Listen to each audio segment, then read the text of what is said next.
losing your money, toxic baggy train. Taking advice from people on the internet who don't know anything about stocks. As always, thank you, Overthought, for the lovely intro. How's it going, everyone? Welcome to another episode of my spiraling mental health crisis. How's it going? That's a joke. I'm actually doing well today. How's everyone doing? I hope you're having a good one. It was over before. It's still over, but it's even more evident now because last night, I don't know who's been following this, but if you've been following my Twitter, you will know that, of course, Bed Bath & Beyond's lawyers said that they were going to file their plan to exit Chapter 11. And they did. And what do you know, guys? Oh my god, was I right or was PP right? Was I right? Or were all the people in the BBBY cult right? It was me. So anyway, they are indeed liquidating. Bed Bath & Beyond. We're going to go over some of that docket. We're going to go over, a new docket that dropped literally like 20 minutes ago while I was getting ready for this stream. I was actually planning to start a little earlier today, but then this dropped. I had to go look at that. Which clarifies a lot of things and makes it even more in plain English that shareholders are not getting anything. So we're going to go over that. I did ask, like, hey, I was invited in 2 weeks to go on the PP show. Do you guys want me to come back on? I don't think they want me near them because I unfortunately, I did the one thing that you can't do in that group, and that is warn them that they're wasting their money. So they're not letting me back on, which is fine. It's not even like I can warn them anymore. Who are they going to sell to? They're the only people in on it at this point. It's basically just them and day traders who are trying to swing trade off of them. So anyway, we are on a hype train, 97% to level 3, so let's take a look at everything I missed. I do have to open this Coke. And I forgot a bottle opener. So we're gonna figure something out. We're Homo sapiens, okay? We're great apes. We can figure this out. So anyway, what did I miss? Gnome Pickles says, help, I bought thousands of dollars of worthless stock at a company that was literally disintegrating, and no one but literally almost everyone knew anything about stocks warned me that I was making a mistake. How was I to know? I don't know. It was either, thank you, by the way, people who are like, haha, with the Thunderdome reference. It was either going to be Bed Bath & Beyond Thunderdome or Bed Bath & Beyond Reanimator. And I think more people are probably familiar with Thunderdome. So, next time maybe it'll be Reanimator. Baha, thank you for 38 months, says my love, my love. Bumble Homestead says, ding dong, the shop is dead. Cosmic Cats, thanks for 31 months, says, sup Hannah and chat, hope the end of the week is going well. Time to chill with the shit show that is Bed Bath & Beyond.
Campbell says, also when the businessman talks to the pee-pee show. It's all there, black and white, clear as crystal. You stole fizzy lifting drinks. You bumped into the ceiling, which now has to be washed and sterilized, so you get nothing. You lose. Good day, sir.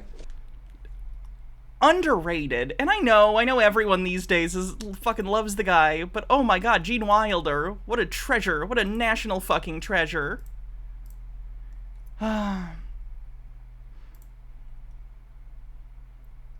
Did I miss something from Profane Priestess, or have I just not gotten to it yet? Because I'm not done. Oh, you crave death. Trigger warning anti-Semitism. Oh god, what is it? You know, not today, Satan. I believe you. I believe it's anti-Semitic. Jesus Christ. What else? 58% to level 4 on the hype train with a minute left. For the title of this stream. Hello there. Welcome to the SOL, the satellite of laughs, as we like to call it. We've tied up Mike and jammed an oily rag into his mouth so that we may bring you the following joke. You see, if you live long enough, eventually someone's going to say the word Thunderdome in your presence. That's right. And I'm guessing most of you aren't equipped with a snappy comeback. Well, we're going to give you one. We'll act it out for you. Boy, I still think we really screwed up on that whole Thunderdome fiasco. Oh, come on. Can't we just get beyond Thunderdome? Thank you. Now, as you can see, your stooge can't mention the movie Beyond Thunderdome, because that just ruins the whole joke. You'll just have to wait until someone mentions a Thunderdome, not the specific one in Beyond Thunderdome. Hydrate. Will do. Also, it really helps if your stooge speaks of Happy a birthday, Thunderdome Catalina in a Gearbox. How you disparaging doing? manner, as in our little playlet. It'll still work if he speaks of a Thunderdome in a positive light, but if I were you, I'd wait till somebody slams a Thunderdome. Now let's move on to the rank. I think you're more likely to get slammed in a Thunderdome, but that's just my understanding of what a Thunderdome is. Hbeard says for the... Oh, no, read that. Uncle Stabby Fist, thanks for gifting a sub. Avant Gardner says hype? Hype indeed. MH Darkbeast says, okay then, this. Oh. It's the same clip. Nice. Bittergrin says they haven't called for a consumer boycott, but they have asked influencers to not give free or paid promotions. Yeah, that's actually something people told me before, like, they haven't called for a boycott. Right, but I'm just not just some random asshole. Like, I'm a random asshole, but this is an avenue of promotion. I know you don't see it that way, and that's fair. I'm barely that, but I'd consider myself that enough that I don't want to spread shit. If you want to watch it, you can do so in your own time, but I'm not gonna. Gnome Pickle says, I found the BBBY Buyers theme song. Oh god, what is this? Oh god. Why is that a suicide? Oh god. Flat Booty Goth Girlfriend, thanks for gifting a sub to Catalina Gearbox for birthday. Casual Snark, thanks for 1,000 bits. Get Deformed, thanks for 5 tier 1 subs. And there's a hats off. Phoenix, what do you want me to wear for the hats? Reviewers on YouTube are pulling themselves off in solidarity. That's an interesting show of solidarity, but more power to them. It's okay, labor movements get me going too. Journey is a failure. Who's your friend? Thanks for gifting 10 tier 1 subs. Yay! I think we're over level 6 now. Seriously, I need to open this goddamn Coke. I could just smash it like a piggy bank. That would ruin the contents, though. But am I gonna let it win? His life is a failure. Oh yeah, got it. Yay! Ape brain win. Ape brain good.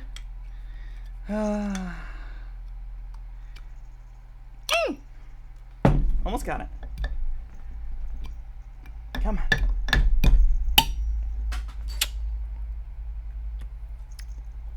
We did it.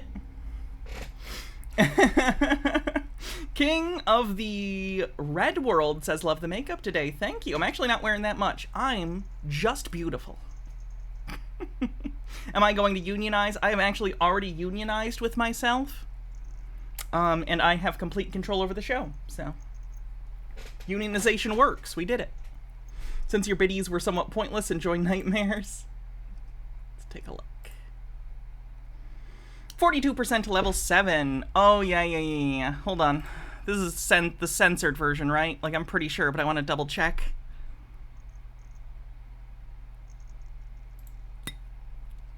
Yeah, that's a censored version. Someone posted what appeared to be an AI image of Trump with what I can only describe as...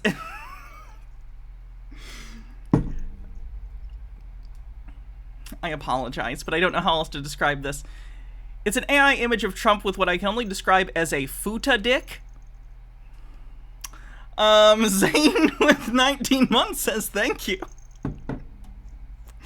Fennikagami says, I have to lurk because of work. But speaking of the strike, have you seen the rightoids using the net worth of actors in attempts to be anti-union propaganda? That's bizarre, and that's not I think everyone assumed that was going to happen, but it's so funny considering that's the... Like, do they think that most actors make as much as rich actors? 99.99% of actors do not make money, or don't make that much, or don't make enough. Celebrities are the exception, not the rule. Moira Soma, thanks for 27 months, says, third sub-baby, Rem Lazar, and the oldest one that I cannot remember the name of is getting a sibling. Did we name someone Razel Murr yet? If you have Rem Lazar, then you need Razel Murr. They need to be siblings. It's very important. What can make a man run away like this? It's not run, it's ran, because it's past tense. Oh, fuck you. It's your birthday, so you get away with that one. Overthought says, here's some bits. Never show me that again. Old enough to know better now says, this Trump was not an image I needed to see. I saw the uncensored version! You guys didn't even have to see the horrifying AI-generated giant cock. I'm telling you, it was not good. It wasn't a fun thing to look at. It was by far the least pleasant penis I've ever had to look at.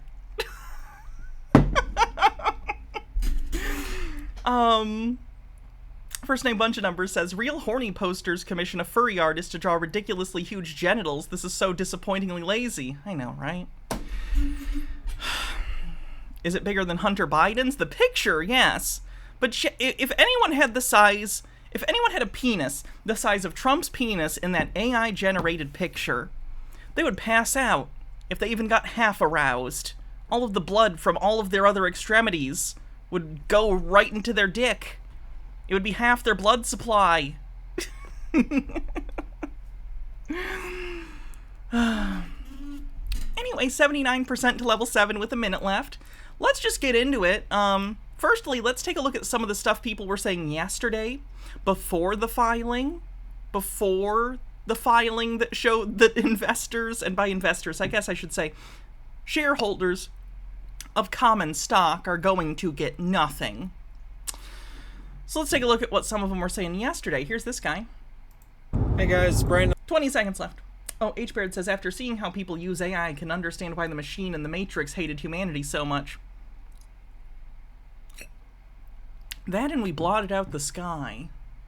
Watch the Animatrix. The Animatrix is borderline required viewing if you want to fully understand the Matrix. Which I guess you don't need to, but like...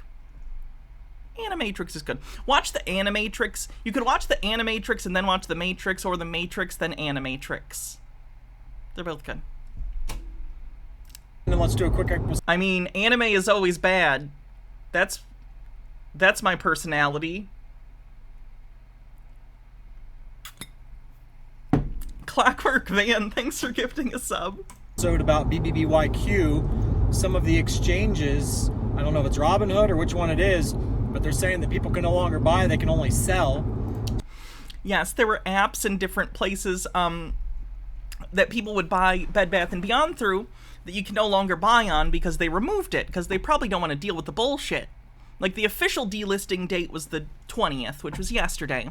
That was, I think, the final date for delisting on most markets. It's still on OTC as of right now, though the documents that were filed today do talk about a date that's going to come where the stock is finally going to be canceled. And it's very clear on that. Just like Sears stock was canceled. But of course, there are still people who hold on to that thinking it's worth something. This is how it starts, Hannah. It's not. I'm joking. I don't really watch anime. I've done the joke where I vehemently hate anime, and I've done the joke where secretly I really love anime. That's also a joke. The reality is I'm not that interested in anime, but the little I've seen is fine. All right, Persona back up. Garotz, thanks for 12 months.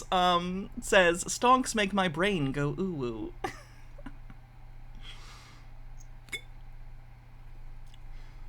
What was I talking about? Anyway, so yesterday, this guy was like, hey, why can't I can't buy on the app I normally buy on anymore. Yeah, it's because it's been delisted. And I imagine even places that could do trading OTC, some of them are probably like, we don't want to deal with this.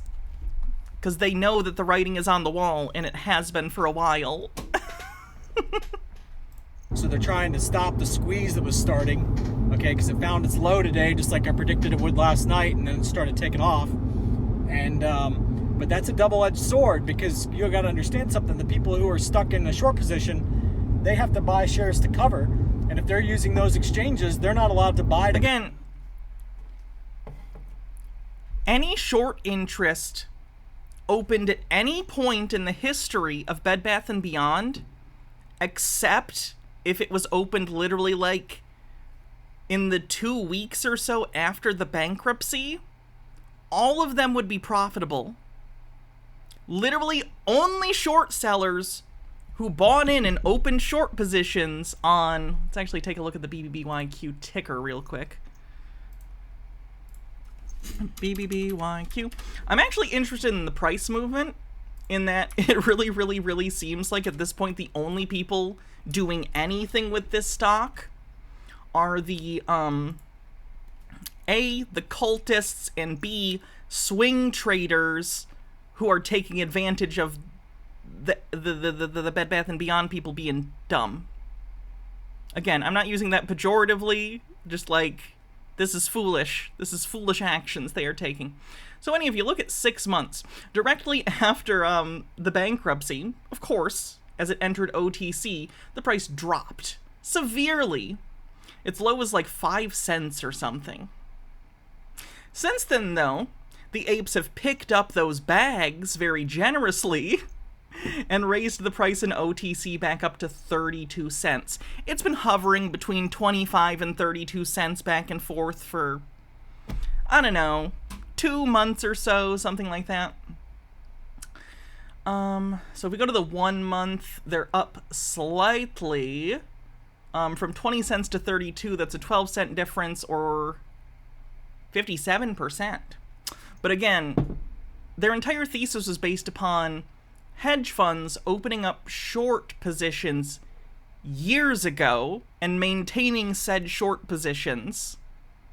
But any short position opened prior to the bankruptcy would be fine and it would still make a profit. So it doesn't make any sense.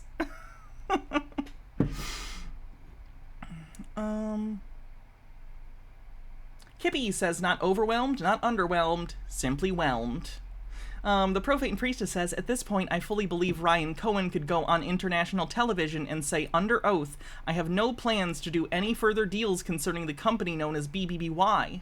Teddy exists only to publish my children's books and associated merchandise. You will not profit off Bed Bath & Beyond. Cut your losses and sell now. And they'd still deny it. I've talked to a couple of these people today. One of them, I literally asked a question, because one of the things that I'm going to cover today is the Wall Street Journal did an article on this, which I pulled up somewhere. There it is. The Wall Street Journal put out an article today that explains, again, the plan that we're also going to take a look at, and indeed, it shows that shareholders will recover nothing under the proposed plan as it currently exists. To be clear, even the bondholders are not going to get fully reimbursed. are not going to get fully paid out the debts that they're owed.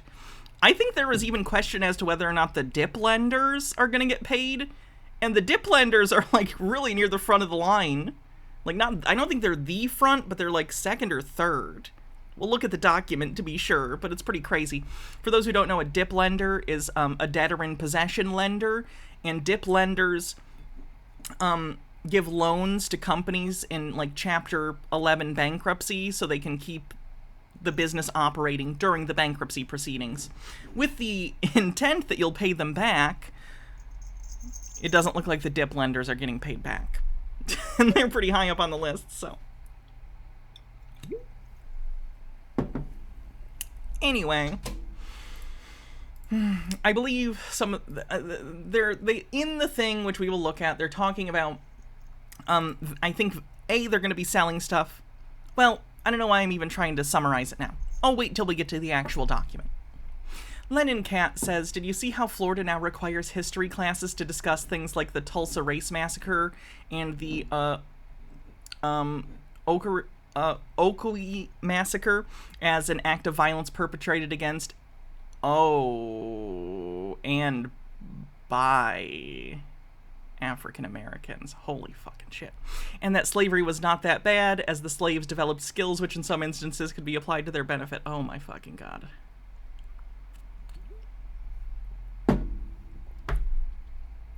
Fucking yikes. Cover. So how... Anyway, I'll go back to the beginning of this video. It's only a minute long, and I talked a bit. So, back to this. This is a guy yesterday complaining, basically, that he can't buy BBBYQ off his particular app of choice, or off of whatever exchange he uses. Hey guys, it's Brandon. Let's do a quick episode about BBBYQ. Some of the exchanges, I don't know if it's Robinhood or which one it is, but they're saying that people can no longer buy, they can only sell. So they're trying to stop the squeeze that was starting. There's no squeeze. There's no squeeze. You lose. This is the end of the game. Okay, because it found its low today, just like I predicted it would last night, and then... It found its low today? What? It started taking off.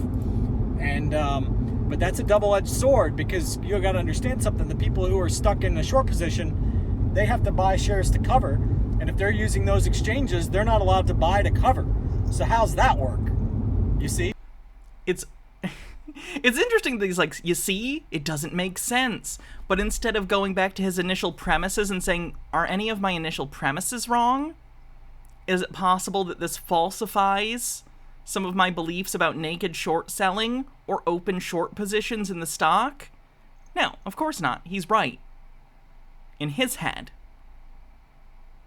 So what else is he going to do? He's just going to keep going and be like, it's got to be fine, whatever.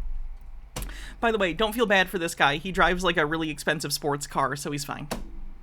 So don't be surprised if for a couple days the stock gets shut down and they tell everybody you're allowed to sell. Okay? So it really sucks that... but anyway, TD Ameritrade still works. I did a buy on 3 extra shares and it worked no problem. So I just wanted to throw that out there. If you're looking to buy some, you can still buy it on TD for sure. Maybe E-Trade, I don't know. But by the way, anything that people say on this show, I am showing it because it's ridiculous and bad. Don't listen to any of these people. This show isn't about financial advice. It's about conspiratorial thinking. TD, it definitely works. And TD is Schwab, so you should probably be able to buy it through Schwab as well. As much as logic says I should sell it right now because you think that the market's going to go down if all that people can do is sell, I'm not worried about it for some reason. The reason is delusion. The reason is because you're not accurately assessing the situation because you have too much skin in the game, so you have contorted reality to fit the idea that you already had. Your preconceived notion became the center point, the axis on which your reality tilts. So when evidence comes out that says that your thesis, or the thesis that you have adopted from other stock, they call themselves apes, because it came from the Super Stonk subreddit. But anyway, because you listen to these other enablers on the internet, you have decided that any evidence that says that this thesis is wrong It can never be that the thesis is wrong. It must always be that the evidence is. It's like fanatical thinking.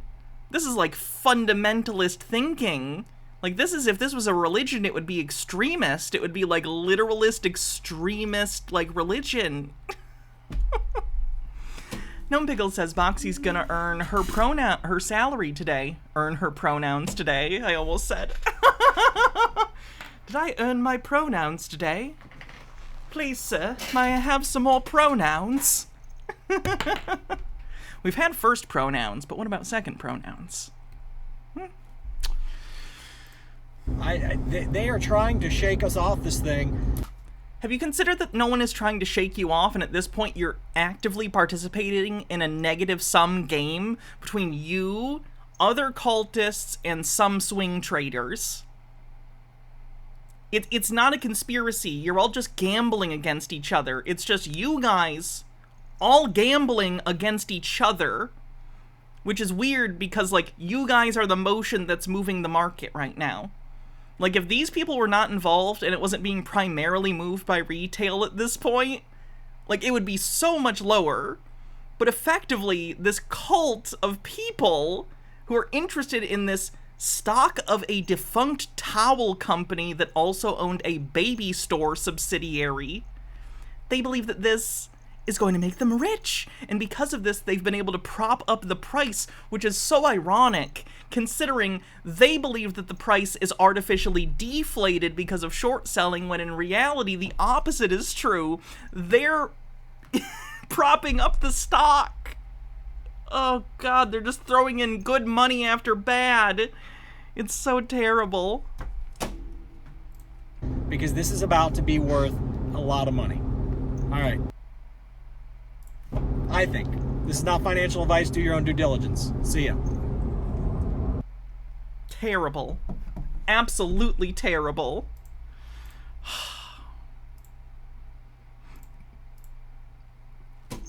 Here is Kais today. This is what he posted this morning. This was some hours ago, maybe 3 hours ago at this point. This says 2, but I loaded the page more recently.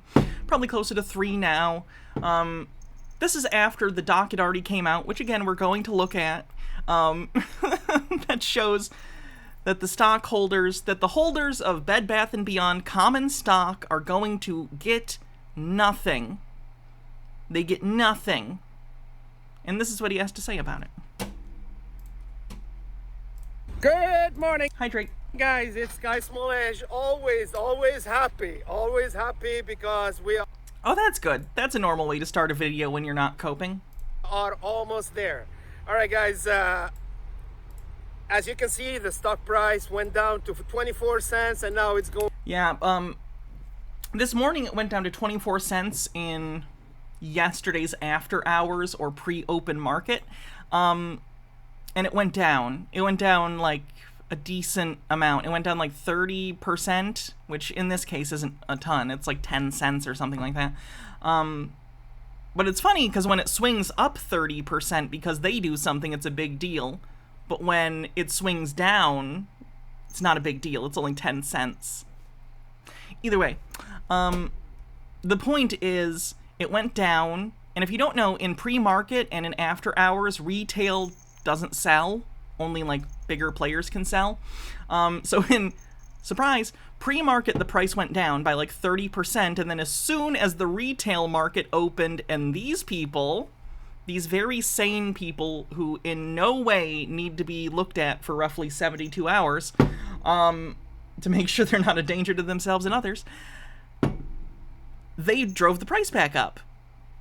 Which is very interesting because what they are effectively doing is anyone who is in this for realsies, like if there are any non-retail players left in this, if there is any hedge fund, anyone who has money in this still, when they pump the price up, all they're doing is providing exit liquidity for people. So they think they're taking money from hedge funds, which they're not anyway. I don't think any hedge funds are still in this play, because why would they be? It's not a play anymore. It's over. It's been over. For months, we've known it's over. There are articles back in April about this and how all the stores are probably going to close. Like, this was known, and if you weren't crazy and constantly online in these echo chambers, they would have known this. And to be clear, we are all susceptible to echo chambers. I know this. I don't think I'm unique. I'm sure that I'm in my own echo chambers in many ways. In some ways, this show is an echo chamber. I understand that, which is why I would hope that you all, go out and get opinions from other places too, though I don't think I'm wrong in this case. I'm just speaking generally. It's always good to get a variety of opinions.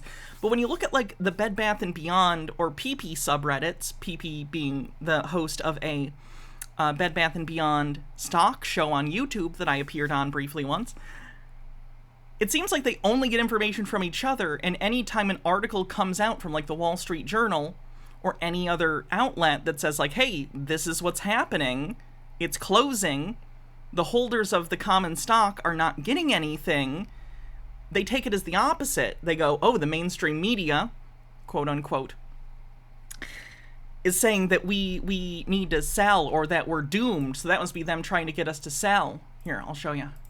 There was actually a screenshot I wanted to show you of this because it's interesting and not unique. You see the same thing in QAnon, and I know I bring that up a lot in regard to the stock, but the comparisons are honestly strikingly similar, so it's pretty interesting.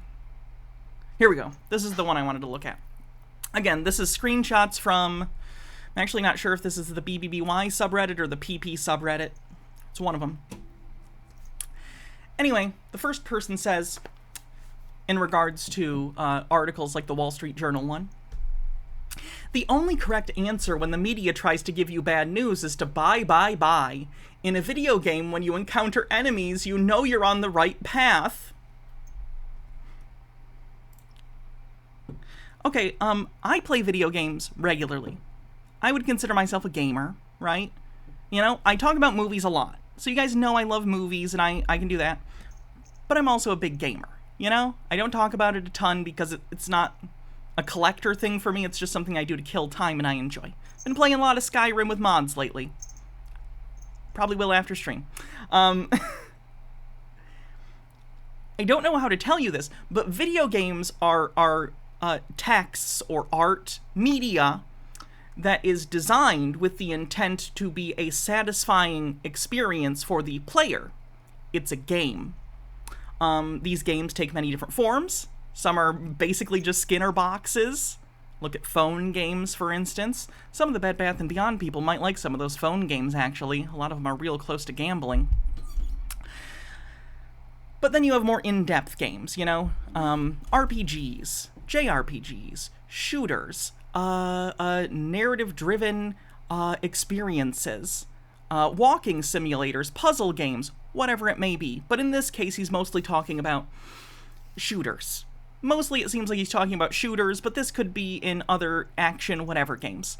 In video games, yes, it's a trope, and it's honestly kind of a 2010 gamer Reddit joke. Like, I feel like this was a post at some point that got famous where someone was like, in life, I'm a gamer, so in life I know if I'm encountering enemies, I'm going the right way. Which is a comment, if you're not someone who plays video games, on the fact that typically within a video game, you're facing enemies, whether it's like Doom or whether it's the Elder Scrolls.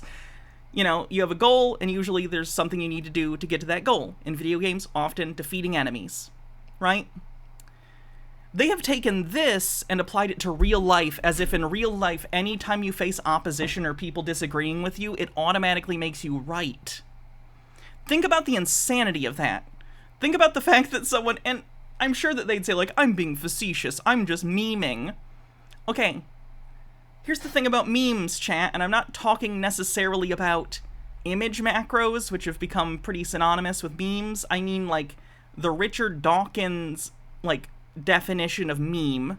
Sorry to cite Richard Dawkins, I know he's a shitbird, but he knows evolution stuff. That's what he got famous for.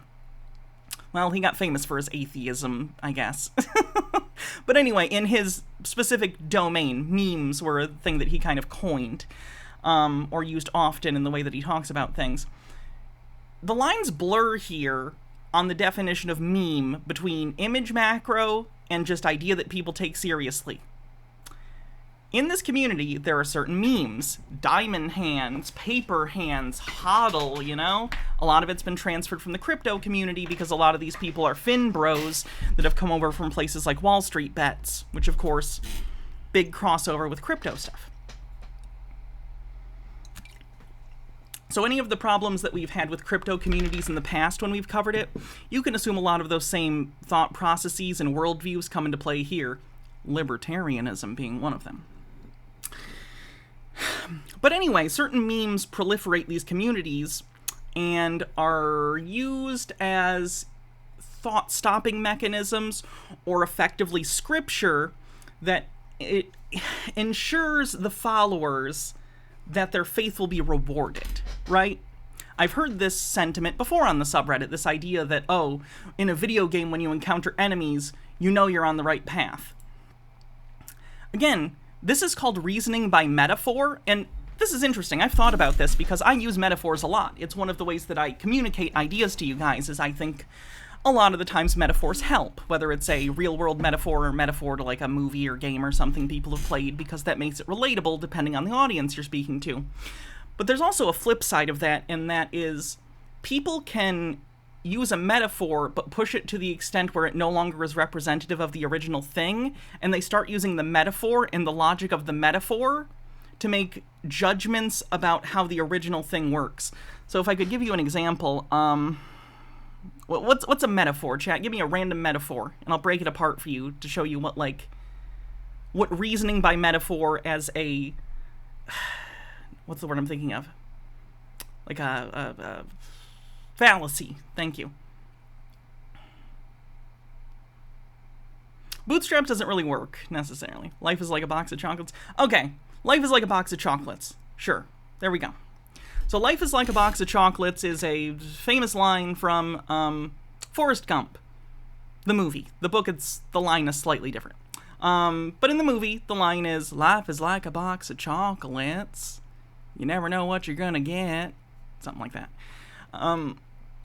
Which, of course, in the context of the film, in the context of that idiom as told by Forrest's mother in the story, means that life is full of surprises. It's basically a folksy way of saying life is full of surprises.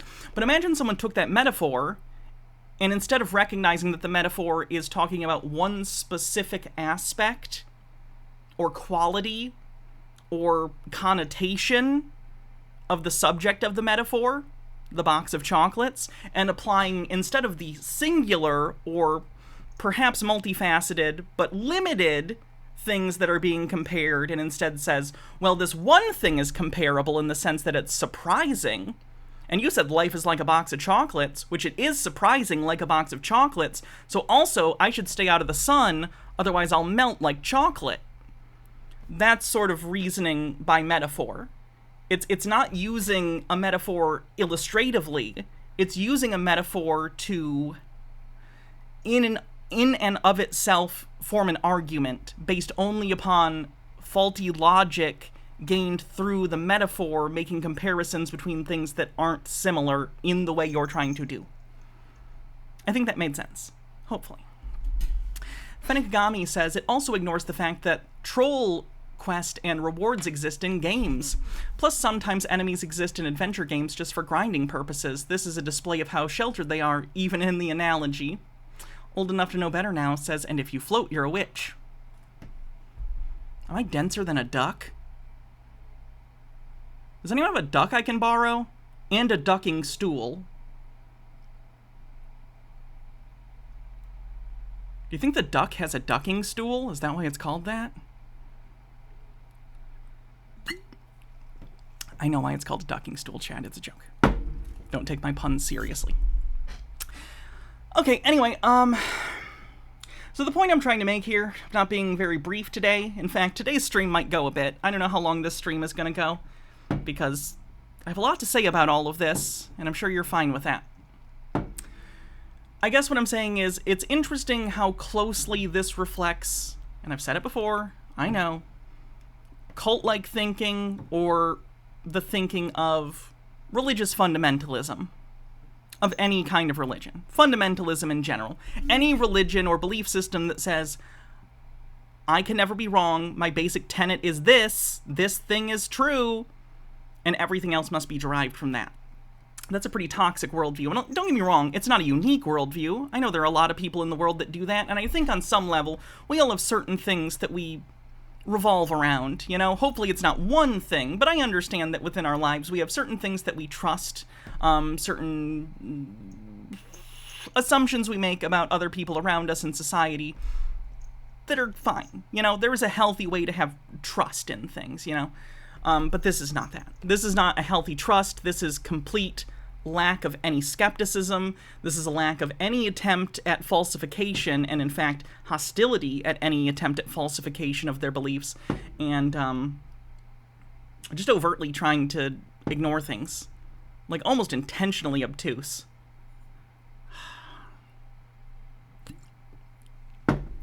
Anyway. So they say, in a video game, when you encounter enemies, you know you're going the right path. Depends on the game. The media is the virus, but this ain't my first rodeo. Oh, God.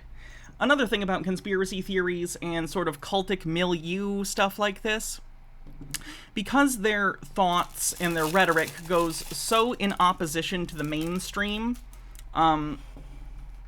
they tend to view the media as an enemy, right? You see this in MAGA people, fake news. You saw this in Nazi Germany, Lügenpressen. This is a common tactic of people who can't take criticism, whose ideas cannot stand up to any sort of analysis, right? Is to just say people who criticize are fake or liars or working for them, and all sorts of other bullshit conspiracy stuff. And the thing about this, like a lot of conspiracies, is there is usually an underlying anxiety, let's say, at play that plants the seed of this belief. People are right to be skeptical of the media.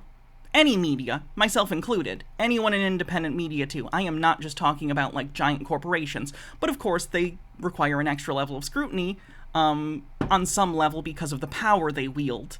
And the amount of damage they can do with their rhetoric is much more widespread than individuals, you know, on the internet or whatever. Though collectively, that is a problem. So skepticism, like I said, is valid for anyone you're listening to.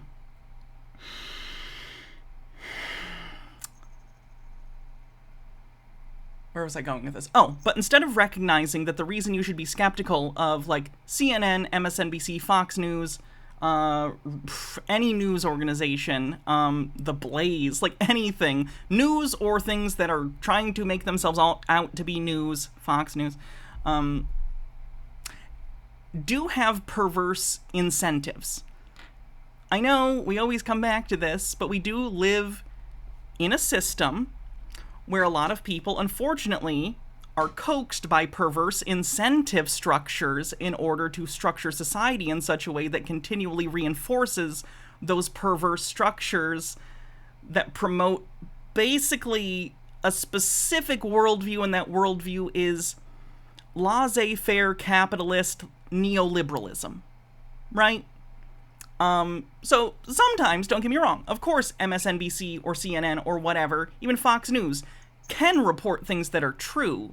What's important is the framing that they're putting on it, what they're choosing to cover, you know, how they choose to cover it. And again, it's important to go out there and receive a variety of different positions, in particular, not necessarily from news anchors, but from experts in said field. Like, for instance, when we're talking about broader issues, like climate change, there's no reason to turn on Fox or MSNBC or CNN to find out information about climate change, though you can, you know? MSNBC and CNN do cover these things, but again, instead of recognizing real solutions to these problems and actually promoting it as the existential threat it is, often softens it. And for many years, these same organizations, because of these same perverse incentive structures, allowed a quote-unquote debate over climate change, over global warming, to go on far too long in the public square, right? And by public square, I don't mean literally, I just mean in, like, the public sentiment. You know, as recently as, like, 5, 6, 7 years ago, I'm pretty sure even CNN and MSNBC were occasionally having people on to try and quote-unquote debate climate change to provide both sides of the issue. You know? So I understand, and it's completely fair to look at the press and say, the ideal version of the press in society should be sort of vanguards for truth. They should be vanguards for making sure that people in power are held accountable. But under our current structure, the only people who have the power and access to powerful people and enough information and resources to do research for news stories are people who are under the thumb of large multi-billion-dollar corporations who have investors, and those investors also invest in other businesses. So if CNN were to all of a sudden start reporting on a bunch of shit that maybe affected other people's investments or the investments of the owners of CNN, not a great thing to do. Or political stuff, whatever. You can see this when, like, Jeff Bezos bought, was it the Wall Street Journal that he bought? I think so. All of a sudden the op-ed pages were looking a lot, yikesier, and some of the headlines were questionable. This does happen. It's good to be skeptical.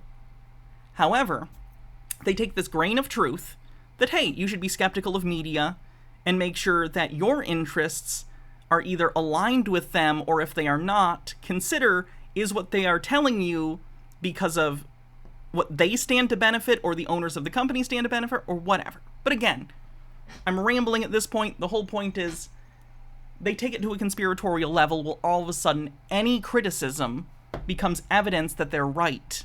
Because if someone is disagreeing with you, it must mean you're right, which is absurd. People disagree with you all the time. Everyone can't be right. Everyone has people who disagree with them. Does that mean everyone's right? Like, that's crazy. By their own standard, I've seen a ton of pushback from Bed Bath & Beyond people because of the things I've said about the stock. If this were a video game, or whatever stupid thing they want to say, would that not make me also right? But I can't be, because they think they're right because of the same reasons. These are mutually exclusive. It's reasoning that makes no sense.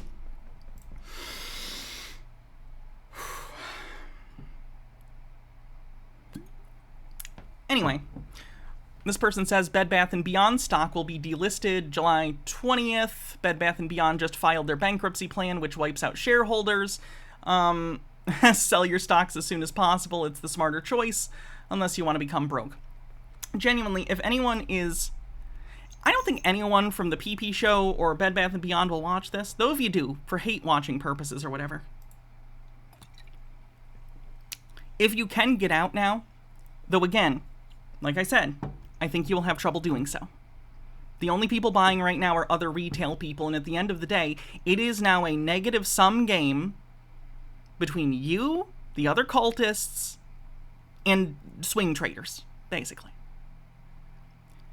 So we're now in a prisoner's dilemma. If all of them start selling to try and get anything out they can, it's like a bank run. Or not even necessarily like a bank run. The price, it'll drive the price down because they're primarily the ones driving the price currently, because they're the only ones interested in the stock. So basically, even if you are there and you are listening to me, you're kind of fucked, which, like, I don't like to say. I tweeted this. I was like, I am so sad for these people. Like, I wish I was wrong about this. You know how badly I wish I was wrong about this? I really do. I wish these people would be fine, but they're not. And it sucks.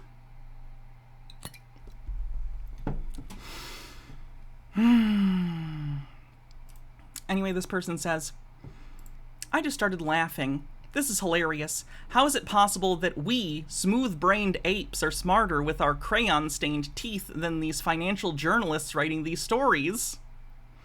Again, instead of recognizing, could it be that we have misunderstood the filings? No, it must be the Wall Street Journal that's wrong. I talked to someone today about this on Twitter. Maybe they responded to me, but I'm streaming right now, so I'm busy and can't respond back. But I basically asked a couple times, and they kept avoiding the question. I showed them the article. They're aware this article exists, the Wall Street Journal one. It's been posted on the Bed Bath & Beyond subreddits. A lot of them are. The negative articles, I mean, so they can laugh at them and tell this same line about video game shit. They see it, and I just want to ask any of these people, if this was untrue, and again, reminder for anyone who's just coming in, the Wall Street Journal article that I'm referring to has this headline, and it came out today. Bed Bath & Beyond shareholders to recover nothing under proposed reorganization plan. Some investors bought shares even after the company went bankrupt in April, betting on a long-shot revival. We are going to read this article. But I just want to point out, even just based on the headline, if this was incorrect, Bed Bath & Beyond could sue the Wall Street Journal, and they would win. You understand? Libel isn't legal. If you were the Wall Street Journal and you intentionally and maliciously put out false information about a company that's this devastating, you would get sued. You would get your asses sued off. Like, imagine if they did this with a company that's fine, or even entering bankruptcy, but this stuff is maybe up in the air. You would probably get sued because it would instill less confidence in the markets in general. Not that there's any confidence outside of these communities anyway, but I'm speaking generally, right?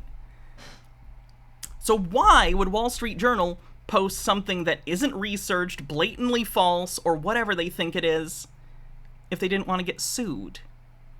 Like, Wall Street Journal, you don't have to love them, but they've been around for a while and they know how to avoid litigation. They're not going to put something out that they don't think they can defend in court. And this thing isn't even going to need to be defended in court because it's not a lie. But apparently the BBBYQ people think it is? It's nuts. Peacockasaur says, if you encounter enemies, it means you're going the correct way. I wonder what these weird bugs with orange wings are. Bugs with orange wings. That reference went over my head.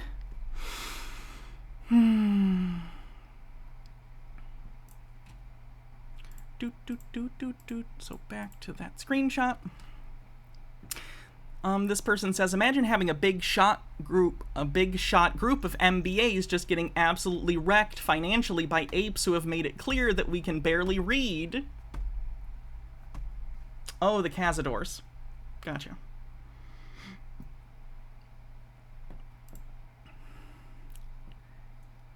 There's a certain kind of anti-intellectualism, and let me be clear about something. Not everyone is going to be the same level of, knowledgeable about certain things. Of course not. The entire reason our species has gotten as big as it has been as successful as it has, is because we know how to delegate. We're a social species that delegates tasks, and people, sure, generally I would say humans are pretty jack of all trades compared to, other non-human animals, but in terms of individual humans, we specialize, usually. For instance, my specialization is internet shitposting and wearing cat ears. That's what I'm good at, and this is my job, and I specialize in this and kind of researching things and being funny, I guess? I don't know. A plumber knows how to do plumbing. An HVAC person knows how to do that, you know what I mean? A person who's a lawyer knows about their specific domain of law. A doctor who specializes in rheumatology knows that really well. We specialize. So, the people who work at Wall Street Journal, again, as I said, you don't have to like Wall Street Journal, but their job is literally reading, deciphering, and then writing about financial documents and the state of the market and different companies within the market.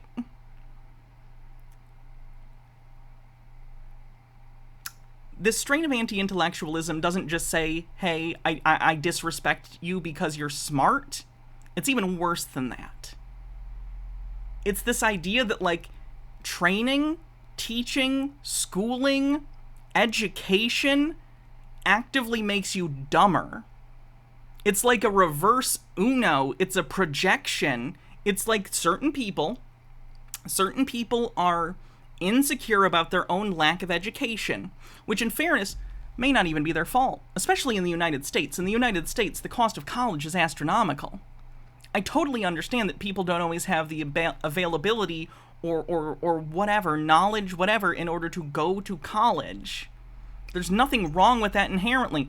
I went to college for a year and dropped out, right?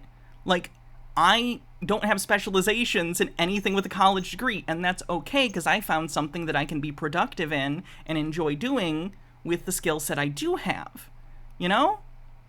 Same with these people. There's nothing wrong if they don't have like a college education or an MBA or whatever. However, when they do look at people in these fields with MBAs or whatever and assume that because they're educated in this field, they somehow know less, it's worse than Dunning-Kruger.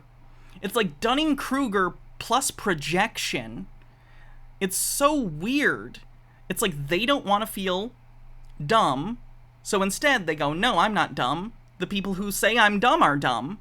The people who provide evidence and claims that are contrary to my uneducated claims, they must be stupid, because that way I can be right. It's not good. Moira Soma, thanks for gifting a sub.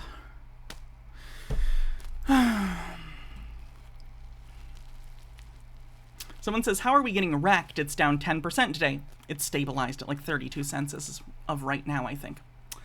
Because it's currently up 577% from the low, fool, and down 95% the last 52 weeks. They lie and we don't. Wow. That is an interesting set of just statements. Anyway, this is the video Kais made earlier. Good morning, guys. It's Guy Smollett. Always happy because we are almost there. All right, guys. Specifically, by the way, I wore this in case there's one of the BBBY people who think I'm in league with Satan or Beelzebub because I'm trans, and as we all know, Beelzebub has both the ham and eggs and the titty, if you know what I mean. So apparently, I'm working for Baphomet or whatever. So anyway, snake necklace. Ooh, spooky. As you can see, the stock price went down to 24 cents and now it's going up again to 20. I'm sure the people who are making money off you appreciate the exit liquidity or money for day trading. To 34 cents, and most likely we're gonna close green today. Why? Because as I said always, Teddy Holdings LLC, that company, Bed Baphomet and Beyond. And now that store would have stayed open. Incorporated in Delaware by the only one, Ryan Cohen, and the Teddy trademarks registered worldwide. It's not to sell kids' books. It's some. Just saying it doesn't make it true. He's not even trying to make arguments now. He's just saying desperate delusions in order to try and make him feel better. It's the verbal version of like a baby blanket. Thing huge happening, guys. So basically, Teddy is a private company, and what it needs a ticker BBBYQ to get to the public market. So they're gonna trade for. Hey guys, what's the best way for us to get in the stock market? Should we do an IPO and raise a bunch of money like people normally do? No, let's buy the shit-on name of a defunct, bankrupt, liquidating former house goods store. That'll make us look good. That's a good way to start out the gate. And what's funny is it's not even like Ryan Cohen hasn't been through an IPO before. It's not like he has no interest in doing it. He did one for Chewy, I believe. He did the IPO for Chewy and made a bunch of money. And then, you know, went to GameStop. This idea that he would choose to do some sort of like backdoor thing is so weird. Almost 12 months on the OTC, and then they're gonna request to move to the NASDAQ market. So what happened last night before midnight, there was a filing docket number 1429. 1429 was saying in a. By the way, the conspiracy theory yesterday was that the docket was posted at the same time as the moon landing, so they're all going to go to the moon. I'm not joking. I don't even know if it was actually the right time. Like, it doesn't matter if it was, but I didn't even check if it was. Gitara says, I guarantee that store beyond him is empty. That should really tell this fella all he needs to know. He knows it's empty. He's pointed the camera in the windows before and been like, oh yeah, they're ready to reopen whenever it's time. He doesn't understand.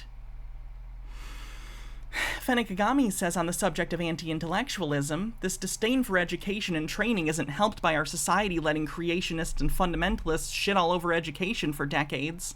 No kidding. Jonas, thanks for a bunch of bits. Paragraph that all board of directors and managers are terminated immediately. That is in the document, yes. All the members of the board and stuff are done, basically. All of the power of the company is getting vested in, like, one person, basically. This happens in bankruptcies and liquidations like this. Basically, the company will be... The debtor, I forget the exact word, but basically the debtor obligations will be put on one person who's the new representative of the debtors. So as this moves forward, as they're winding down like all the employment and the stores and stuff, bankruptcies take a long time, especially like giant corporate bankruptcies like this. So they're going to wind down operations of all the stores, and as they continue to sell the leases and deal with other minutia, someone has already been selected to be the person in charge of that. So if there needs to be a representative or statement or decision made by the debtors, that individual is the person who does it. They're basically the representative of the company formerly known as Bed Bath & Beyond at this point. But he thinks this is bullish because in his head he's like, oh, they fired everyone.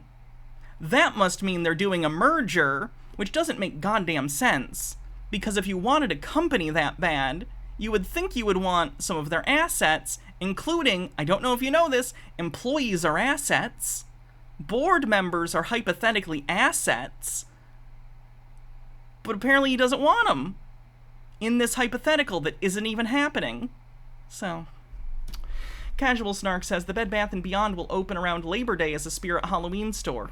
Probably. That makes that... Oh, by the way, speaking of, do you guys remember, like, Halloween City, which is owned by Party City? Party City is also bankrupt and has a meme stock community. I don't think we're going to get into that. It's just a fun fact. Company, be it Bed Bath & Beyond, so makes the ticker. That makes the ticker. I'm going to call it now. Whenever someone does buy this lease, if they haven't already, and they come in and take down this sign so they can put up whatever sign for the new business, this guy 100% is going to be like, Teddy's coming, they're taking down the sign, they're going to put up a Teddy sign, and they won't, because Teddy's not a thing in the way these people imagine. Wind Chanter, thanks for 17 months. BBBYQ, a shell company, and this is what I needed, this is what I've been saying all time, so now what I'm expecting is something called Super 8K. Remember that name, Super 8K.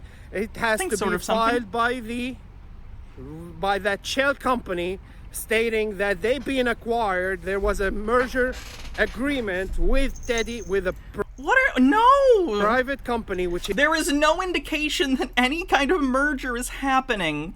These people are sticking out to, like, oh my god. So for those who don't know, again, like I said, corporate bankruptcies are big, complicated things with just insurmountable amounts of case law and precedent behind them. So, like, the document where they're outlining their exit from bankruptcy plan is very thick, and a lot of the sections are just like, hey, just in case, here's how we would handle this scenario. So the people from BBBY and the PP show are, of course, looking at the docket and looking at, like, things that hypothetically could happen, like being bought out. Oh, it says right here in the document, if someone were to buy the company and there would be a merger, this is what would happen and we'd be fine. And it's like, okay, there's 7 trillion other things in the contract as well, or not the contract, I'm sorry, the proposal, that don't help you, but are just as irrelevant. You are not being bought out and there are no interested parties to anyone's knowledge. They already tried to sell the companies as going concerns, and it failed. So what is the point of waiting until after to come and try and merge the company? It doesn't make any sense. Lennon Cat says, I'm still hoping my Circuit City stock turns around. I'm sure it'll happen any day now and go to 2,000 a share. Makes me wonder if there are any people who actually believe that. Santa's coming, you guys, I promise. This guy, probably. Which is, in this case, Teddy Holdings LLC, that is going to be acquired by that private company. And then you're going to either have stocks in Teddy Holdings LLC plus cash, or just stocks. The document literally says that you guys are getting wiped out. Of the shares you're holding, they're gonna be turned into Teddy instead of There's no indication of that. Bed Bath & Beyond. That's gonna trade for 12 months OTC, and then they're He says 12 months because that's the minimum before getting on the NASDAQ. gonna move to the NASDAQ. What's Teddy Holdings? Oh, this is stupid. Let me grab a visual aid.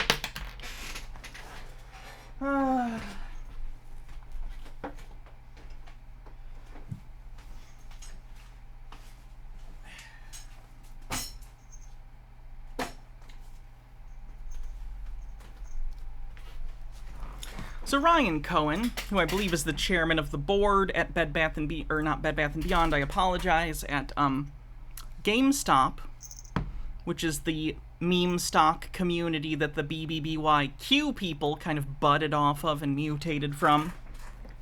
Ryan Cohen used to be invested in Bed Bath & Beyond. At some point, he sold all his shares and is no longer a part of the company.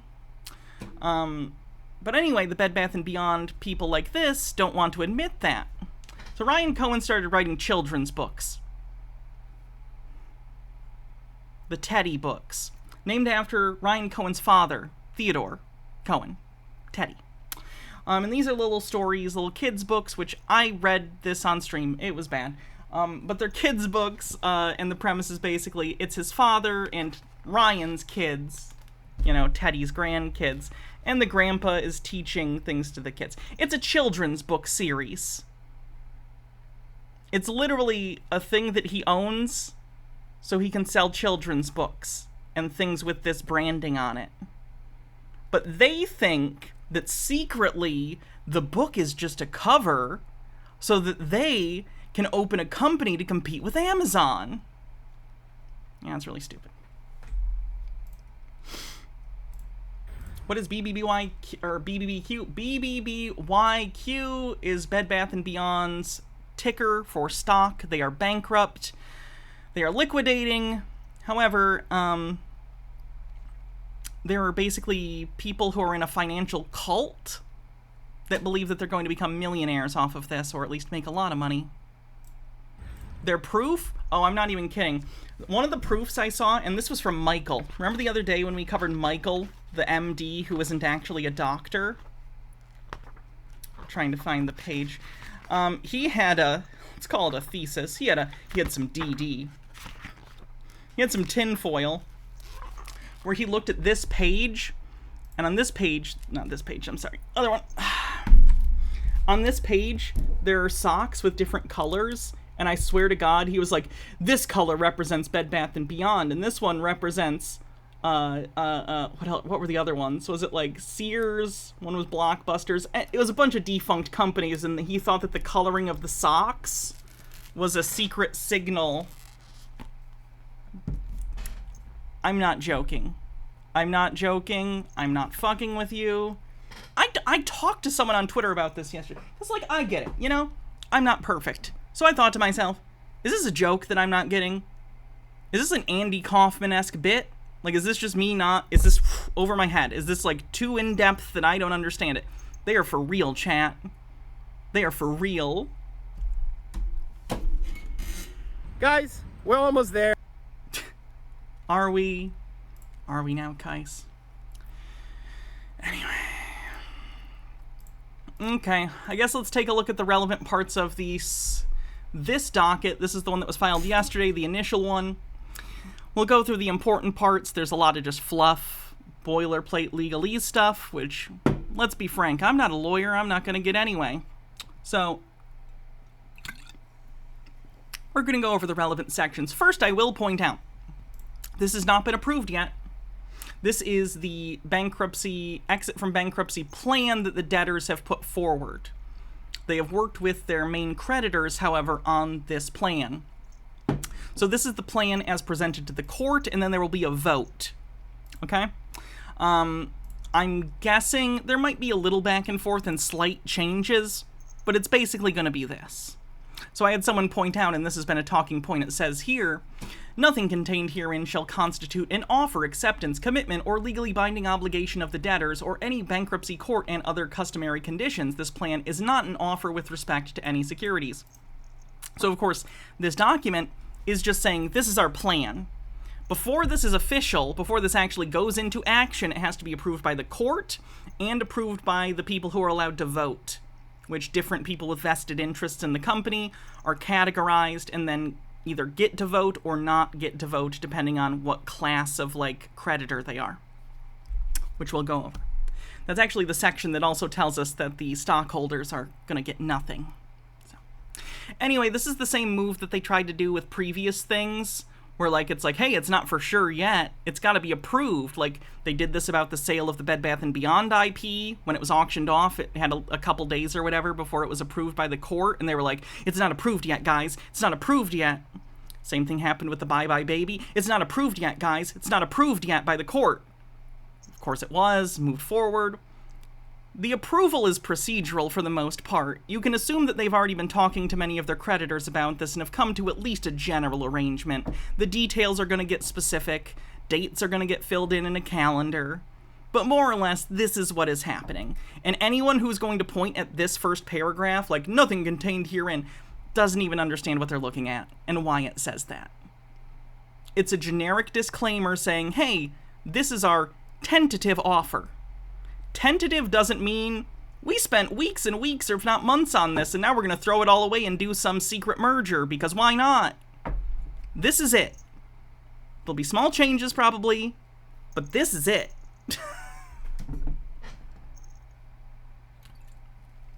What can they latch on to after the proposal is approved? There are still people with Sears stock. There are still people with Sears stock. And they'll be like, oh my god, but by me, there's like a Sears Automotive Center open. Yeah. Some of the smaller things were able to remain open as separate entities under a new umbrella. Your stock has nothing to do with that. Those were assets that were sold off. Anyway, let's get into it.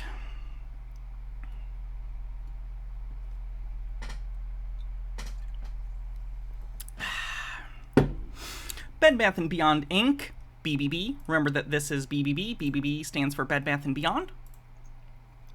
And its debtor affiliates as debtors and debtors in possession, each a debtor and collectively the debtors, propose this First Amendment joint plan of reorganization, the plan for the resolution of outstanding claims against and interest in the debtors pursuant to Chapter 11 of the Bankruptcy Code.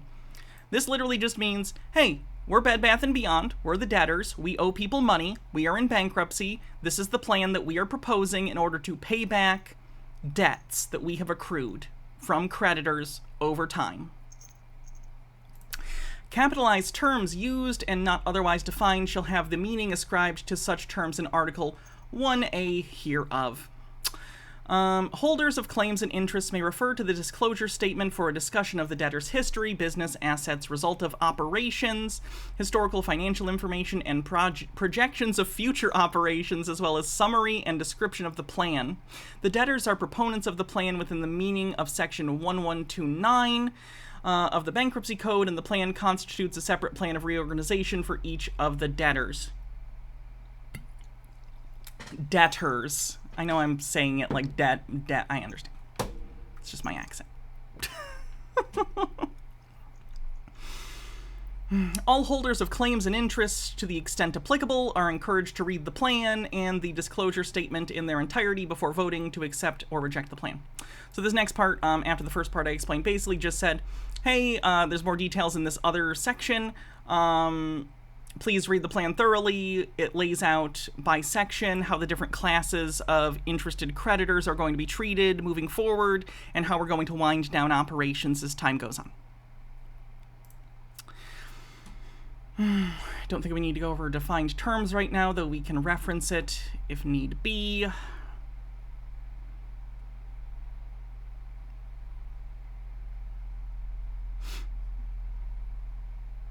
God damn, so many definitions.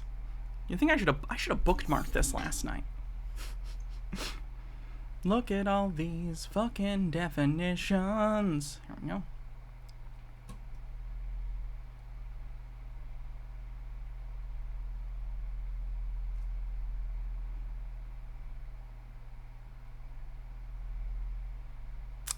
Administrative claims and priority claims. This is, I believe, the first class of creditors. Except as otherwise provided in this Article 2, A, and except with respect to administrative claims that are professional fee claims, DIP claims, or subject to 11 U.S.C. 503b1d requests for payment of allowed administrative claims, must be made by the administrative claims bar date or in compliance with the bar date order. Holders of administrative claims that are required to but do not timely request payment on account of administrative claims are set forth in the bar date order or by the administrative claims bar date shall be forever barred, estopped, and enjoined from asserting such administrative claims against the wind-down debtors or their property. Wind-down debtors, I don't know if you know this, but winding down means you're liquidating. Operations are coming to an end. They're wind-down debtors, because they're winding down the operations of the company. And this whole section basically just says, hey, if you are in this class of creditors, make sure you file the appropriate paperwork by such and such date, otherwise you lose rights to any claims to money owed to you. Yeah. Marcus Drake says, when he asked what the definition of the word is, Clinton was thinking like a lawyer and an asshole, also an asshole. Except with respect to the administrative claims that are professional fee claims or DIP claims, blah, blah, blah, same shit.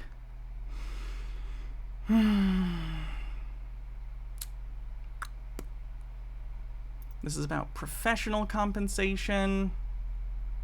We can probably go down specifically to maybe... Here it is. God. Okay, so this is the order.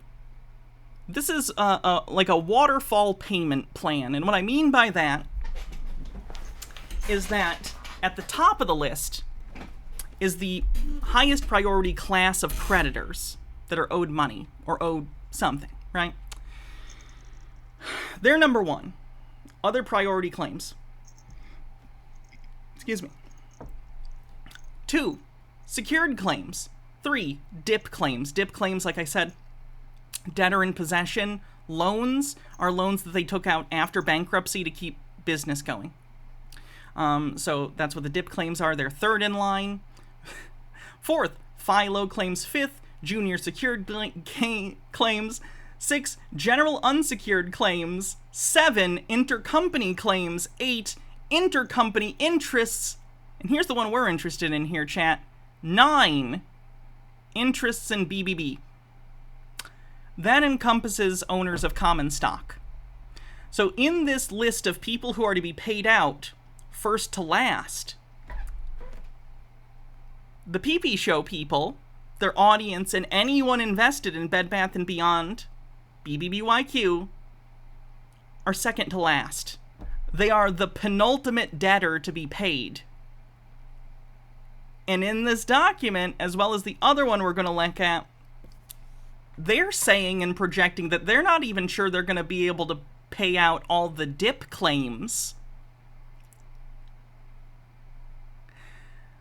So, thinking about this, it goes from top to bottom, and they don't even think they can pay out the DIP claims completely, which are number 3 on the list. And the stockholders are 9th on the list. Now, you or I would look at this and go, I understand what's happening. They didn't make enough money. Their assets weren't worth more than their liabilities, so they're going to pay people pennies on the dollar, and then after that, the company will no longer exist. They'd prefer that not to be true, though, so they have ignored this. You can also see, that some of them are entitled to vote, some are not. The voting is who gets to vote on whether or not this proposal moves forward. 1, 2 are not entitled to vote. They are deemed to accept, which basically means they don't get a vote, but they are automatically a yes vote. 3, 4, 5, 6 are all entitled to vote, so those could theoretically go either way. Though I don't know what else they're going to do, if I'm being honest. They're not going to get much more. You can only squeeze so much blood from a rock, you know? Intercompany claims not entitled to a vote. The intercompany claims are automatically an accept. Intercompany interests are an accept. Interest in BBB, these are the stockholders, the shareholders, they are also not entitled to vote. It's automatically a reject, which is interesting because they're trying to spin this entire document as a positive, and I actually have a screenshot from this, I believe, if I can find it, where they're trying to, again, spin this as if it's a positive thing, but then they were thinking, if it's a positive thing, why are we forced into voting against it, not understanding that in the law, the reason that they're an automatic against vote is because this deal is bad for them. Oh, God.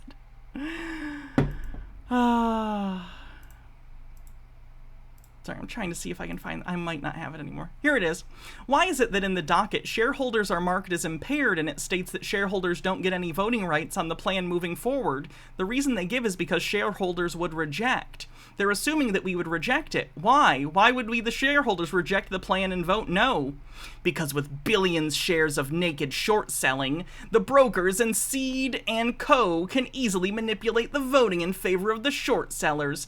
If anything, you do not want votes from shareholders, which is an interesting cope.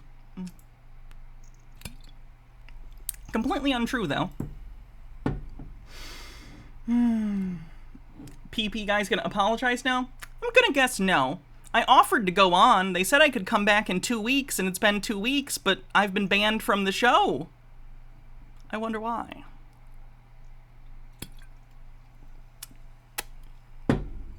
They're very open to outside opinions, though. Overthought says, recreation of bag holders learning their place. Listen up. Popo's about to teach you the pecking order. It goes you, the dirt, the worms inside of the dirt, Popo's stool, call me, then Popo. For some reason that got me. I've never watched Dragon Ball Z Abridged. I'm gonna sneeze.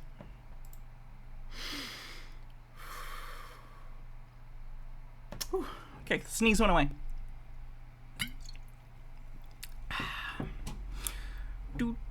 So let's go down back to the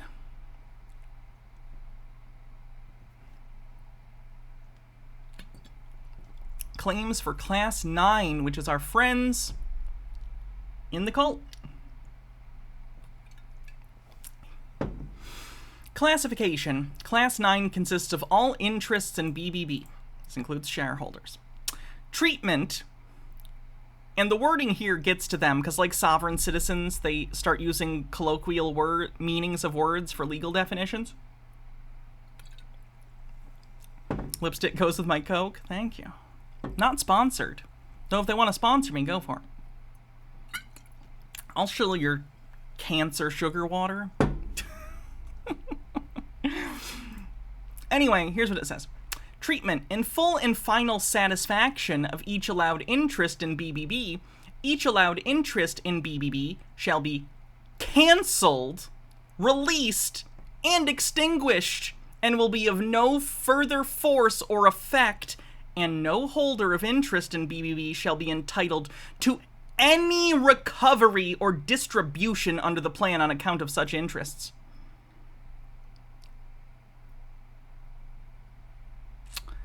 I'm gonna let you absorb that for a minute. I'm gonna check this text. I think I know what it's gonna say, though. Oh, that is not what I thought you were gonna say. Yes, please. Holy shit. Yeah. Oh, yeah. My wife's gonna order pizza, chat. What do you guys want on yours? Anyway, read it one more time. In full and final satisfaction of each allowed interest in BBB, each allowed interest in BBB shall be cancelled, released, and extinguished, and will be of no further force or effect, and no holder of interest in BBB shall be entitled to... I need this, chat. I'm not trying to be a dick. I'm not trying to be a dick, but the catharsis, okay? In full and final satisfaction of each allowed interest in BBB, each allowed interest shall be cancelled, released, and extinguished, and it'll be of no further force or effect, and no holder of interest in BBB shall be entitled to any recovery or distribution under the plan.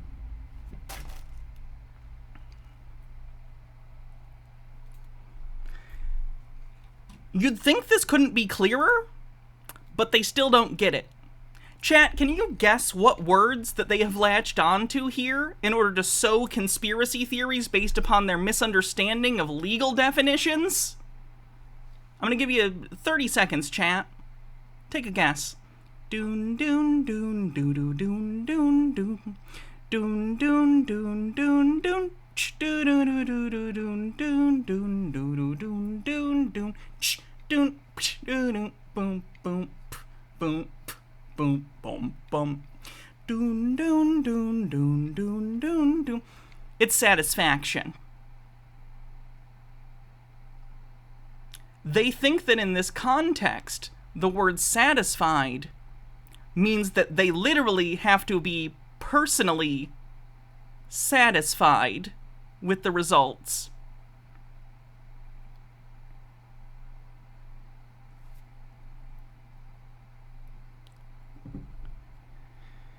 I picked a bad decade to stop drinking. And start. Anyway, okay, so for those who don't know, in the legal sense, satisfy does not mean you are satisfied personally. Satisfy in the legal sense means to do your legal duty within the bounds of the law.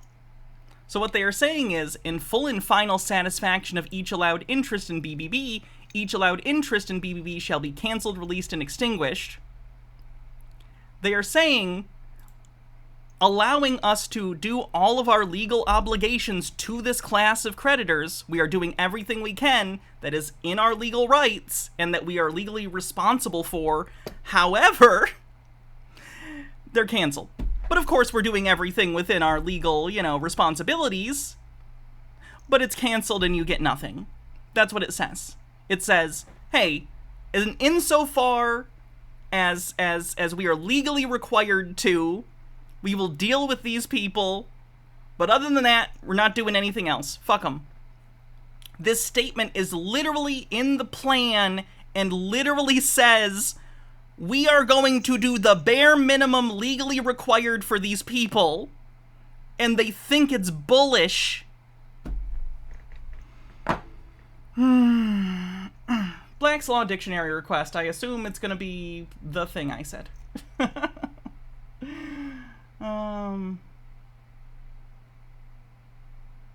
Black's Law, quills. Satisfied? Figured. Let me see if I actually got a text about the pizza.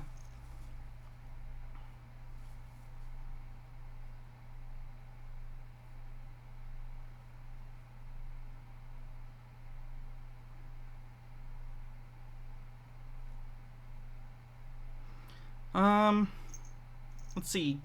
Calzone, probably?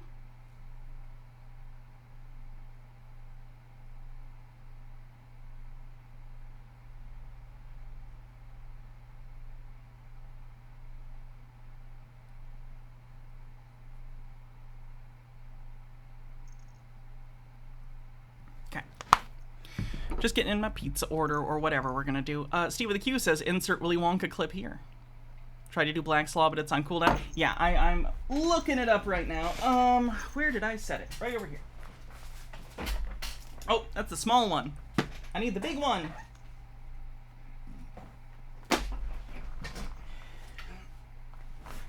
Found it. Black's Law Dictionary. To satisfy an obligation or condition, as in to satisfy your obligations in a contract. Thank you. I have the book. I'll still do it, though, in case it has a slightly different definition in this version, but it's the same thing. Because I can't get no satisfaction. Oh my god, I turned to the exact page. That's great. Satisfaction.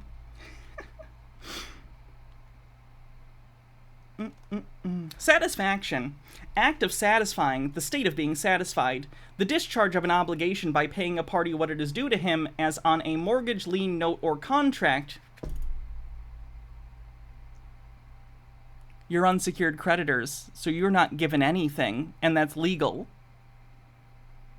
So that's how you're satisfied. They've satisfied their legal duty by giving you nothing and telling you your stuff is canceled. It continues. Or what is awarded to him by the judgment of the court, or otherwise.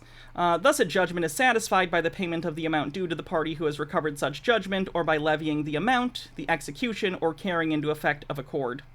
The performance of substituted obligation in return for the discharge of original obligation. So they said, we're doing everything we legally have to. We don't have to give you money. Goodbye. That's what that said. And they don't get it. It's a fucking shame.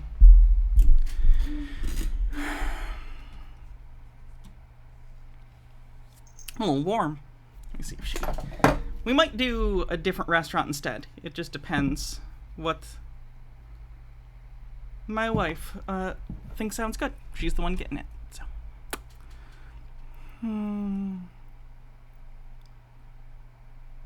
And again, Class 9 is impaired. Holders of the interest in BBB are deemed to have rejected the plan pursuant to Section 1126G of the Bankruptcy Code and are not entitled to vote to accept or reject the plan.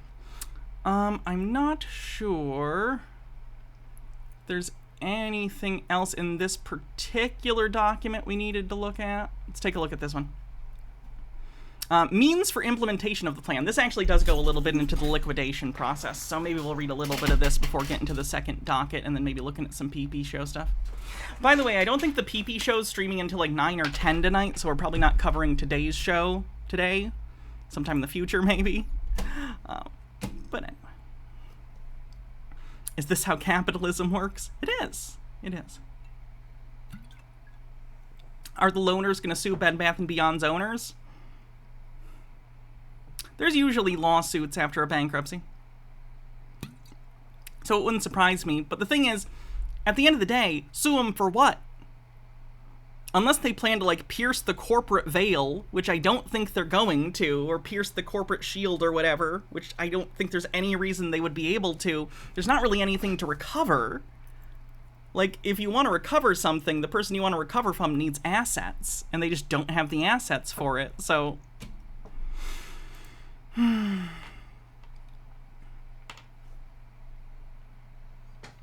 I see the part of the docket that provisions saying shares can be exchanged for shares of the successor? This is what I was talking about earlier, by the way.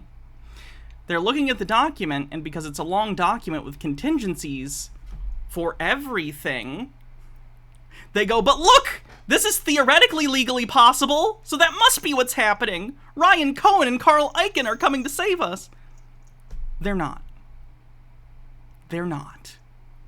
The document outlines that they are liquidating the company.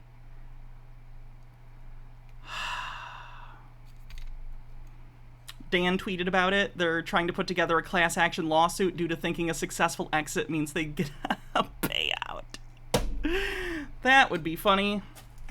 Hope Dan's doing well today. I gotta assume he's busy editing that thing. I wonder if he's already finished filming and writing, because I know he's already working on the editing. On Twitch, he showed off the intro to his video, which, by the way, we can take a look at. That's actually fun. Let's do that.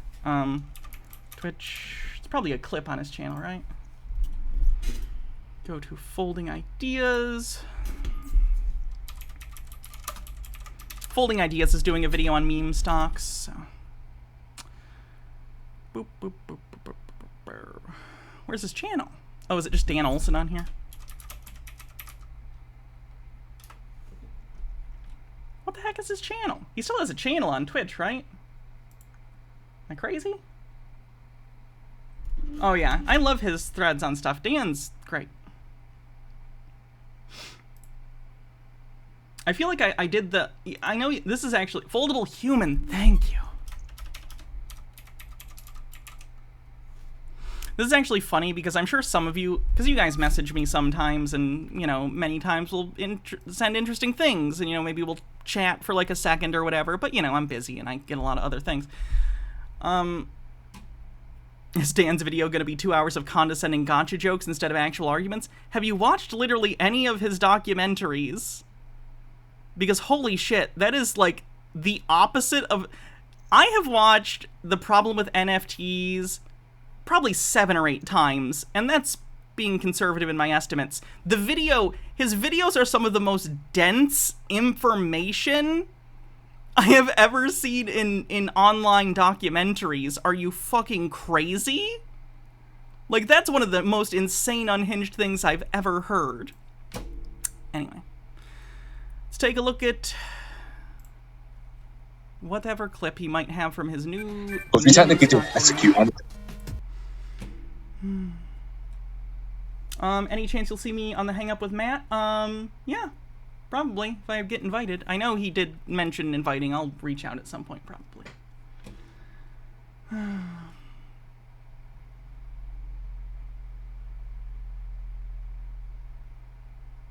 Dan Olson's Hannah's only straight crush. I don't. I respect Dan so much, though. His work is, like, amazing. But anyway, what I was going to say is, similar to you guys messaging me after the PP show thing, you know, I messaged him something, and he mentioned he had seen my appearance on the show, and we talked briefly, and I sent him some other stuff. But I'm really embarrassed and feel like I overtalked. But I'm sure you guys have felt that way. Some of you have messaged me, too. So. Doesn't matter. But he's great.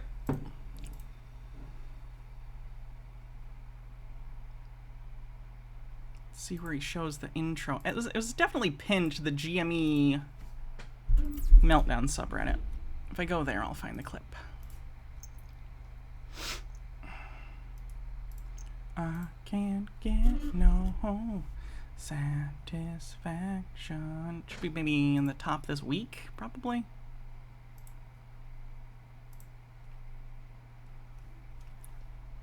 They were constantly talking over you. You didn't overtalk. No, I was talking about when I was messaging Dan. I have a tendency to be overzealous, and I'm afraid he went like, "Who's this fucking crazy person?" But it is what it is.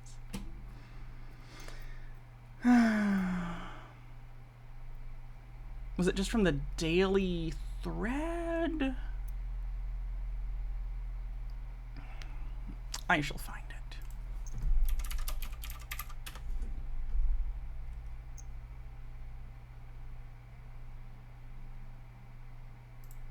Just in this subreddit, though. There we go. Reddit's search function is terrible.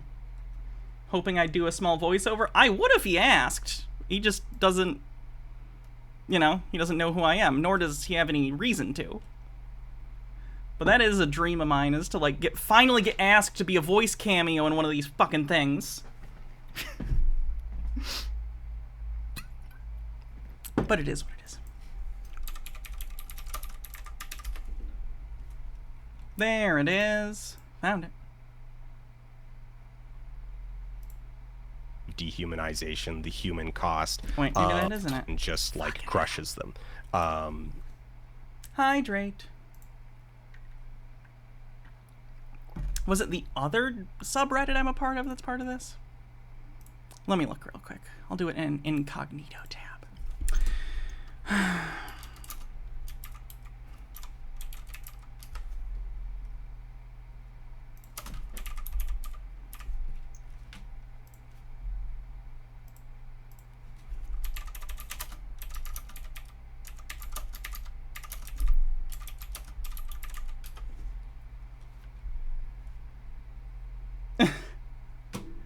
The irony of the stock person in chat saying that after the PP show is the funniest shit.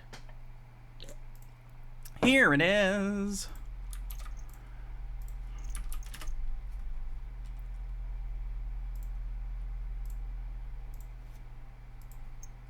Like, the thing is people don't appreciate that this is like, we're in a war.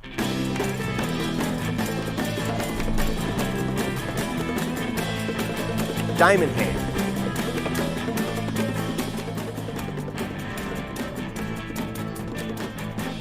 You're not invested in the stock? That's good. Infinite means infinite. I'm very proud of you. That's good. You're not losing money then. infinite risk, infinite reward. Sure, my portfolio looks a lot of red, but I'm in it for the long haul. Lambos or Wendy's, I'm gonna get my tendies.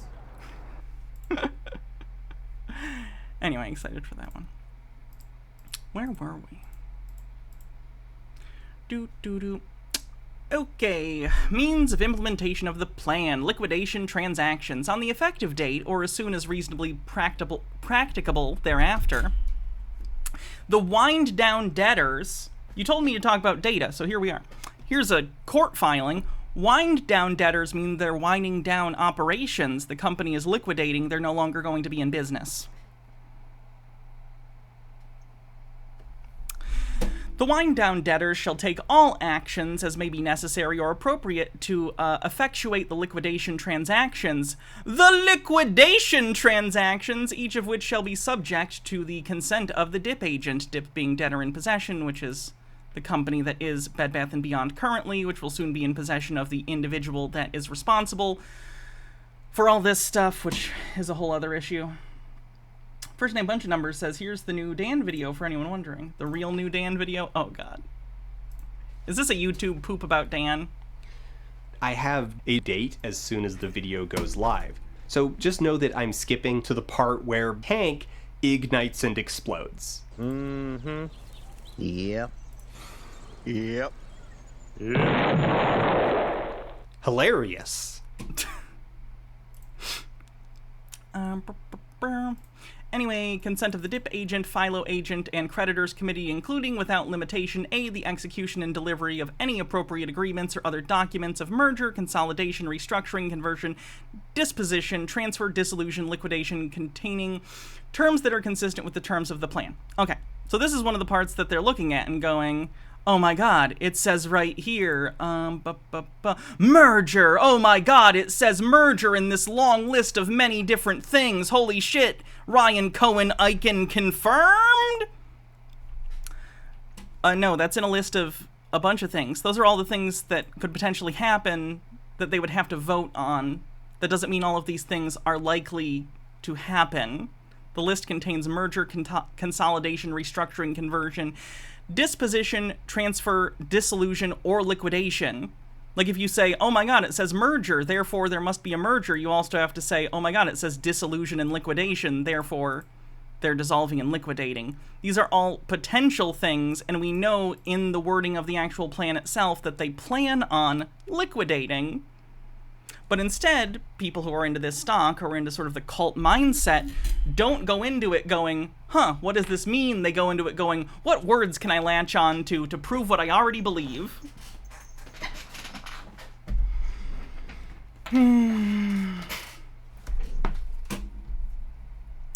Continuing. Distributable proceeds and waterfall recovery. On or after the effective date, the debtors shall make distributions on account of all allowed claims in accordance with Article 3B herein using the distributable proceeds. In accordance with the final DIP order, A, distributable proceeds of oh gosh, I looked this up earlier. Prepression collateral shall be paid to holders of allowed claims until paid full from time to time in the following priority. I, first, on account of allowed FILO claims. 2, second, again, this is just listing the order in which people get paid. And the stock people are penultimate. They are second to last. They are 9 out of 10. And they're concerned that they're not going to have enough to pay number 3. So they're not even close to getting anything.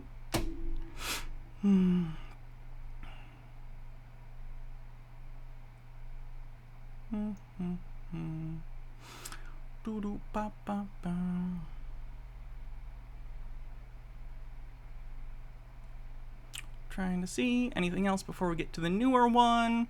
Cancellation of notes, instrument certificates, and other documents. This is an important part too. Oh, let me see if she texted me. Sorry.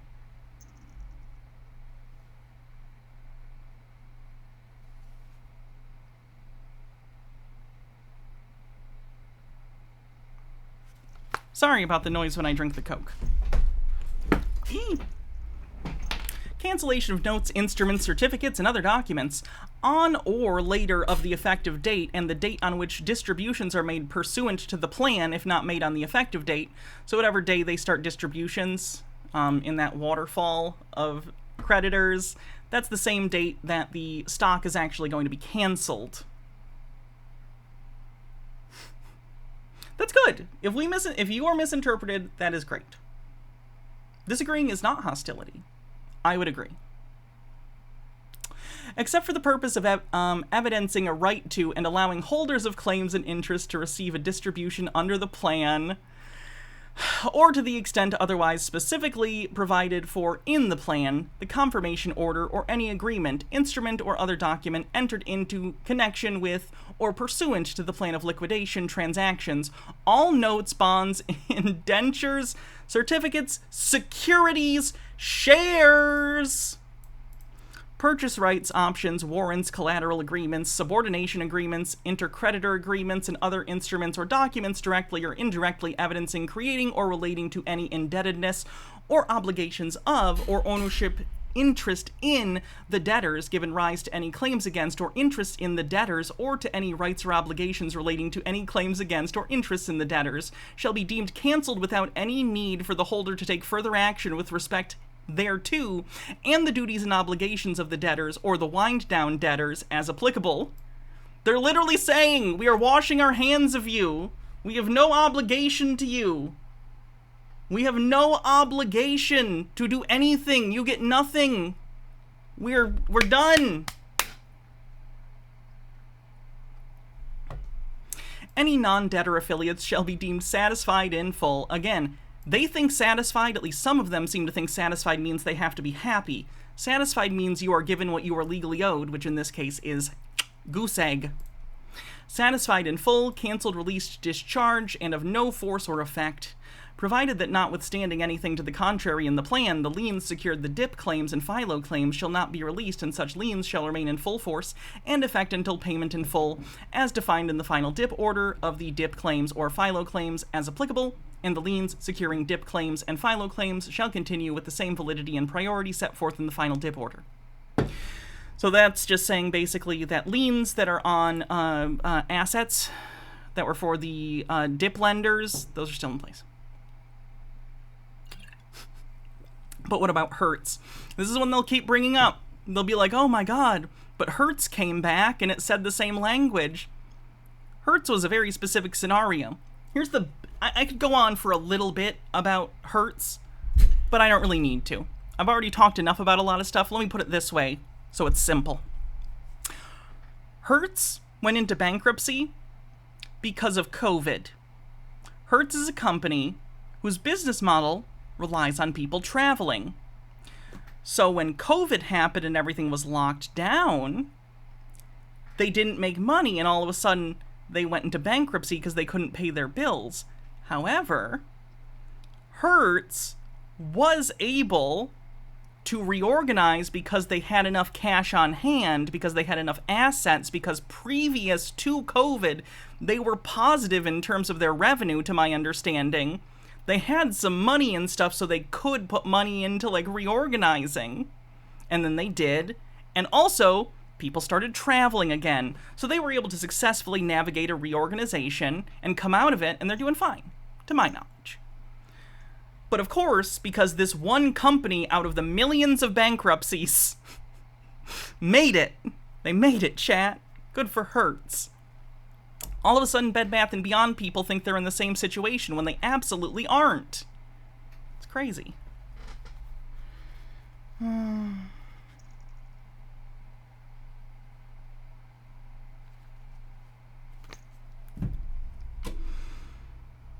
Let's see what else.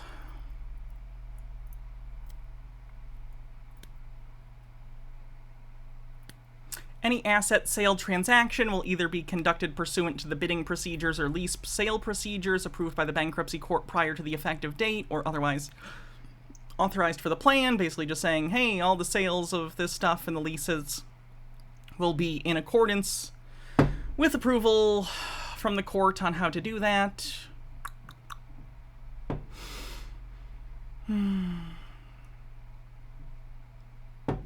except as otherwise provided in the plan, or any agreement, instrument, or other document incorporated herein or therein on the effective date, all property of the estates shall vest in the wind-down debtors, the wind-down debtors being, basically the singular person that's going to be the representative of the debtors soon,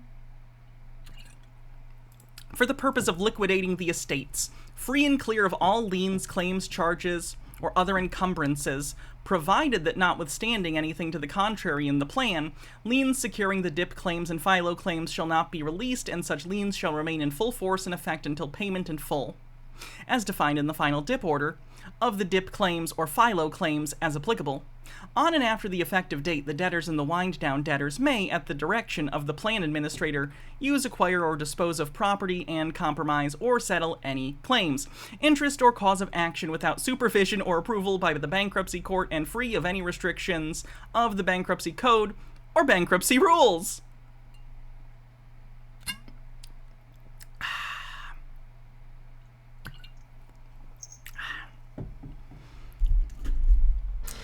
On wind-down debtors, on and after the effective date... Sorry, I got close to the mic again when I did that. I apologize.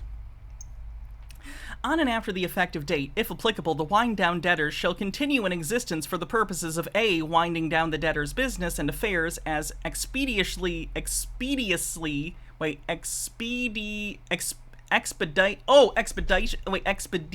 Oh no, this is anathema all over again. Expeditiously, duh. Holy shit, why did that take me so long?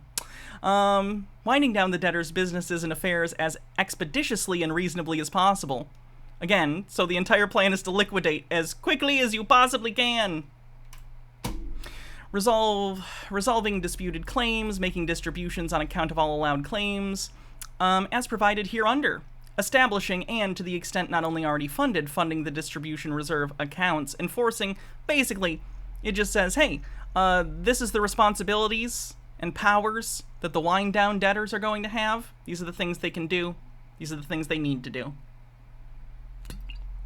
As set forth below, the plan administrator shall act for the wind-down debtors in the same fiduciary capacity as applicable to a president and chief executive officer, and all certificates of formation, membership agreements, and related documents are deemed amended by the plan to permit and authorize the same and retain and have all the rights, powers, and duties necessary to carry out his or her responsibilities under this plan in accordance with the wind-down and otherwise provided in the confirmation order. So basically, once again, what is happening is that the board and everything is being dissolved. Everyone who's like in the management of BBBYQ is leaving. They're fired. They're gone. They're no longer employed. And now this person, whoever it's going to be the person who is representative of the company. The company is effectively going to be one person. One person is going to be making the decisions, and slowly any other employees remaining are going to leave and leave and leave until they're done with all the closeout sales, done with all the liquidations, any stuff that needs to be done in offices or bureaucratically. Basically, this person's going to be the last one standing. Wind-down debtors sounds like a character from Cats. Oh.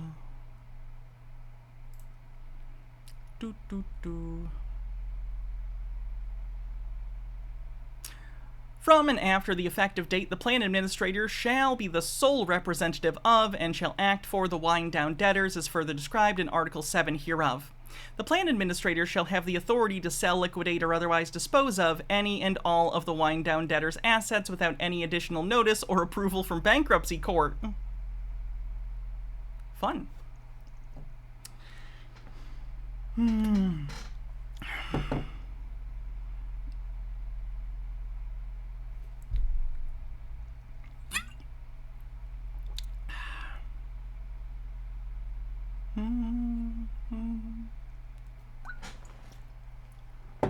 This is funny.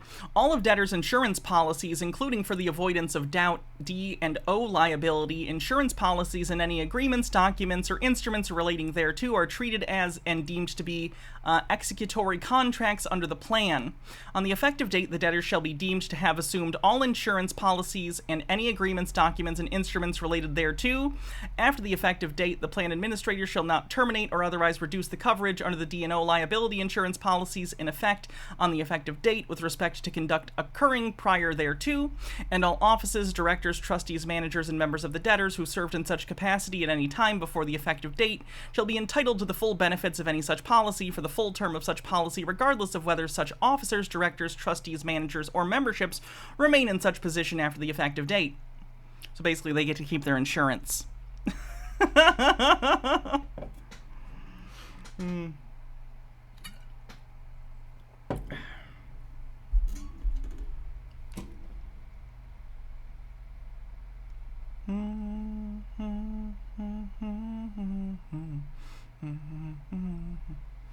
I keep thinking we're done, but then I realize, oh yeah, there's another interesting thing. So I'm just making sure before we move on to the second document.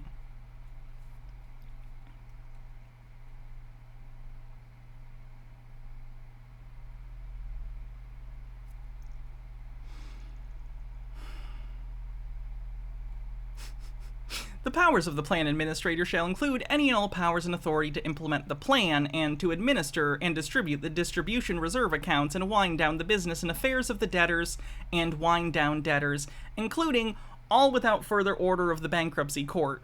1. Liquidating, receiving, holding, investing, supervising, and protecting the assets of the wind down debtor. 2. Taking all steps to execute all instruments and documents necessary to effectuate the distributions to be made under the plan from the distribution reserve accounts. 3. Making distributions from the distribution reserve accounts as contemplated under the plan. Establishing and maintaining bank accounts in the name of the wind down debtors. Basically, it's administrative. It's administrative. They're a placeholder. Got free cinnamon sticks. Fuck yes.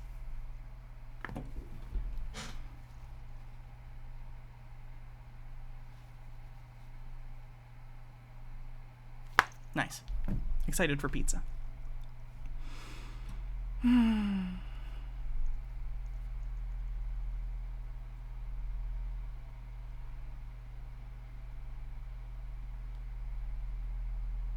Wind down. On and after the effective date, the plan administrator will be authorized to implement the plan and any applicable orders of bankruptcy court, and the plan administrator shall have the power and authority to take any action necessary to wind down and dissolve the debtor's estates.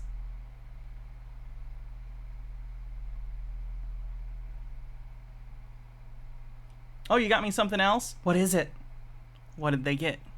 Is it fried something? What is it? Did they get fried Oreos?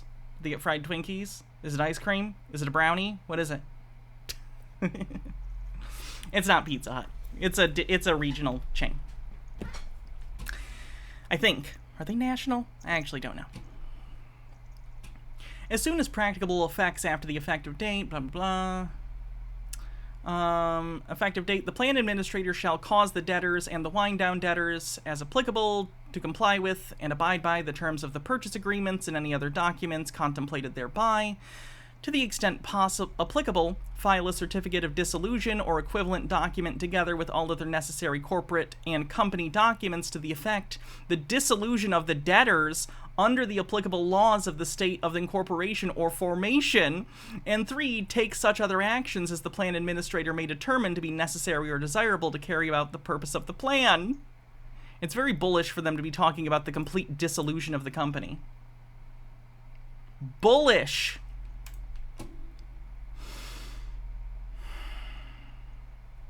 Liquidating trust. Notwithstanding anything to the contrary herein, the plan administrator may, with the consent of the DIP agent, the FILO agent, and the creditors committee, or following the effective date, with the consent of the DIP agent, the FILO agent, and the oversight committee, transfer all or any portion of these assets of the wind-down debtors to a trust, the liquidating trust, which shall be a liquidating trust as the term is used under the section 301-77014D of Treasury Regulations. For the avoidance of doubt, in the event of a permitted transfer, the provisions set forth in Article blah, blah, blah, blah, blah. Basically, if we need to move it, it's going to be in this trust.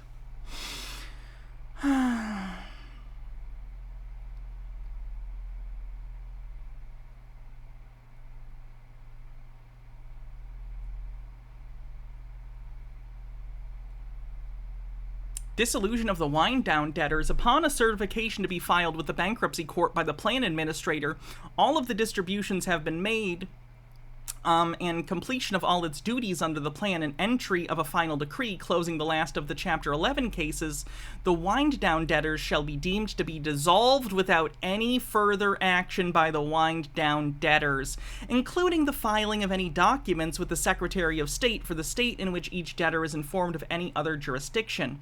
The plan administrator, however, shall have authority to take all necessary actions to dissolve the wind-down debtors in and withdraw the wind-down debtors from applicable states.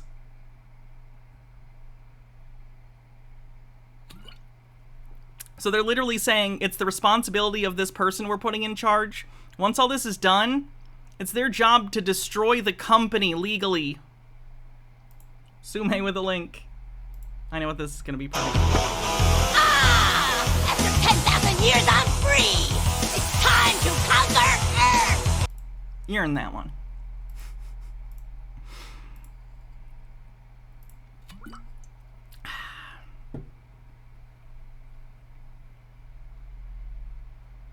So anyway, this was the document that came out last night, and the people in the BBBY subreddits don't get it.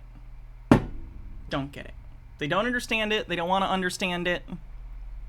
So, today, another document was released. It's this one.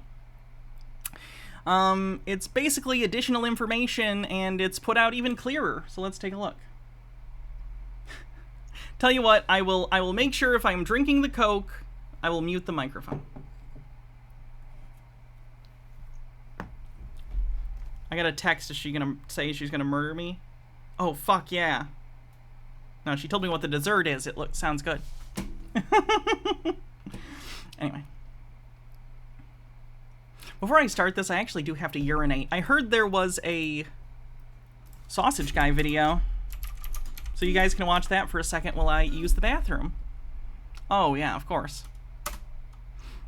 Parmesan sausage, why not? How would you like to sleep with me? No! Well, ordinary sausage you had the time to play with.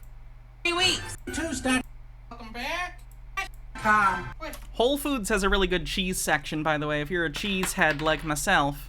Well, cheesehead is usually what they refer to Packers fans as, so that doesn't work. If you enjoy cheese like I do, check out Whole Foods. They have a pretty decent cheese section, at least near me. Alright, check this out. Gotta pee. Be right back. Behave yourselves. Watch out for trolls. Don't invest in any meme stocks. Not financial advice, it's a joke. But also, probably don't do that. And welcome back. I guess Parmesan cheese or Raj Par. And we're gonna make a sausage out of it. How hard is this thing? Wowza. Wowza part 2. I still think the Kraft Parmesan cheese is much better. Come on.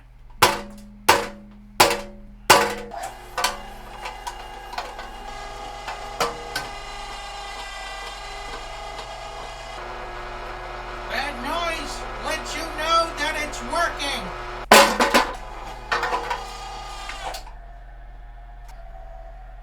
Well, it looks like we played an accidental game of Will It Clog the Grinder today. The cheese is getting warm. It looks like brain clean out. Just make it extra salty and peppery. You think somewhere there's an Italian guy crying, "Kill me." Everything's just falling right on my foot. Don't stand with your sausage so close to me.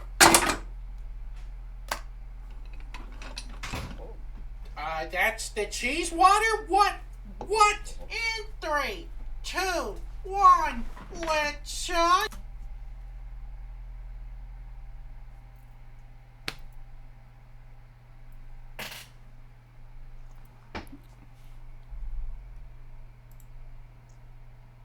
Chat, did she put it somewhere or did she take it?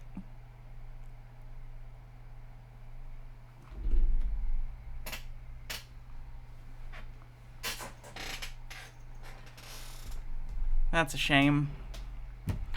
Ah, funny. Funny.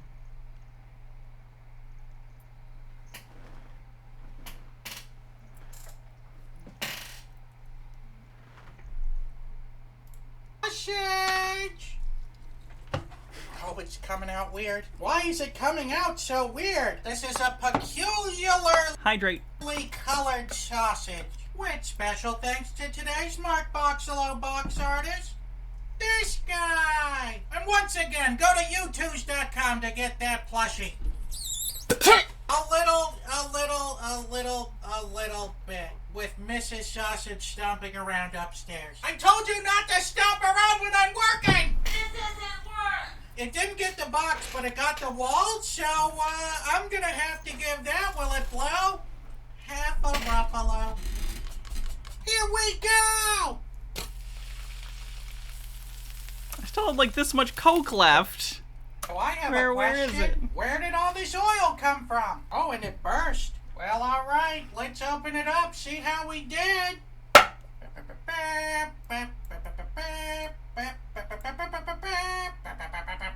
Here we go.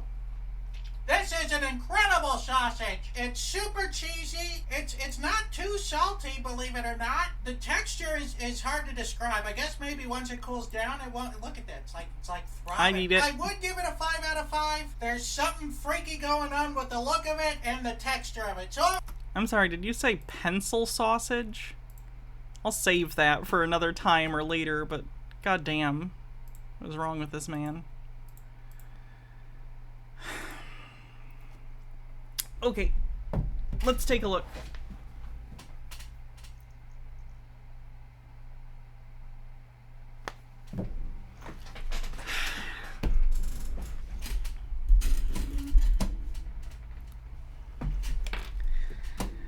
Let's take a look at this document. This was filed earlier today.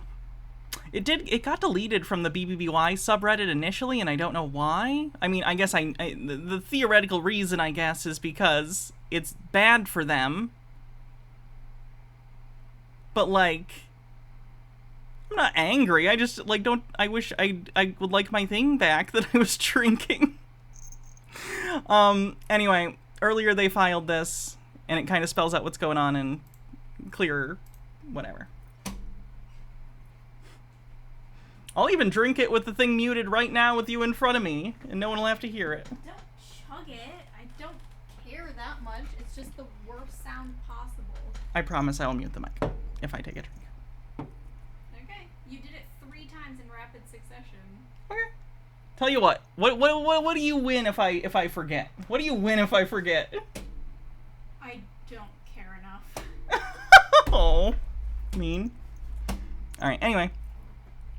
Debtor's motion for entry of an... I win you snuggling with me on the couch. Well, you can have that anyway. Anyway, love you. Love you. Debtor's motion for entry of an order conditionally approving the adequacy of the disclosure statement, approving this solicitation and notice procedures with respect to the confirmation of the plan.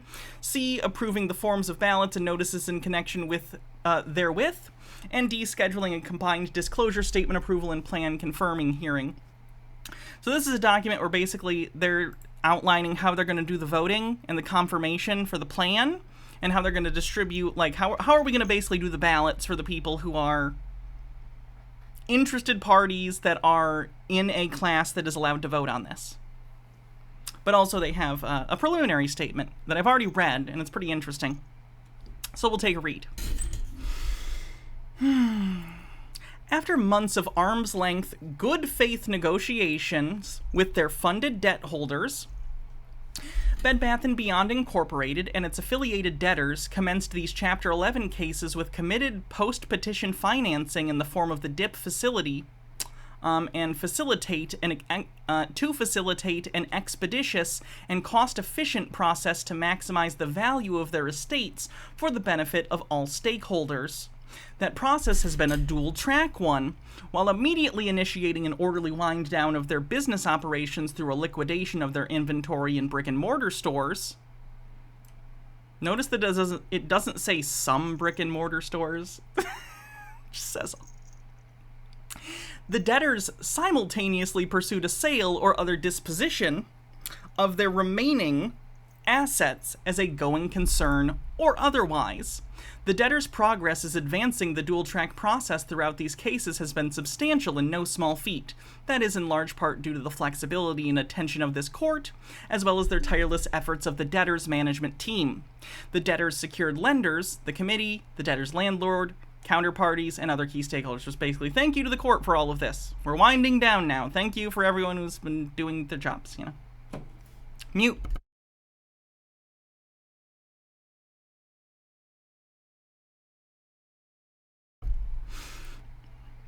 Following the U.S. trustee's appointment of the official committee of unsecured creditors, the committee on May 5, 2023, the debtors promptly engaged in a robust diligence sharing process with the committee and its advisors to educate them on the debtors' business and to bring them up to speed on the developments in the case.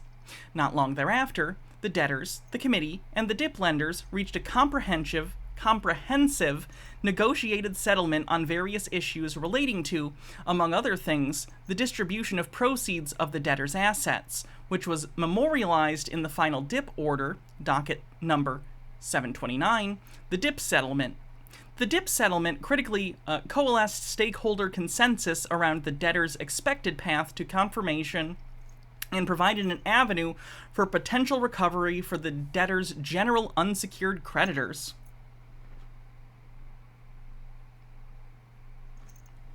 On top of the DIP settlement, the debtors' sustained efforts to monetize their assets and recover estate property has proceeded rapidly and efficiently, rather effectively.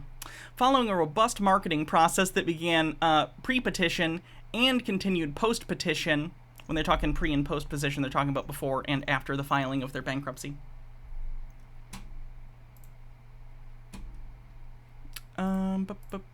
As well as an auction, the debtors obtained approval of a sale of certain intellectual property assets of the Bed Bath & Beyond banner to Overstock.com, Inc. for a purchase price of $21.5 million in cash consideration. Additionally, the debtors obtained approval of a sale of the intellectual property assets of Bye Bye Baby banner to Dream On Me, Inc. for approximately $15.5 million. Again, verification of these IPs being sold for the amounts that all along have been said. Monetization of the valuable intellectual property assets of the debtors' key business banners provides hope for the continued use of revitalization of the debtors' storied brands. In addition to these sales, the debtors continue to successfully monetize their inventory pursuant to the relief granted in the store closing order, which I believe is the one where they were given an extension to continue doing their closeout sales to liquidate more inventory in the stores that are still open. I don't remember if it gave them 30 or 90 more days. I feel like it was one or the other. And their under-market leasehold interests, including through the court-approved procedure to sell or dispose of their lease assets and designation rights related thereto. In conjunction with the foregoing efforts, the debtors and their advisors advanced the drafting and negotiation of the plan and the disclosure statement. And contemporaneously with the filing of this motion, the debtors filed the plan and disclosure statement.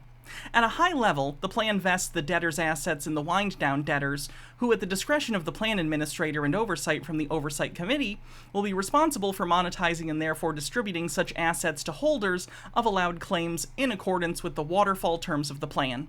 The plan, which is the culmination of months of good faith, hard-fought discussions between debtors, the DIP lenders, and the committee, represents the best currently available path to maximize recoveries for the debtors, stakeholders. Critically, it's supported by the committee and the DIP lenders. Ooh, this thing's approved then. Like, it still has to go, like, the court has to look at it and go, like, sure. But I find it very hard to believe that the court is going to look at the major creditors coming together and being like, yep, this plan works for us, and go, no, the court thinks otherwise. I just don't see that happening. So if they're already in agreement, and this is already the result of months of them going back and forth, this is the plan then. Approving it is like a what's the word I'm looking at? Formality. Approving it becomes a formality. Yikerinos.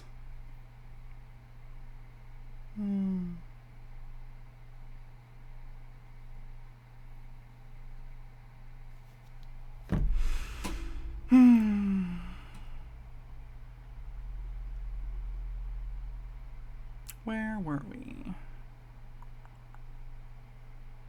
As described above and herein, just over 3 months from the petition date, the debtors have made substantial progress towards achieving their goals for this process. That progress has been achieved in no small part due to the breathing room provided by Chapter 11. Despite such progress, much work remains to be done, and the debtors are mindful of the expedited timeline of these Chapter 11 cases, as mandated by the milestones agreed in the final DIP order and the budget governing the funding of these cases. The debtors believe that this timeline, while expedited, provides the debtors the time required to facilitate a value-maximizing wind down while providing parties an interest adequate notice of opportunity to participate in the process.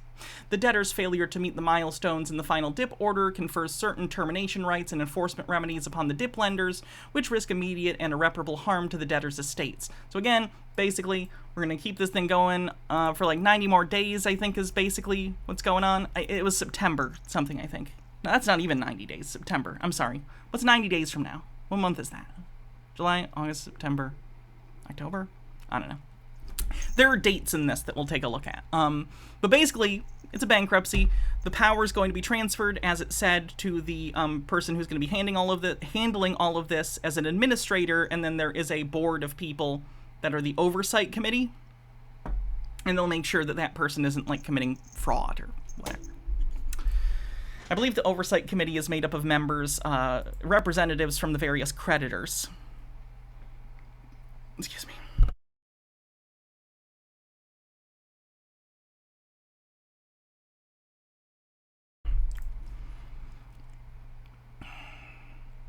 To that end, debtors have been working round the clock to draft the disclosure statement, which explains the transactions underlying the plan as simply as possible.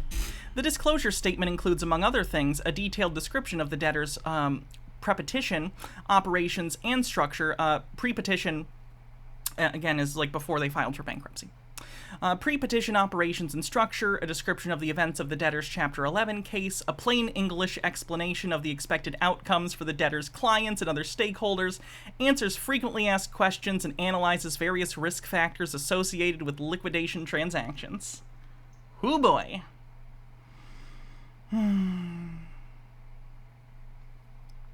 As a result, the debtors seek to obtain conditional approval of the adequacy of the disclosure statement in order to commence solicitation of votes on the plan and the proposed schedule set forth herein, and to schedule a joint hearing to consider the adequacy of the disclosure statement on a final basis and confirmation of the plan.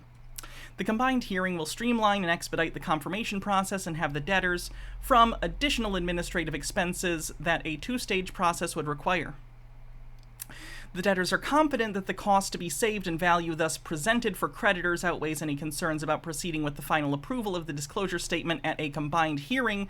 This approach will not only advance these cases to a successful resolution as quickly as cost-effectively as possible under the circumstances, but will also safeguard the value embedded in the plan for all benefit of debtors and stakeholders. Basically, what they just said is, hey, can we get this all in one court date? The various creditors like approving this and stuff, because it'll cost less for us, and we're already spending millions of dollars a month on lawyers. So if creditors want to get any money back, the less court appearances we can do, the better, because the fewer billable hours we're doing, the more money we're going to have to distribute to creditors. I don't know how lawyers do this, by the way. Just fucking reading this shit all day. Like, the stuff that isn't total, like, just legal stuff that you have to look up when you're, like, a lay person. Even the stuff that I understand, it is so verbose for no fucking reason. Oh. Stealth Archer, thanks for following.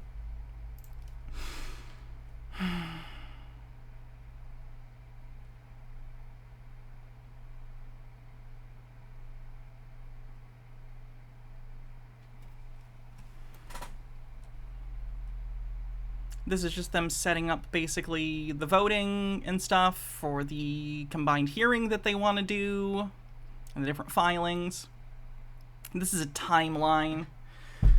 Oh, this is going to be going on for a while, chat. Unfortunately. Even though it's been obvious, it's still obvious. I'm sure this timeline's going to keep things dragging on for the BBBY people for a while. So on July 27th, which is 6 days from now, they're supposed to do a disclosure statement objection deadline. Excuse me.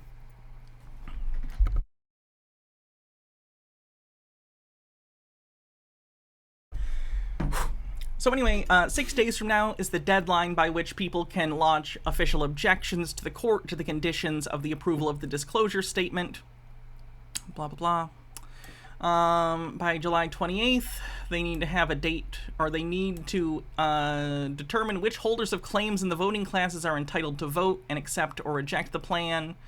They'll receive the solicitation packages, which is how they're going to vote in connection therewith, and whether claims have been properly assigned or transferred to any assignees pursuant to bankruptcy. Basically, by July 28th, which is a day after the previous deadline, they need to make sure that everyone who can vote or has a right to vote gets this package that's going to allow them to do so.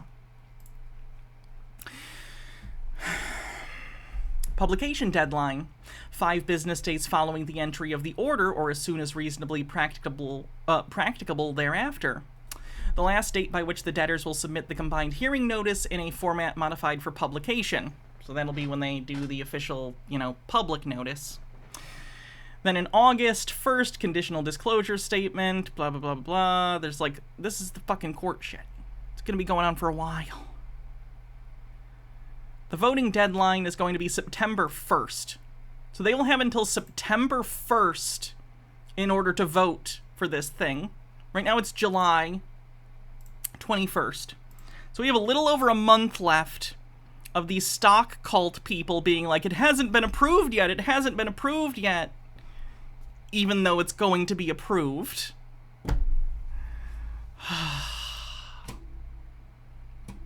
Then confirmation, brief deadline, September 6th, combined reply. Combined hearing date is September 7th. So September 7th, if I read the previous document correctly, if this goes through, my understanding, which could be wrong, the language in the previous document said the day of the combined hearing, if this is approved, all of these things will go into effect immediately, and one of the things including would be the cancellation of the stock. So right now, it's looking like, probably, of course it's court, so there could be delays, things could move around, but if this date remains here on the 7th, which, iffy, it's court. But if it remains on the 7th, then most likely Bed Bath & Beyond stock, BBBYQ, will be canceled September 7th, if that's the day of the hearing and it gets approved. We literally have a date. We have a date, chat. Then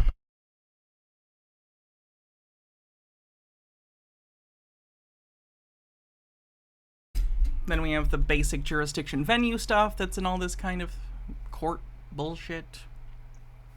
Background, the debtors are the largest home goods retailer in the United States, offering everything from bed linens to cookware to home organization, baby care, and more. In addition to their e-commerce website, the debtors offer merchandise through their Bed Bath & Beyond stores and their Bye Bye Baby stores with locations across North America. Headquartered in Union, New Jersey, Bed Bath & Beyond Incorporated is a publicly traded company that currently employs approximately 14,000 non-seasonal employees.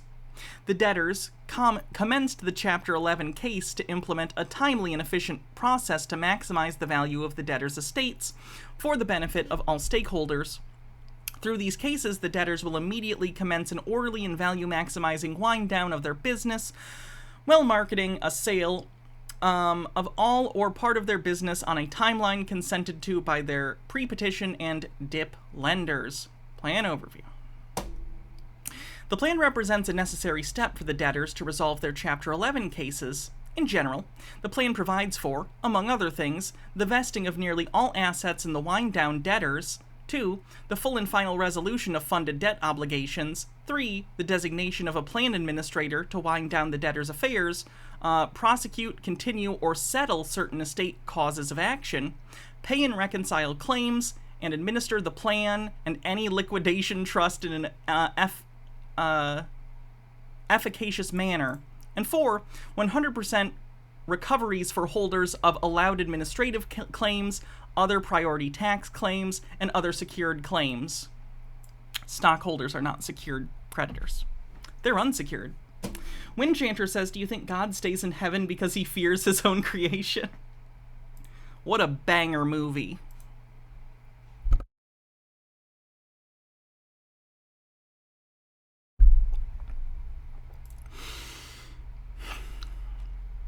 The compromises under the plan are fair and equitable, provide the best recovery to stakeholders under the circumstances, and will enable the debtors to achieve their goal of maximizing value of their estate for the benefit of their creditors.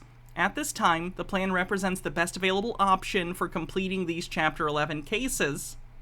The plan provides for a global compromise and settle of all claims, causes of action, and controversies released, settled, compromised, discharged, or otherwise resolved pursuant to the plan. The plan classifies holders of claims and interests into the following classes, and then it's the same list that we had before, where the stockholders are 9th, and it actually gets specific again here. Interest of BBB, this includes the stockholders. And it says, on the effective date, which, as of right now, appears to be scheduled for September 7th. By then I'll be playing Starfield. Woo! That's gonna be sad. That's gonna be sad. I'll be playing a game that I've been waiting years for, and these people's lives will be ruined. I guess they're ruined now, too. So. On the effective date, in full and final satisfaction of each allowed interest in BBB, I will remind you that satisfaction here means within legal responsibility. Doing your legal responsibility.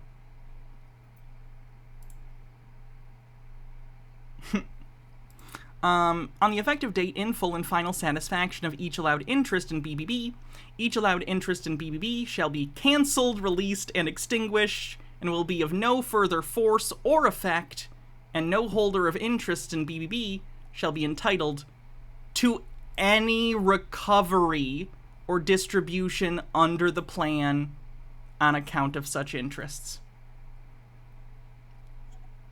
I will repeat this, because it bears repeating, because it is literally here in black and white. You could not be more black and white. Someone post the Willy Wonka clip again. I will play it.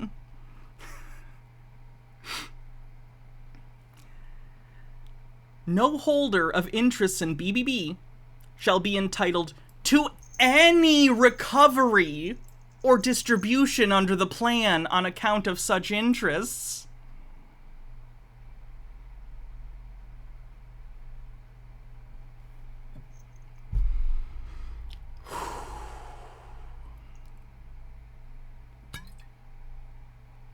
Fuck!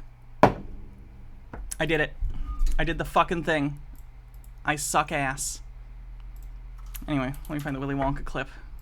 Well, I feel like a fucking idiot.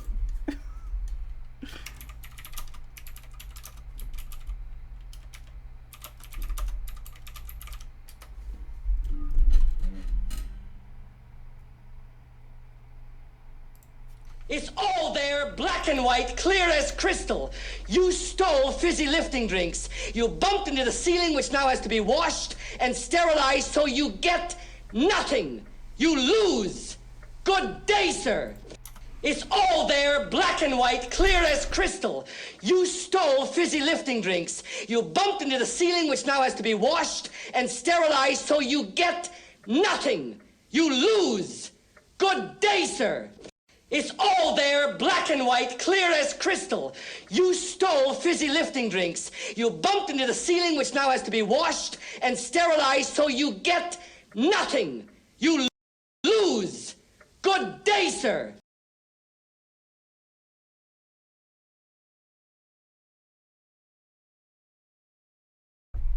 It's a weird feeling of catharsis, because on the one hand, I am always the kind of person that second guesses myself. I'll say this honestly, because I want you guys to know this. I want to be as honest as possible with you guys. There's always a part of me that no matter how right I feel, I always have that thought, what if I'm wrong? What if I'm wrong? You know? I was, 99.999% sure that this was going to happen and that my assertion of what was going on, like, I thought it was correct. You know? But then when you have a bunch of people yelling at you on Twitter and saying transphobic shit and being just basically fucking gaslighting you, it gets to you. So on some level, I was like, fuck. Like, am I wrong? Am I crazy? I am crazy, but not for this reason. I was right. And being right isn't important. Like, I don't care that, like, I was correct and they were wrong. I'm just glad that my perspective and my perception wasn't that fucked. Oh. So there is a catharsis, but on the same end, like I said, I feel really bad for most of these people. If you'll read some of what these people write, it's clear a lot of them are not okay. Agebread says, maybe Kais and Pee-Pee have everlasting gobstoppers, which will magically give them millions. What then, Hannah? What then? I'll celebrate with them. I'll celebrate. The schnozberries taste like schnozberries.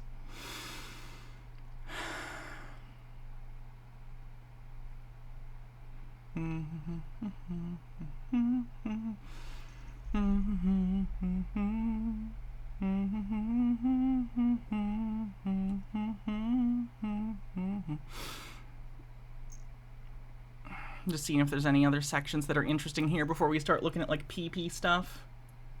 When Hannah spits facts about these people. Oh, God.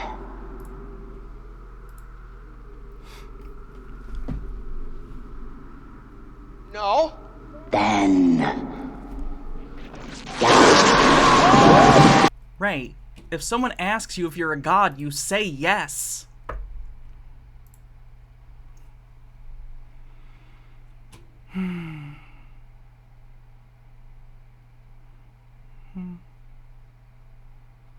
This is stuff about the vote, voting procedure,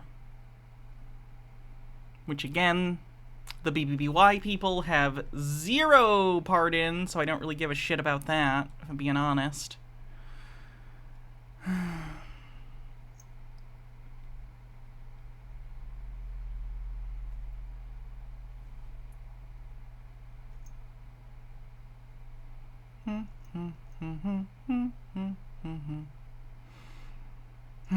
Disclosure stuff. Let me actually go back up to the, like, table of contents. That might be easier. Oh my god, this one doesn't even have a table of contents. Fuck me. Alright, we're gonna scroll through. We'll just look for important stuff, chat. We got this. I apologize if I miss anything interesting. I will do my best. But this came out literally like 20 minutes before stream started, so like I haven't gotten very far into this. We already got past the part I had read. Bittergrin says, I still remember an episode of the cartoon where the Babylonian god Marduk asked them if they were gods, and Peter puts his hand over Ray's mouth. That's funny.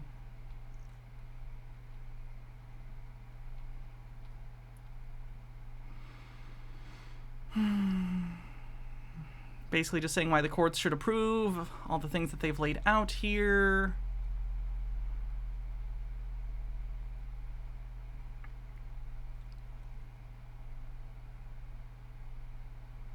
Exhibit 4B. We definitely gotta look at Exhibit 4B at some point. Class 9 and 10, which includes the Bed Bath & Beyond people. Their status is impaired, deemed to reject, so they don't get to vote. Will receive a notice substantially in the form attached to the order as Exhibit 4B in lieu of the solicitation package, so we'll definitely have to look at 4B. Fennikigami says, I'm free of wage slavery for the day. Well, welcome! Welcome to the stream. How's it going? And thanks for kicking off a hype train. 21% to level 1 on the hype train. Each non-voting status notice will include, among other things, instructions as to how to view or obtain copies of the conditionally approved disclosure statement, including the plan and the other exhibits attached thereto, the order, and all other materials in the solicitation package, excluding ballots, from the notice and claims agent and or the court's website via Pacer. B, a disclosure regarding the settlement, release, exculpation, and injunction language set forth in Article X of the plan, and a form for opting out of the third-party release provided by the Article X D of the plan.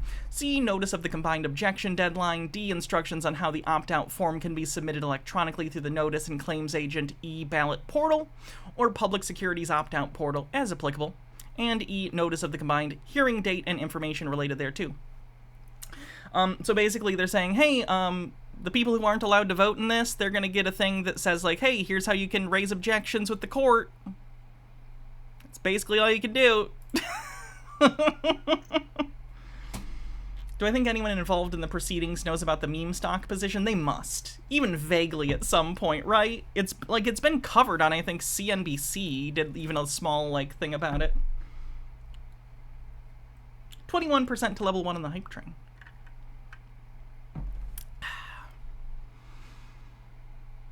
Again, ballots.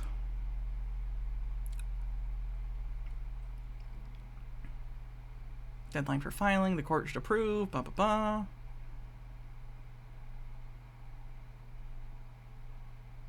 The debtors request authorization to make non-substantive changes to the disclosure statement, plan, combined hearing, notice, solicitation package, non-voting status. That's basically so they don't have to ask the court to fix, like, typos and stuff.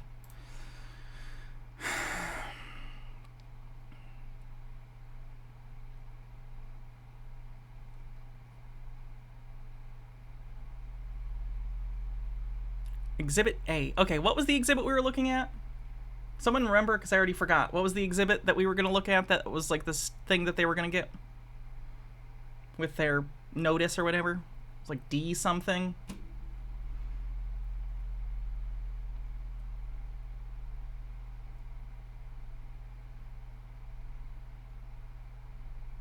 Oh, is this like, did the court approve it already? Is this like the court approval? Winchanter with 50 bits and a link. Oh, God. It's the same clip. N. Oopsie. Upon the debtor's motion for entry of an order, conditionally approving the adequacy of the disclosure statement approved by the solicitation and notice procedures with respect to the confirmation of the plan, approving the forms of ballots and notices connection therewith, scheduling a combined disclosure statement approval and plan confirming hearing and certain dates and deadlines with respect thereto, and E, granting related relief, and 2, A, extending the debtor's exclusive periods to file a Chapter 11 plan and solicit acceptance thereof pursuant to Section 1121 of the Bankruptcy Code, and granting related relief, the motion of the above captioned debtors and debtors in possession, collectively, the debtors, for entry of an order, this order pursuant to sections, all of these, Bankruptcy Code, these rules also, approving, blah, blah, blah, blah, blah, blah, blah, blah, blah, blah, blah. Is it approved? Is it fucking approved? The motion is granted. There we go. The court did grant it. How nice. Nemesaur, thank you for 10 tier 1 subs. Winchanter, if you do the correct clip. Oh, you didn't need to give me more bits. I knew that was a mistake. If you ever make a mistake, it's fine. I understand. Wait, is that fucking Zool? Is that Zool? Are you a god? I have not seen the most recent Ghostbusters movie that's basically Stranger Things Ghostbusters. Ray? Oh, come on, Ray. Yes. Yeah, we're all gods. Yeah, I mean, we're all pretty dang special down here. On a personal note, I thought that we had busted up for good. I haven't seen that one. It's kind of cute.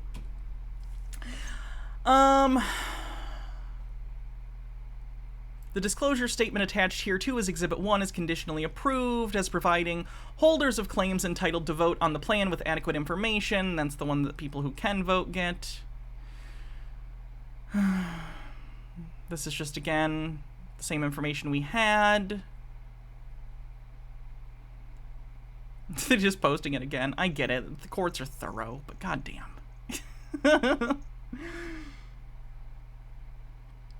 97% to level 3 on the hype train.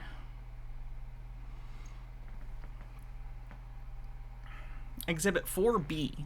4B, 4B, 4B. We gotta find 4B.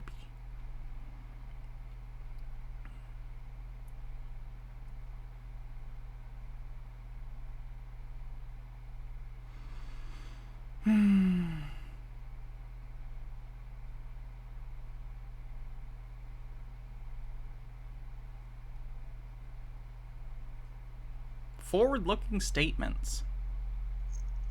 Mr. Plast, oh, thanks for gifting a sub and getting us over level 3 of the hype train. Thank you very much. Oh god, there's a whole separate table of contents for this. Holy fucking shit. Why? Oh, fine. Oh, this is like in-depth. Okay, there's like a Q&A section. Perfect. Let's do this. Bed Bath & Beyond and its debtor affiliates as debtors and debtors in possession, collectively the debtors or the company, submit this disclosure statement pursuant to Section 1125 of the Bankruptcy Code. Copy of the plan. Preliminary statement. The debtors were the largest... We read that part. Oh, no, this actually is different. Good, let's read this. This is going to be a glorious train wreck. Oh god, what is it? Oh my god, he's seeing Barbie? Well, I'm glad Barbie's making money then.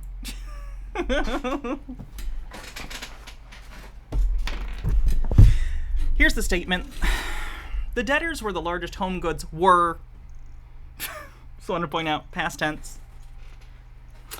The debtors were the largest home goods retailer in the United States, offering everything from bed linens to cookware to home organization, baby care, and more.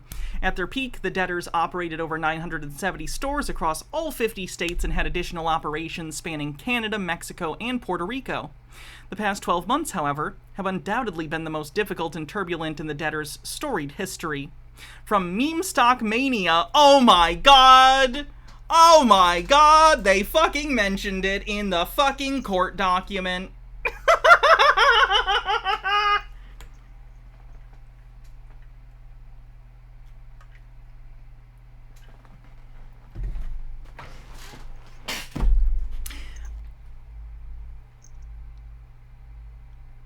Okay then. From meme stock mania to credit agreement defaults and back again, the debtors explored all potential value maximizing alternatives in an effort to turn around their business and stave off Chapter 11.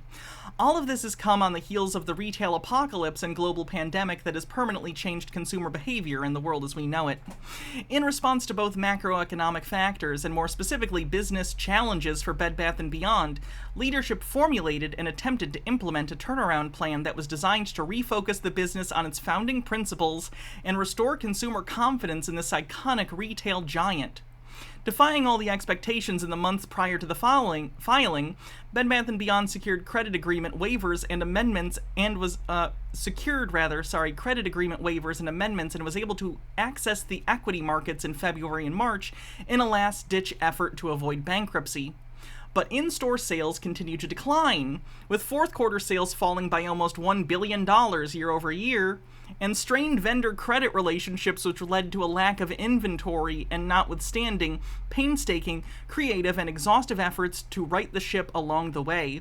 Bed Bath & Beyond was simply unable to service its funded debt obligations while simultaneously supplying sufficient inventory to its store locations, all of which necessitated the following of these Chapter 11 causes. Gee, I wonder why they haven't brought up short sellers once. It's almost like they're describing that their business model and the context of the economy in which they were operating didn't really mesh, and they weren't making money, and that's why they failed. It's almost like short sellers had nothing to do with this. Crazy.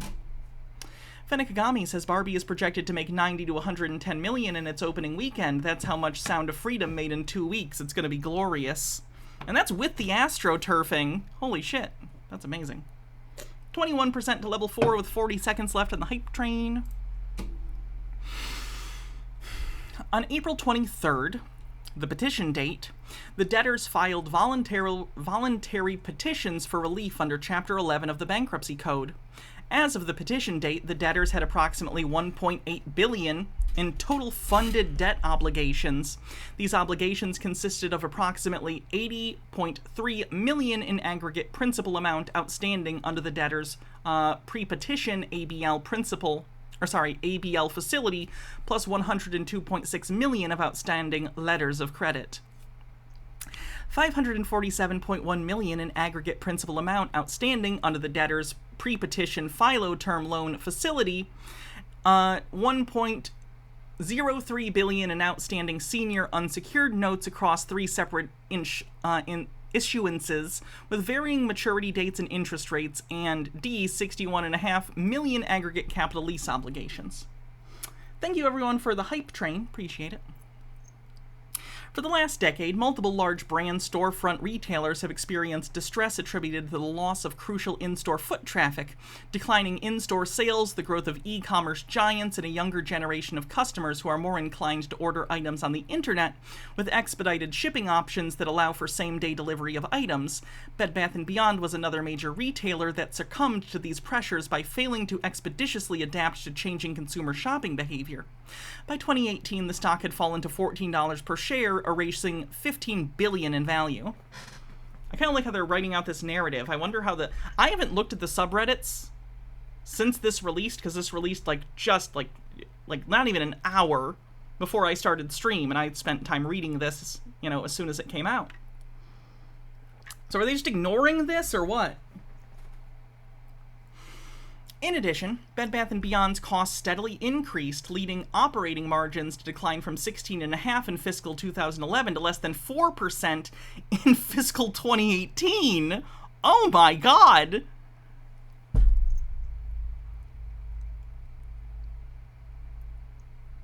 Their margins fell by 75% in the span of 7 years!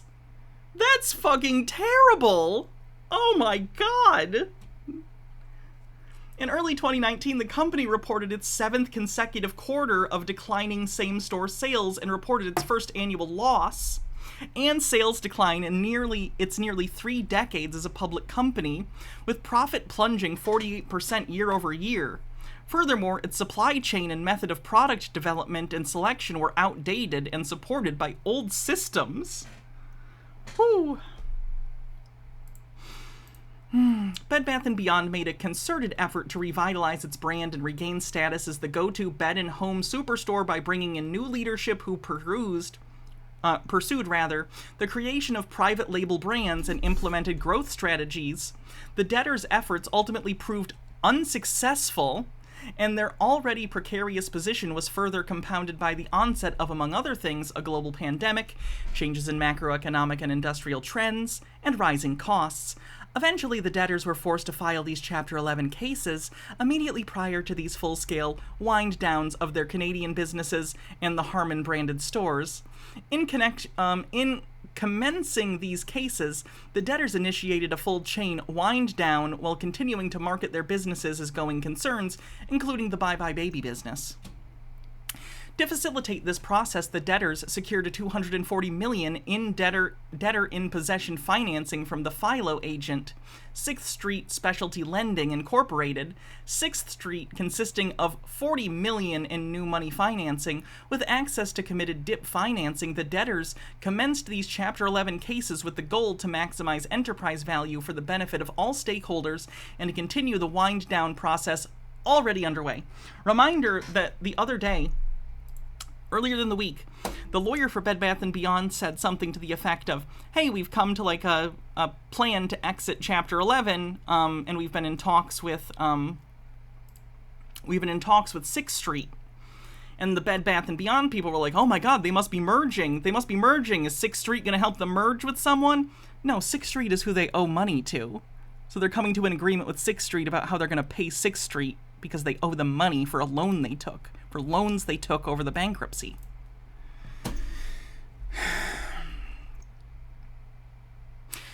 The debtors filed a motion to establish procedure to govern an efficient public and flexible auction process to realize the full value of its existing assets, which the bankruptcy court approved on April 25th, 2023. The process has entailed an orderly wind-down of the debtors' business operations through a liquidation of the debtors' brick-and-mortar stores in conjunction with a court-approved procedure to sell or otherwise dispose of the debtors' remaining assets through a going concern transaction or otherwise. The debtor's progress in advancing this dual-tracked process to date has been substantial and no small feat. Following the U.S. trustee's appointment of the official committee of unsecured creditors, the Creditors Committee, the debtors promptly engaged in a robust diligence sharing process with the creditors. Basically, hey, we shared all this information with the creditors so they knew what was going on. Because we're still in control, because we're the debtors in possession of this Chapter 11 bankruptcy. Same information. On top of these substantial asset sales, the debtors continue to monetize the value of their inventory pursuant to the relief granted in the store closing order as defined below, and their leasehold interests, including through the court-approved procedure to sell or dispose of their lease assets and designation rights related thereto. Overall, the debtors' sustained monetization of their assets and unwavering asset recovery efforts are proceeding rapidly with the paramount goal of maximizing value for the benefit of all the debtors' stakeholders. Pursuant to Article 3B of the plan, holders of claims will receive, except to the extent that a holder of such allowed claim has agreed to less favorable treatment, the following treatment in full and final satisfaction, compromise, settlement, release, and discharge of, and in exchange for, such holders' claims and interests. Holders of other priority claims will receive payment in full in cash from the combined reserves. Priority claims are like people at the top. The shareholders are not. I'll wait to eat. Thank you.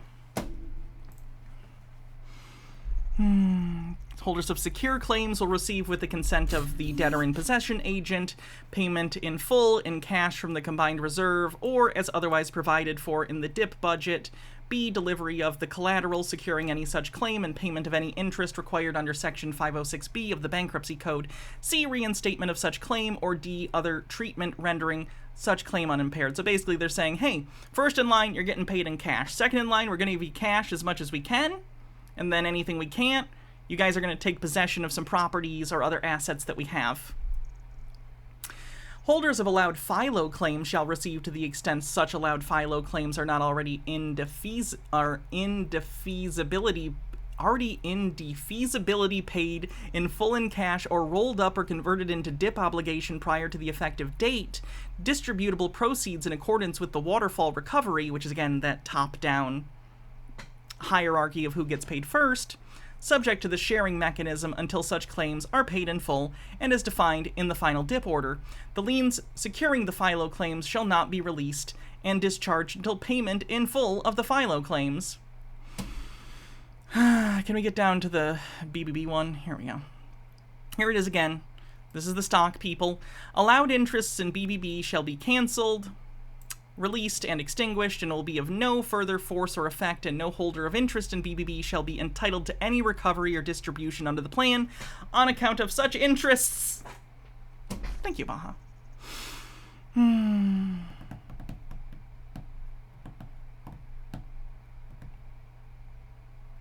The plan provides the best available alternative for the debtor's estates and creditor recoveries. If the debtor's business were liquidated in a Chapter 7 process, store closing processes likely would halt, forcing locations to go dark and resulting in the termination of employees until a trustee could turn the lights back on. Even then, employees with critical institutional knowledge would have left, leaving behind a large and complex liquidation to be managed by new hires who are unfamiliar with the debtor's business. The needless loss of value to creditors and the debtor's estate would be insurmountable. Creditors would receive lower recoveries in Chapter 7 because the debtor's estate necessarily would bear additional costs associated with the transitioning to Chapter 11, retaining a Chapter 11 trustee, counsel, and advisors, and administering a Chapter 11 process. So, for any of the BBBY people who are like, why would they do Chapter 11 if they're just liquidating? They just explained it because they thought they could get more money for the people they owed if they stayed in control, because they could maintain employment of a lot of people. They could keep the stores open and continue to do liquidation sales until they were ready to wind down. The debtors believe that the plan maximizes stakeholder recoveries in these Chapter 11 cases. The debtors seek the bankruptcy court's approval of the plan and urge all holders of claims entitled to vote to accept the plan by returning their ballots so that the notice and claims agent Knoll Restructuring Administration, LLC, actually receives such ballots by the voting deadline, i.e. September 1st, 2023 at 4 p.m. Eastern Time. Assuming the plan receives the requisite acceptances, the debtors will seek the bankruptcy court's approval of the plan at the hearing scheduled for September 7th. I'm gonna take a drink real quick.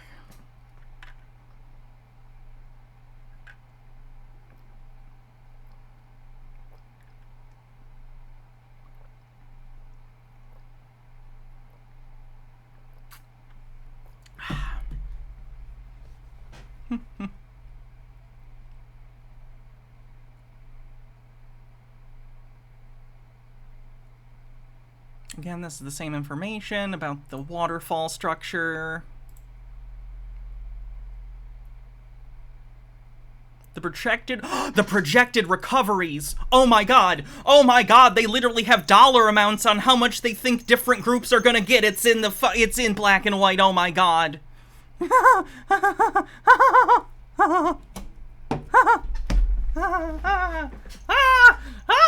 did it. We did it. We fucking did it! Oh my god. Okay. So priority claims they think they can pay out in their entirety with $8 million.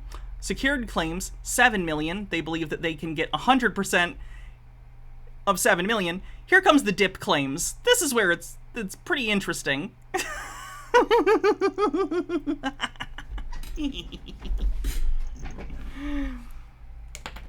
The dip claims, which are third in line, $240 million, they believe that they will only be able to recover between 8 and 100%. 8% is their minimum.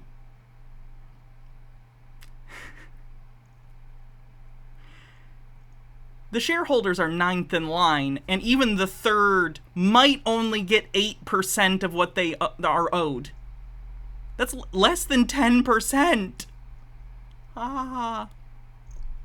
Anti-Pretzel says, man, the BBBYQ cultists must play Yu-Gi-Oh! Because I doubt they'll be able to read this far. Alright, let's see. Here's 4 through 6. Philo claims are owed $349.6 million. They project they'll recover 42.2 to 100%. Junior secured claims are owed $100,000, and they'll either get 0 to 2.5% of that. General unsecured claims, which is number 6, is owed, oh my god, $1.8 billion to $2.4 billion, and they expect to only maximum recover 2.5% of that, of $2.4 billion. Remember when I was on the PP show and they were like, oh, their debts are down to $1.7 billion? We're above $1.7 billion adding these up. Wait a minute, are you telling me the guys on the PP show were wrong? Holy fucking shit. Crazy.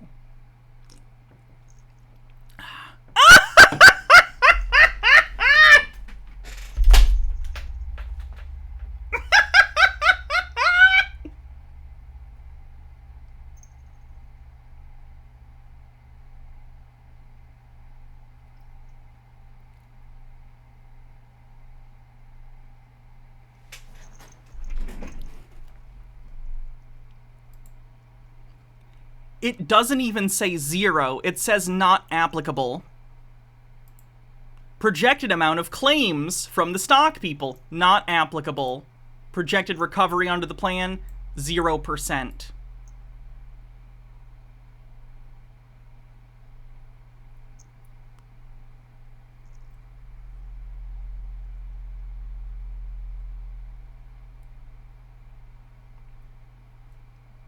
And to be clear, they're not even the first in line to get nothing.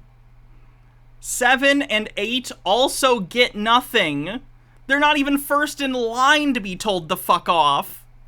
They're third in line amongst the people who get nothing.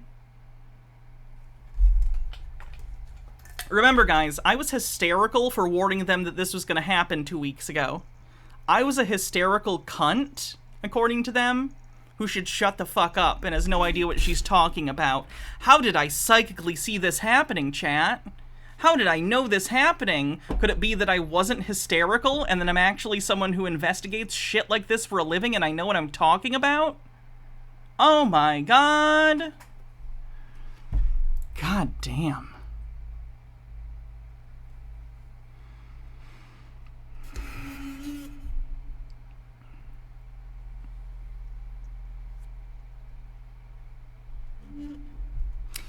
What happens to my recovery if the plan is not confirmed or does not go effective? In the event that the plan is not confirmed or does not go effective, there is no assurance that the debtors will be able to implement the liquidation transactions. It's possible that any alternative may provide holders of claims or interests with less than they would have received pursuant to the plan. For more detailed descriptions of the consequences of an extended Chapter 11 case or of a liquidation scenario, see Article X of this disclosure statement entitled Confirmation of the Plan. The debtors believe that liquidation under Chapter 7 of the Bankruptcy Code, a very possible event if the plan is not confirmed, would result in significantly reduced creditor recoveries as compared to the plan. As set forth in Article XB of this disclosure statement, smaller recoveries would result under a Chapter 11 because of, among other things, significant additional administrative expenses associated with the appointment of a Chapter 11 trustee and administration of a Chapter 7 liquidation, including additional claims that may be entitled administrative priority. So again, what was just said here is, this plan is the best case scenario. In the best case scenario, the BBBYQ people are third in line to get nothing. In the worst case scenario, the people above them who are supposed to get something get even less. But in either case, you know the drill. It's all there, black and white, clear as crystal. You stole fizzy lifting drinks. You bumped into the ceiling, which now has to be washed and sterilized, so you get nothing. You lose. Good day, sir. It's all there, black and white, clear as crystal.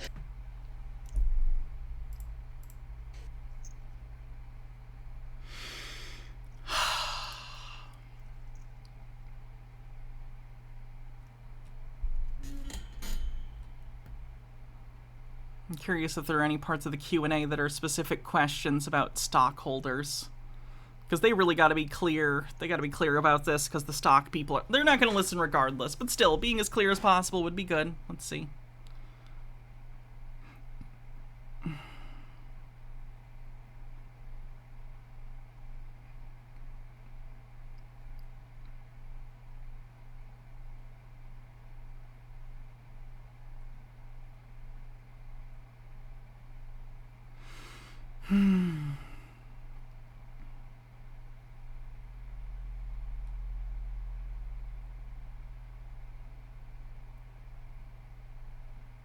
Oh, the poor people who are at the contacts of these things are going to get hounded by crazy people.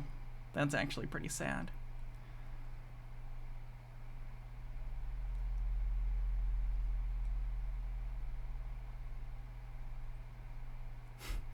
Again, this is the stuff we said earlier. This is just informing the stakeholders on the effective date, which is whenever this probably gets approved. That's when they're going to, do the liquidation. This is the same thing in terms of the hierarchy of recovery. Cancellation of existing securities, notes, instruments, certificates, and other documents. And again, this is stock. This includes stock. Will I be looking at the subreddit? Yeah, I'll take a look. We're almost done with this part, because, I know it doesn't matter, but I've shown about 50 times in these documents where it expressly explains what's happening, so I think we get it. This is just really satisfying to me, so...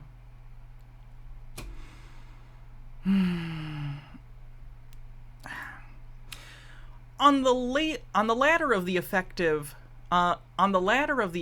date and the date on which distributions are made pursuant to the plan, if not made on the effective date, except for the purpose of evidencing a right to and allowing holders of claims and interest to receive a distribution under the plan or to the extent otherwise specifically provided for in the plan, the confirmation order or any agreement, instrument, or other document entered into the connection with or pursuant to the plan or the liquidation transactions, all notes, bonds, indentures, certificates, securities, shares, purchase rights, options, warrants, collateral agreements, subordination agreements, intercreditor agreements, and other instruments or documents directly or indirectly evidencing, creating, or relating to any indebtedness or obligations of or ownership interest in the debtors, given rise any claims against or interest in the debtors, or to any right or obligations relating to any claims against or interests in the debtors shall be deemed cancelled without any need for the holders to take further action with respect thereto, and the duties and obligations of the debtors or the wind-down debtors as applicable, any non-debtor affiliate shall be deemed satisfied in full, cancelled, released, discharged, and of no force or effect, provided that notwithstanding anything to the contrary in the plan, the liens securing the dip claims and filo claims shall not be released, and such liens shall remain in full force and effect until payment in full, as defined in the final dip orders, of the dip claims or filo claims as applicable, and the liens securing the dip claims and filo claims shall continue with the same validity and priority set forth in the final dip order. So again, your stock is going to be worth nothing. Don't worry, you don't have to do anything about it. They're going to cancel it, whether you want them to or not.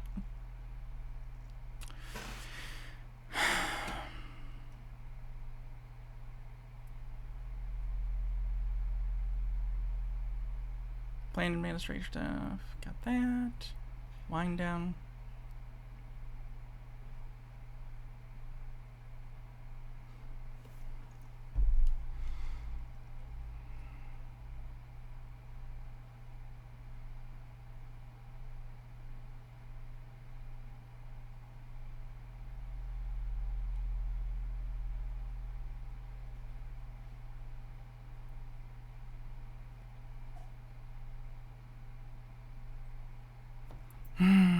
Most of this is, of course, about the high up first come, first served debtors. Because, of course, it is. Genuinely, to all the lawyers in my chat, by the way, because I've talked about this before,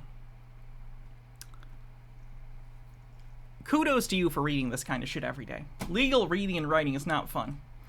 Poilu, thanks for 25 months.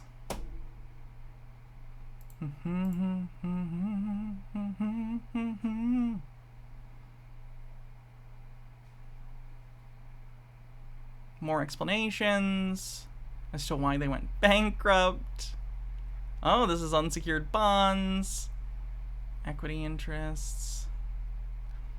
As of the petition date, Bed Bath & Beyond has 180 shares of preferred stock. Shares of Bed Bath & Beyond's common stock have traded on NASDAQ exchange under the symbol BBBY. As of the petition date, approximately 739,056,836 shares of voting common shares were outstanding. And they're about to be worth nothing. Chitara says, feeling catharsis is not a sin according to the main man. Praise Paul.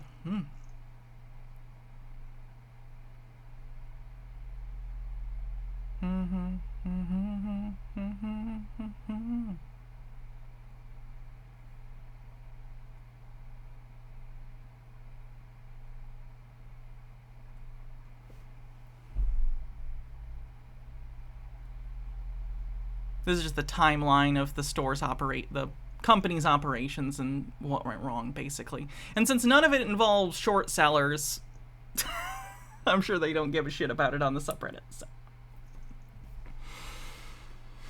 Goddamn legal documents are fucking long.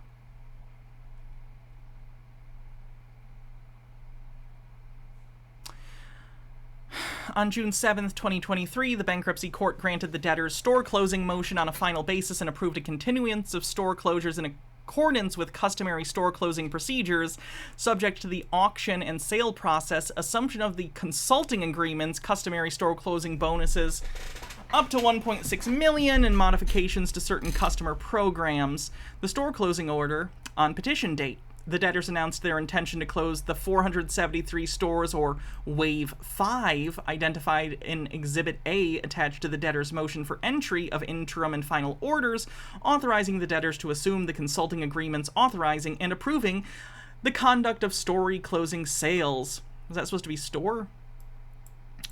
With such sales to be free and clear of all liens, claims, encumbrances, yada, yada, yada. Just talking about, treatment of unexpired leases. They're going to try and sell those leases, of course.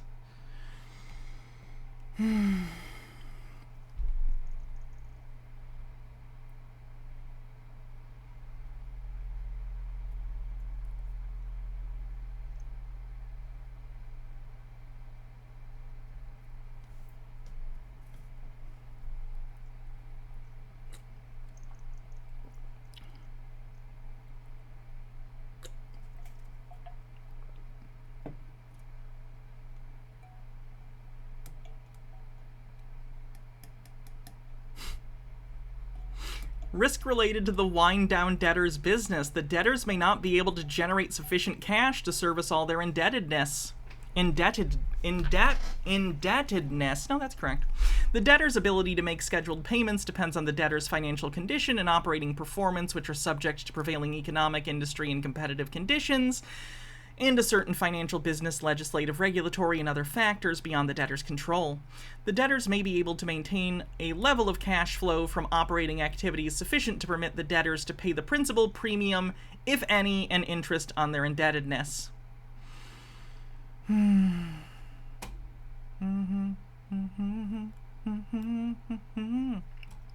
For the duration of the Chapter 11 cases, the debtor's ability to continue as a going concern will be subject to the risks and uncertainties associated with bankruptcy. These risks include the following: the ability to develop, confirm, and consummate the liquidation transaction. Basically, like, we're deep into fucking bankruptcy. That's a fucking pain.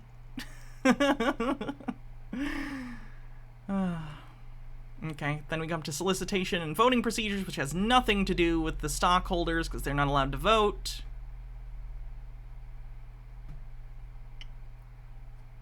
I swear, guys, we're wrapping up the dry reading. We're wrapping up the dry reading soon, I promise.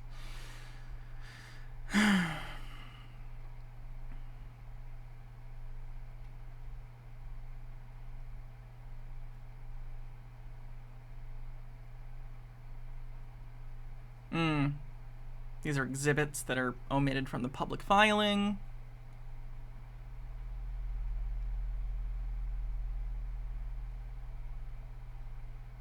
Again, notice of hearing, all that stuff. Same information, probably. Yeah, this is just the voting procedures again. I think we got it. I don't think there's anything new through the rest of it. A lot of it's repeating and being specific about contingencies because it's a legal document. Yeah. Neato. So we did it. So I'm going to pee real quick. I have to pee again. I apologize. And then when I come back, we'll take a look at the subreddits and see how they're doing. I don't think PP is streaming yet, but we'll maybe take a look at yesterday's stream to see them when they were riding high. I'm sure they still are because they're delusional, in my opinion. But let's go ahead. You watch this while I pee. Well, hey there, folks, and welcome back, I guess. God, come on. Just... Pencil sausage! We're not making this because it'll be delicious. We're making this to see if it'll break the grinder. We'll start with just one.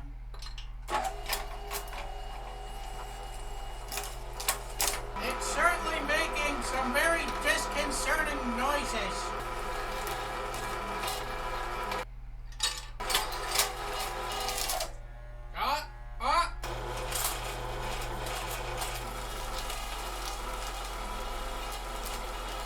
I can't tell if that's smoke or powdered graphite. I think we're gonna have to add some meat in order to push these pencils out.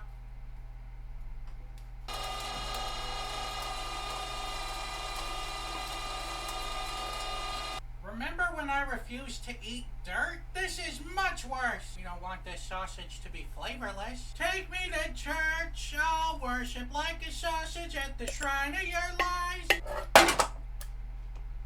Wait, this is non-toxic, isn't it? Aha! Alright, we're in business. That's the pencil water. And thrizzle, dizzle, whizzle. Let's sausage!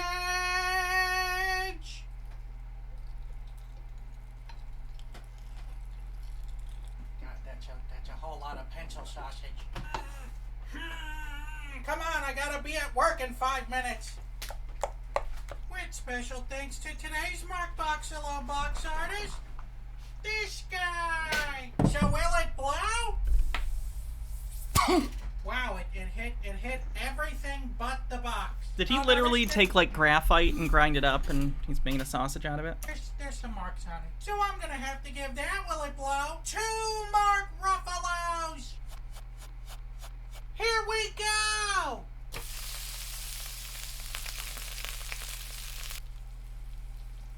I think it's done. Well, alright, let's open it up and see how we did. Wow, right into a piece of wood. Ugh. Oh, it looks like What the fuck? Why?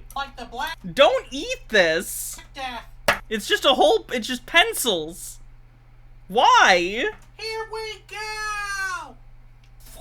Well, it's bad. Tastes like wood and graphite and some nicely rendered pork fat as well. It's inedible. So I'm gonna have to give the pencil sausage a 0 out of 5. Bop, bop, bop, bop, bop. By the way, there was a part of the document that I missed that I do want to read. You can control F this if you'd like to see it in the document.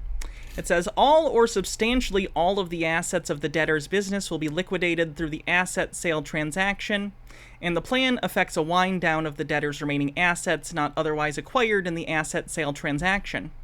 Although a Chapter 7 liquidation would achieve the same goal, the debtors believe that the plan provides a greater recovery to holders of claims than a Chapter 7 liquidation would. Liquidating the debtor's estate under the plan likely provides holders of claims with a larger, more timely recovery, primarily due to the expected materially lower realized sale proceeds in Chapter 7.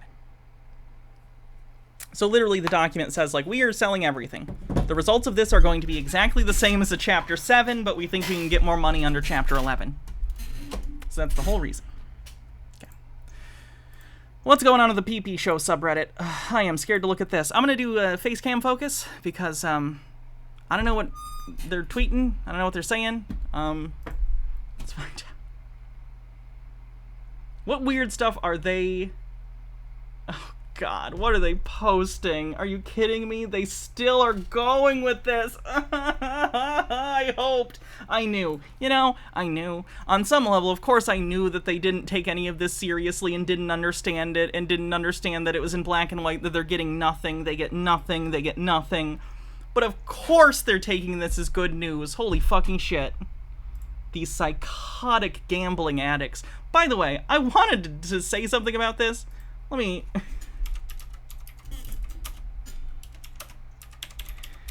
As much as we make fun of a lot of this, there is a real issue here, and that is I think a lot of these people have gambling addictions, which is a serious thing like any addiction, and it can ruin your life. So, if anyone has lost all or a bunch of your money on this and you're hate watching this, please, for the love of God, call, let's see, what's a number? 1-800-GAMBLER? That's the national helpline for problem gambling. I would highly recommend that if you are putting more money into something than you can lose, then you really, really take a look at why you're doing that. Do you have an impulse to do that? If you're doing that, it might and probably means that you have a gambling addiction. So please seek help. Like, this isn't me being an asshole. I'm concerned. Please, as PP would say, seek the avenues to do so. Anyway.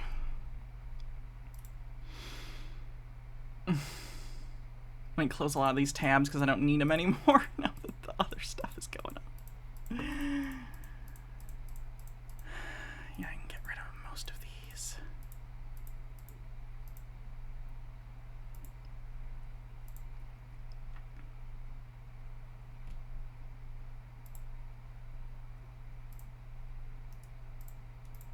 Okay, so they post this section, and it says this. Sorry, I gotta read it. The debtors have made good faith progress toward exiting Chapter 11. The debtors have already hit key milestones necessary for their exit from Chapter 11, including the completion and filing of their schedules and statements, the passing of a claims bar date, the negotiation and implementation of the DIP facility, and resolution of objections related thereto. The closing of hundreds of stores, the sale of hundreds of leasehold interests, the sale of their intellectual property assets, and the filing of the plan and disclosure statement. Additionally, as discussed in greater detail above, the debtors are actively working to advance a plan that maximizes recoveries for all stakeholders. Again, did they read the rest of the document? Because it's made incredibly clear in the document, if you read it, all of the sections about people who are shareholders say they get nothing. You get nothing. Period. End of. Let's take a look at the comments on that post. This is going to be a shit show. How disappointed will I be in humanity today?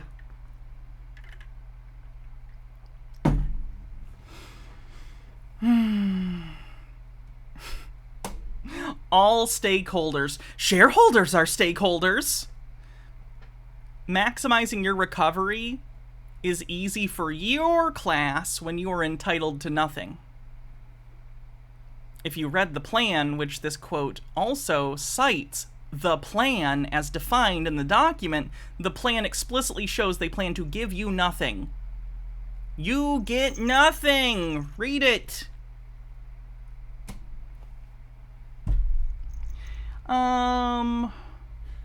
What else? They're really going with the maximizes recovery for all maximizes does not mean like my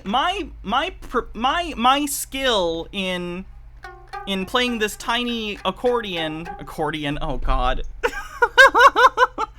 Ukulele have been maximized. That doesn't mean I'm good at it, it means I'm as good as I ever will get. The potential is important here, and the potential for shareholders is 0, as showed in the document. Jesus Christ on a cracker.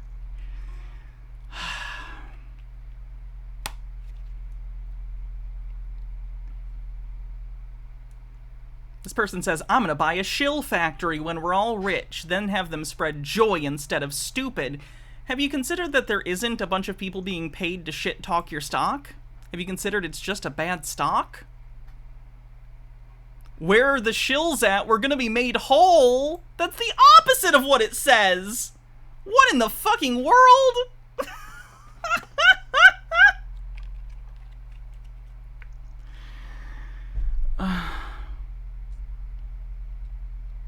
That's a gif of Jim Carrey sucking a titty. Okay.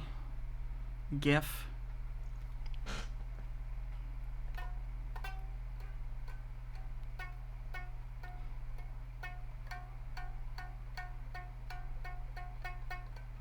Oh good, someone actually saw it. So what am I missing between that and the 0% expected recovery for Class 9 interests? Disclosure statement, page 9. And someone responds, maximized recovery means the most possible. It does not mean enough to pay off all the debt. Stakeholders are ranked with shareholders right at the bottom, and even a maximized return is not expected to be enough to give shareholders anything. Oh, thank God. Would you believe that that reasonable comment that is true is downvoted? Would you believe that on the PP subreddit, that person who said accurate information about what is happening was fucking downvoted? Okay, we're good.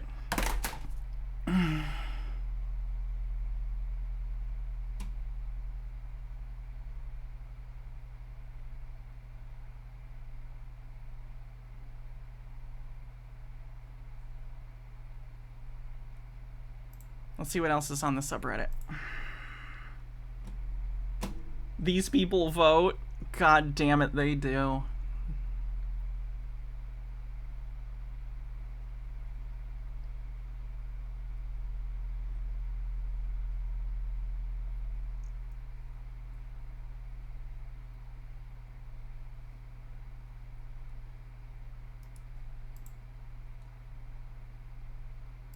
I'll check new as well.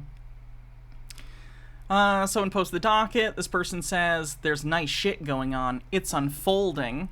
Jesus Christ.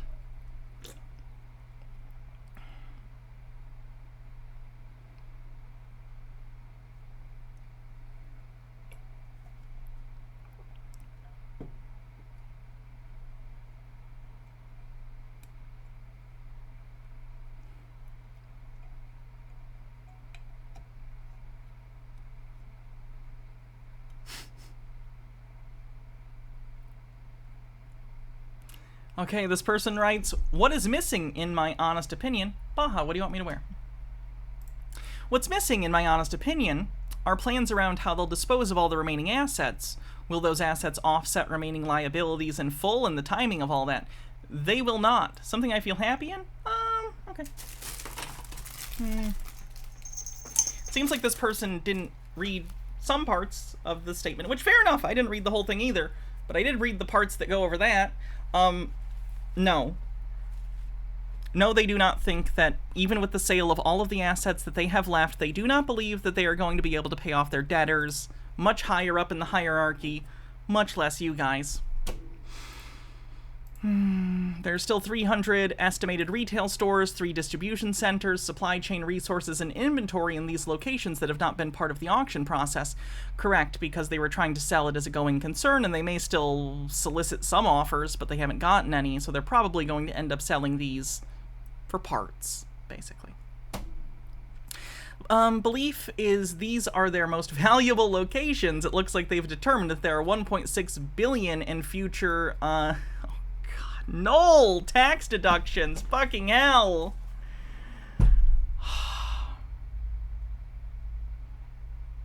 Still with the fucking nulls. Insanity. Absolute goddamn insanity.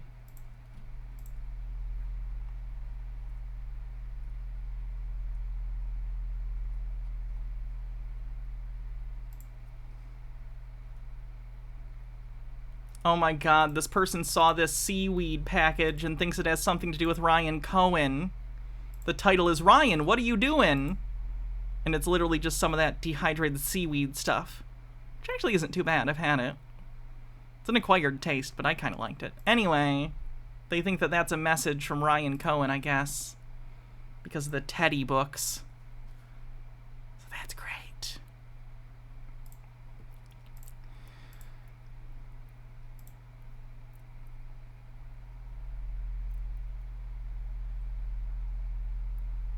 Hydrate.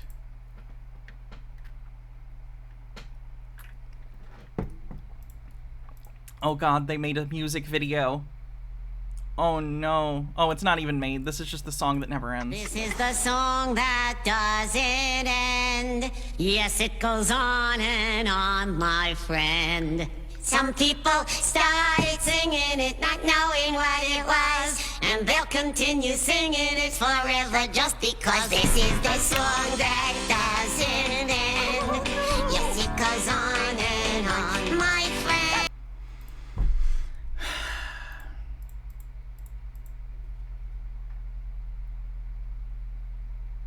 I'm gonna go back to the Oh god. Sume says, reminder, these people can vote, these people can breed, and likely have,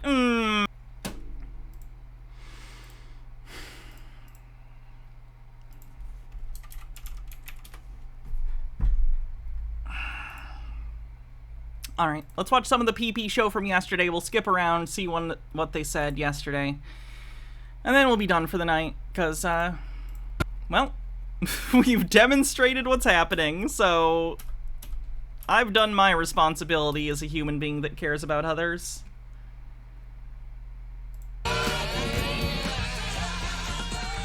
Music, copyright. What the fuck is... This is from last night.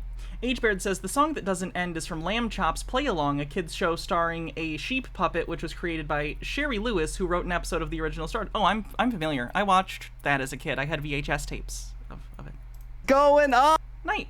Will Kale, how you doing? On, man. Have a good Great night. to fucking see you guys, man. Hope you... Oh, it's actually funny. He switched his desk around and changed backgrounds just in time for the whole thing to come collapsing.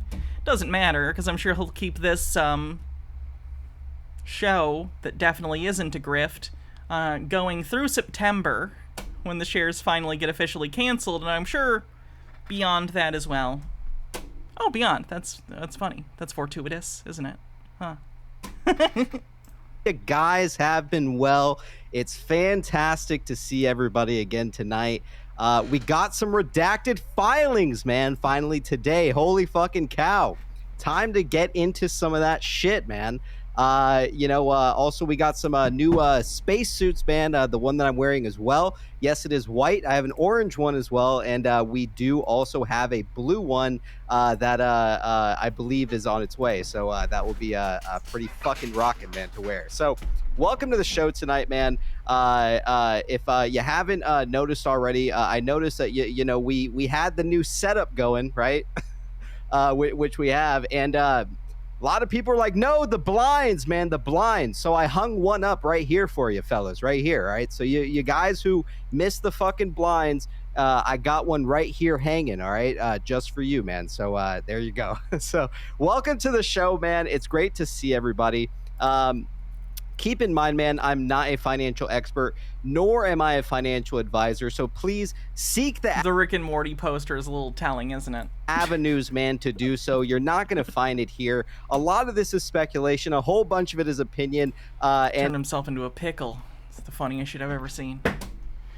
Turned himself into a bag holder.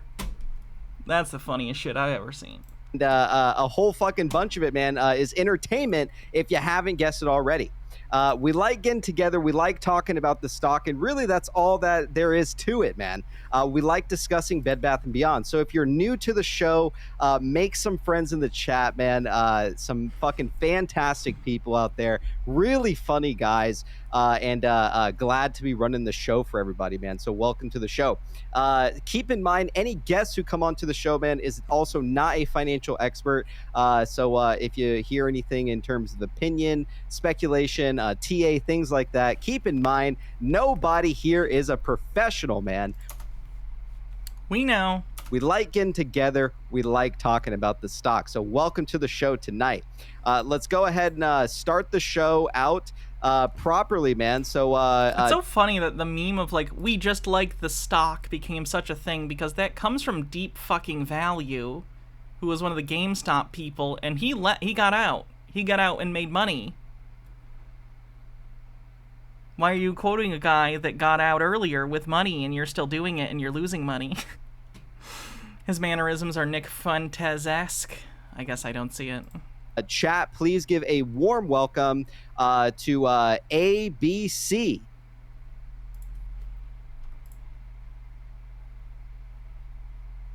Oops, sorry about that, fellas. Chat, welcome ABC. Reminder that ABC claims that Bed Bath & Beyond is the first and only stock he's ever bought. Hey.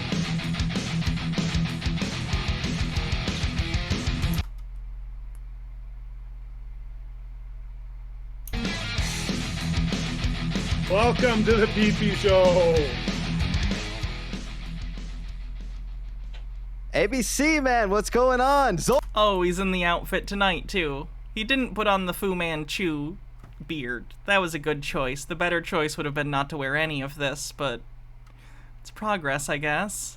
Zoltar, oh, I'm so sorry, man. Didn't realize. How you fucking doing? Yeah, ABC's not here tonight. He asked me to step in for him, so. Right on. All right, Zoltar. Good, man. You know, just chilling. You talk to this guy's machine, and then a little card. You're like, I wanna. I don't even know what the joke would be here. I'm making a big reference. Basically, a card will pop out and says bag holder instead of big.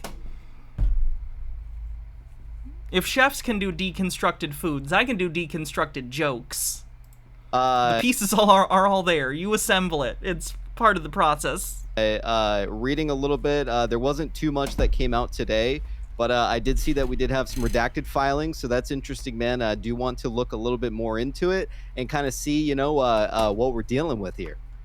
Yeah, quite a few. I think there was like 9 docket drops after hours today. Redacted. I think 9 p.m. they're streaming tonight, so I'm probably going to be done by then. Stuff we got to get into tonight for sure, man. Yeah, we'll jump into it right away. In the meantime, why don't we go ahead and welcome Michael to the show. Chat, please give a warm fucking welcome, man, to Michael.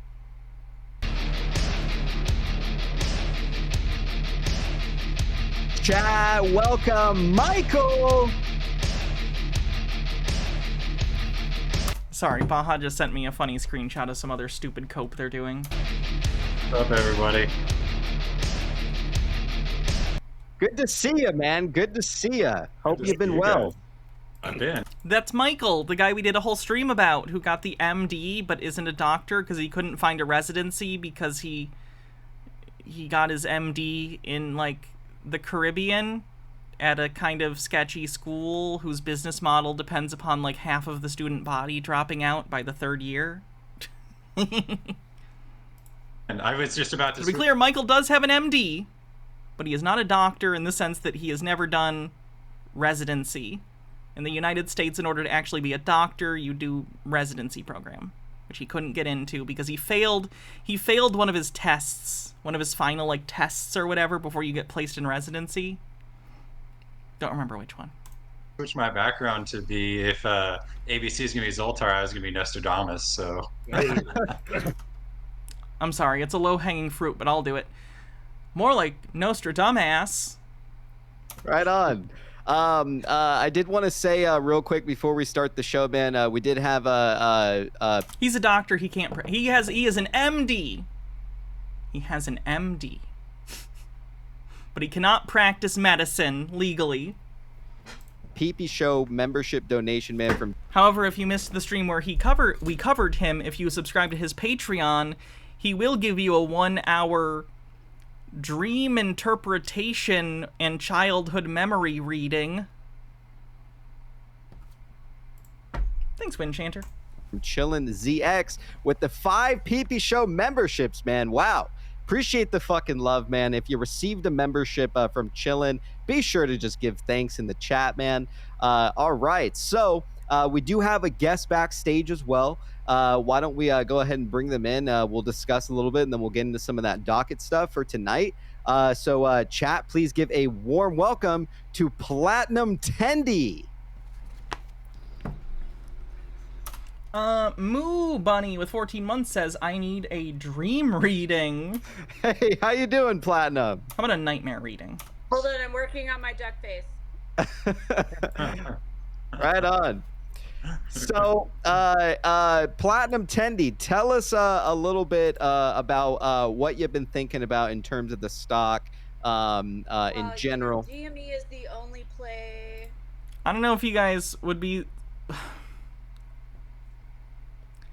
Would you be surprised to find that this woman coming on the show and agreeing with them, they were super gross about? Not necessarily these guys. I saw screenshots of the chat and some of the comments on the subreddit, though, and they were heavily sexualizing this woman and being like, you know, So that wasn't great. And I don't understand what Knowles are. I'm just here to chill. She's trying to do it. She's doing a bit about me. All right, you're here to shill. I'm just kidding, y'all. I'm here to bring some hype. The last 2 days have been so boring, you guys. I'm ready to bring some hype. Are you guys ready to be fucking rich? Hell yeah, I've been saying it for the last couple days. Fucking hype. I am so tired of this. Like, I mean, seriously, guys, we are on the brink of something amazing. I want to see some hype. I want to see some happiness out there in the chat. None of this bullshit being all somber and shit. Yeah, I'm not somber. Right here. I'm hyped every day. I've been taking shots every fucking day. I'm like, let's fucking party. Let's party. Let's go. Okay. That's called alcoholism. If you're quote-unquote celebrating with alcohol every day, you're an alcoholic. That's not a celebration. That's alcoholism. Hey, hold your glass up right now, PP. I don't have a glass. I just have a fucking bottle of rum. Okay, bring the fucking bottle. Okay. All right. ABC. All right. Cheers to everybody. What the hell is that, Michael? Water? Are you drinking You'll water? never know. You'll never know. It could be hard liquor. That's generally, by the way, not a good thing to say as a recovered alcoholic. It's been a while since I drank. It's been a couple years now. Maybe a couple and a half, I don't know. If you're doing a toast or anything, or there's like a situation where a bunch of people are doing alcohol, never tease someone like, is that alcohol? Is that not alcohol? People might be alcoholics, and that can be awkward. People know what they're doing. They know what a toast is. If they're not drinking, it's none of your business why. So leave it be. God damn. Sure, I don't know. Okay, so we are here, It's you Soma. guys, we're on the precipice of something amazing. I'm here to bring the We're on the precipice of liquidation. Bullish. hype tonight. Right on. I'm the cheerleader. I'll hang as long as you want me to, PP. If someone starts to bring us down, I'm going to bring them right back up. How do you feel about that? Yeah, Is it going to be a drinking game? What's going to be the rules as far as? I'd say okay, we got a couple of drinking games here. For every button unbuttoned on Plur's shirt, we have to make a shot. I'd say for every shill that comes into the chat, you have to take a drink. Right on. See, help me out. You know how this works. So let me. Why do alcoholics need everyone else to drink? I've never understood that. I can actually answer that question. It's because on some level, often, at least in my experience as an alcoholic, it makes you feel better. It makes you feel less weird, especially if it's normalized for you. Like, if you're drinking around other people and they're not drinking, they notice. Like, especially if you're an alcoholic, there's a decent chance that your personality when you drink probably isn't the most appealing to people. I say this from experience. I wasn't a mean drunk. Well, I could had less of a filter. I'm sure I could be rude, but I was also a very obnoxious drunk. Holy shit. Anyway, a lot of people do it because it makes them feel better, it makes them feel less isolated, you know. Ask you this. It makes it normalized. It makes it feel normal that you're drinking because everyone else is. Tendy. So we got another redacted filing today. It does pertain to the auction. What are your thoughts on why we're seeing so many redacted filings around this time of when they need to submit their Chapter 11 restructured plan? Potentially lawsuits. I know they're involved in a number of lawsuits. There are a lot of parties involved in this, both creditors and people individually listed as debtors in the company. So, like, who knows? There's a variety of reasons they could be doing that. What do you think? You got to think about the opposition for a minute. The opposition, again, they think this is a battle of good versus evil. It's not. It's a bankruptcy proceeding. There is absolutely no way they want us to get this money, right?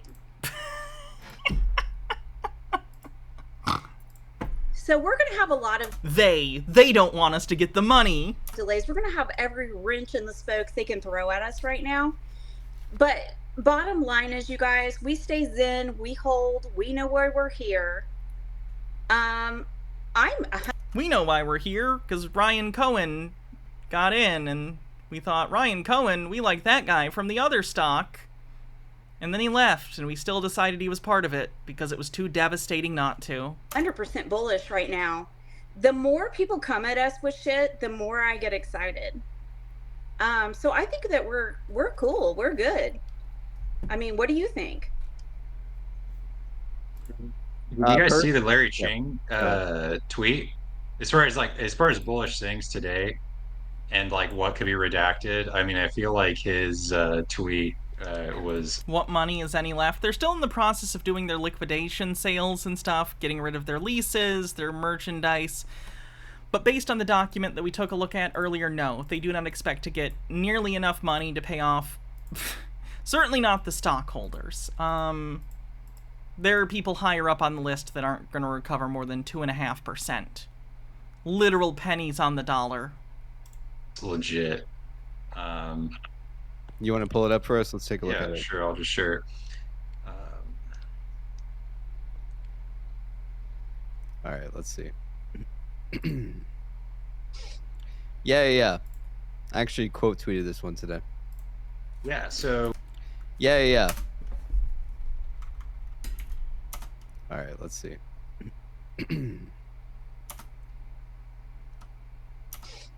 Yeah.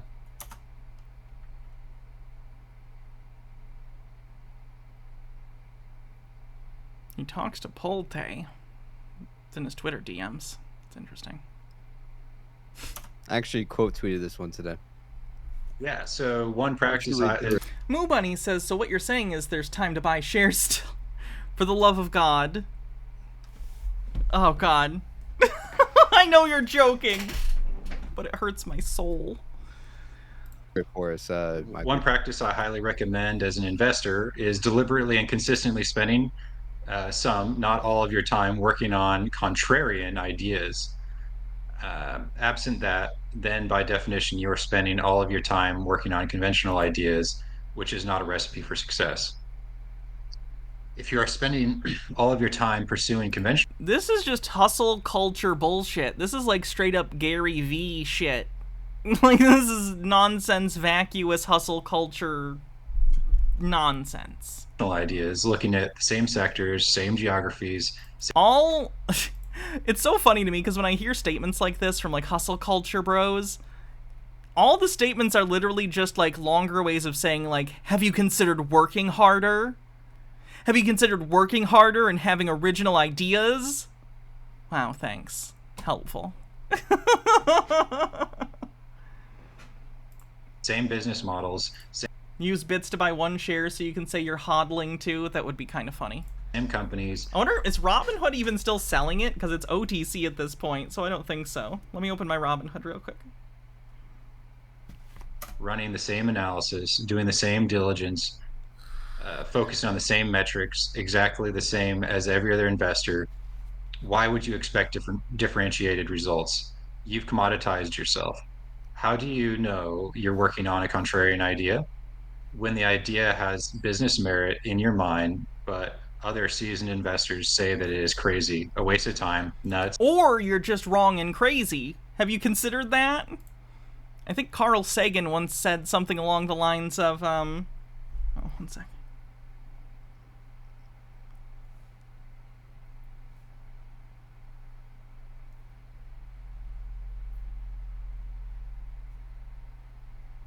There we go, let's see if that works. Anyway, Carl Sagan once said something along the lines of, they laughed at Newton, they laughed at Einstein, but they also laughed at Bozo the Clown. It's fair to point out that new ideas are often met with hostility or incredulity. Fairly, might I say, new ideas should be scrutinized, you know?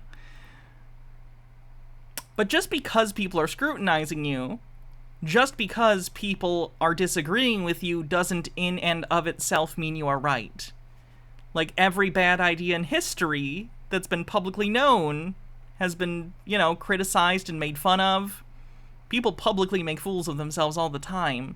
People make bad business decisions all the time. Like, I'm pretty sure whoever made the final decisions on the Pontiac Aztek also were like, no one thinks this'll work. But I know it will, and then it's literally representative. The Pontiac Aztek is such a failure of a product that it's used in one of the greatest television series of all time, Breaking Bad, as a symbol for the abject failure of its protagonist. Sometimes people just have bad ideas. It's fine. Etc. It's not the presence of social validation that you're looking for. It's the absence of social validation that becomes a positive indicator that you may be onto something. So this like came Oblivion, play Oblivion. Exactly at the same time as like, well, not the exact same time, but in my mind when I saw this, it made me think of my idea about like leveraging Lyft as like a way to like to actually compare the business model of Amazon and see where they're like losing money and where you know, Carl Icahn and Dragonfly and all those people could possibly actually improve on these big areas that Amazon's losing in. And watch out, guys. Michael, who couldn't get into residency and his education is based in presumably pre-med, is going to make business decisions that he thinks will result in a successful competitor to beat Amazon, one of the largest corporations in the history of the world. Let's hear it from Michael. Good job, Michael. You got the confidence. Maybe a little too much. And is ABC asleep? And some looks like he's looking at his phone. One actually in his glasses, you can see a little bit of a reflection of something. Actually posted on Reddit last night that they ordered the Teddy books, and the Teddy books came. They were delivered by DoorDash, and so that kind of like was, and not only that, but it was like delivered from like the main DoorDash place, like Dashmart. Is DoorDash doing contracts for any sort of like last mile deliveries for either Amazon or anyone else? That seems really inefficient based on how expensive DoorDash is, if I'm being honest. I can't imagine what the UPS does that. I hate that. Bittergrin says it'll be like Amazon, but he'll interpret your dreams and send you things before you know you need them. Like their like main hub. Right. How about this? How about we stop promoting gig culture, exploitative, not even jobs really, contracting gigs. That's bad, actually. Let's not promote that. I like that Michael's plan for Amazon is, what if Amazon, but we treated the workers even worse, and they weren't even employees? How much more can we exploit poor people? Right. And so I think that like shipping has always been a difficult thing, and having these really remote distribution centers that are really big, I think that the better model is to have like, you know, these smaller stores, or even like a mall. I imagine like a mall with all these like G-America things. Oh man, malls are so popular. Michael is on the cutting edge of retail right now, pitching the idea of a mall. Does he understand that he just said, you know, like a mall, but with all these stores in it? That's a mall. You didn't even reinvent the mall. You just described a mall. That reminds me of this. Hold on.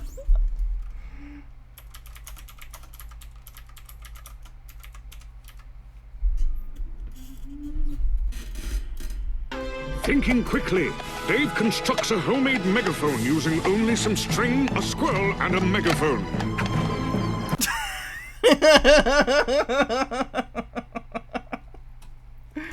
Using his wits, Michael creates a mall with nothing but conspiracy theories, bullshit, and a mall. And then a distribution center like hooked to it. And so regular cars, big trucks, or whatever going to... That's what malls were missing, was loading docks where tons and tons of trucks have to come in and get loaded and unloaded, constantly interfering with the flow of retail traffic. Brilliant. The back of the mall, all day, every day, delivering things. I don't know if you guys know this, but there's a reason that we don't usually just open up distribution centers and attach stores to them. It's not efficient. I don't. How do I explain to someone that you shouldn't just do that? Like, what do you even say to that as a bad idea? You want to make a mall also a distribution center? You know we make things different buildings for reasons. Specialization increases efficiency. In this case, yeah, he kind of described Costco, but a mall. And Costco's different in that, like, Costco or Sam's Club or any of these, like, subscription membership-based stores, they're basically a warehouse, not even really a distribution center. They're just like a warehouse where, like, stuff gets put, you know? And that is a successful business model, but that's the thing. It's because you're buying stuff, like, wholesale. There aren't trucks constantly coming and taking things from there to deliver elsewhere. There aren't trucks wrapped around the Costco waiting to pick up pallets to send to people through the mail. Things. And so you have, like, distribution centers that are, like, located in the middle of town rather on the outskirts of town, which is what Amazon's doing. And so they waste a lot of... Yeah, people would love to have distribution centers in the middle of their town, so semi-trucks are constantly... Again, it's like he's not thinking about any of the things. The reason that stuff like this is on the outskirts is because you're constantly having trucks coming and going, which is going to interfere with the traffic. If you had this in the middle of the town, A, it's going to piss everyone off because the traffic's going to get so much worse with all the semi-trucks. Secondly, it's going to be inefficient for you because now the trucks all have to deal with city traffic when they're coming and going from the distribution center, which you don't want to do if you're a trucker. God damn it. Gas and a lot of time. Or even if you're a last mile delivery person within a city, let's say. More like an Amazon delivery person. Even then, Putting it in the middle, probably not a great idea. And they have Like, it's just weird to me that he thinks that Amazon, again, with all of its resources, didn't crunch the numbers on this and figure out the most efficient and cost-effective way to do this, when that's literally their whole job as a company. to use all their own trucks and stuff that they have to upkeep and all that, and have insurance, and these, you know, full-time employees. And they do some of the other, you know, part-time people. But if you just leverage Lyft and DoorDash, Once again, if we just exploited the most vulnerable people, if we just exploited poor people harder, we could beat Bezos. Michael's a bad person, in my opinion. and then, you know, you could, and there's smaller distances, like it would cut the shipping costs at least in half, maybe better. Yeah. Let's ask ABC. ABC, man, someone in the chat here was like, what does ABC think? We haven't heard from him for a couple days. What do you think, ABC? You're muted. I think we're so close. I think we're just doing house cleaning at this point with the files. I think July 24th is going to be a big day in terms of the final cleanup. Guys, I mean, ultimately, what else can we ask for? This isn't your typical bankruptcy. It's being expedited so fast. I mean, we haven't even hit 90 days yet. You see Larry's tweet. He's dead on. You know, don't look for the obvious, guys. Don't look for the obvious, because everything that's obvious shows that the company's liquidating.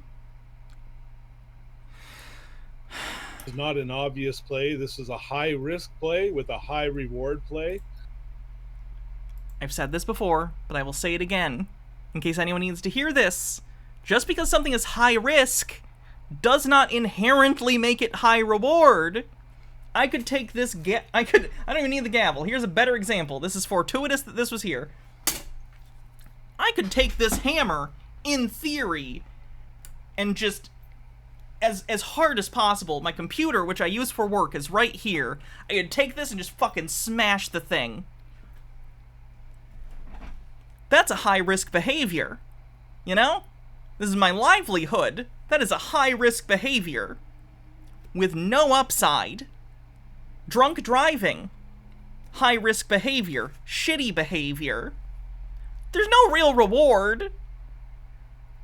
This idea that they have built into, like, the core central of their thesis is that if it is high-risk, inherently there must be a high reward if we win or whatever. That's not how it works. What else? Why is the hammer by the desk? Because this got put up the other day. What else can I say at this moment in time? I mean, I'd love to get through these dockets tonight and kind of explore a little bit more. Yeah. I do have a thesis on one of the dockets is why is this redacted? We'll get into that in a little. Chat, I have many things within grabbing distance. There's a Burger King crown. There's a Bible Man DVD. Here's a TARDIS cup. Like, I have a lot of things around. Just because you don't see them doesn't mean they're not there. A little bit later. And then when we close out the show, I'll have a couple predictions, or Zoltar, I'll have a couple predictions for you. But I say, PP, bring on some guests here. Let's get going. Sounds good. Y'all, you need to go big or go home. This is Right on. it. I ordered my books and I got them in 24 hours. Hell yeah. Yeah, I was like, oh shit, hell yeah. I want some signed copies, but you know. Yeah. Tendy, there's 532 people tuning in right now. What would you like them to know? Are you trying to get rid of me, PP? No, we just got people backstage. Oh, no. I see, I'm here to bring the hype. All right. You want to stick around? No worries. Boring as shit. I'm here to bring the hype. All right. Stick around. No. She's got mad wine mom energy. I would bet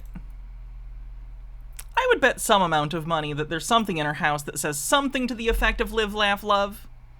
Might not be specific, but you know the vibe I'm talking about.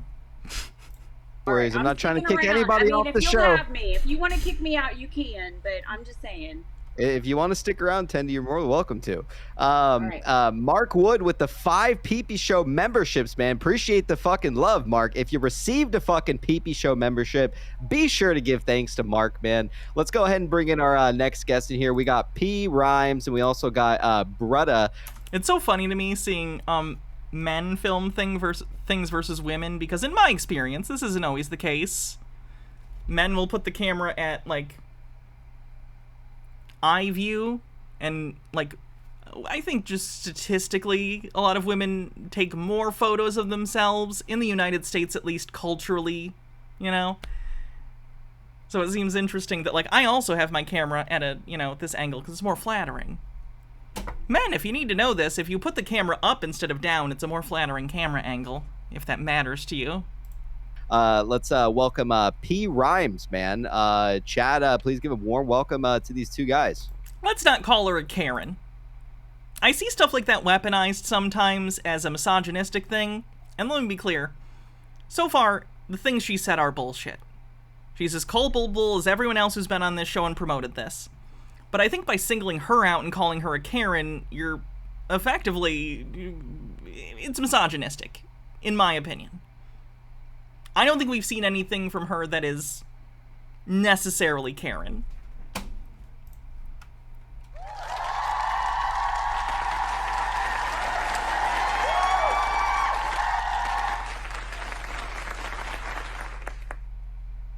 What's going on, fellas? Good to see ya. P Rhymes and Brutta, how you doing? Hello? Hey, what's going on, man? Hey. All right, P Rhymes, man, you're first. Let's fucking hear it. What's on your mind, man? So I'm curious, because Chapter 11 is an issue, right? It's a restructuring policy, right? Generally, but Chapter 11 liquidation is a thing. And again, this is yesterday's show, so in fairness, he didn't know this at this point, and I'm sure now he's being obtuse about it anyway. But as of today, they explained they were doing Chapter 11 because they thought they'd get more money for their assets. They're still planning on winding down operations. I'm sorry, say that one more time? As far as, filing a Chapter 11, it's a bankruptcy and a restructuring policy, right? Correct, yeah. They're in a Chapter 11 restructure. Okay. And no one who's ever been in Chapter 11 liquidated and went out of business. Don't look that up. So... Holy shit, that was a loud hit. God damn.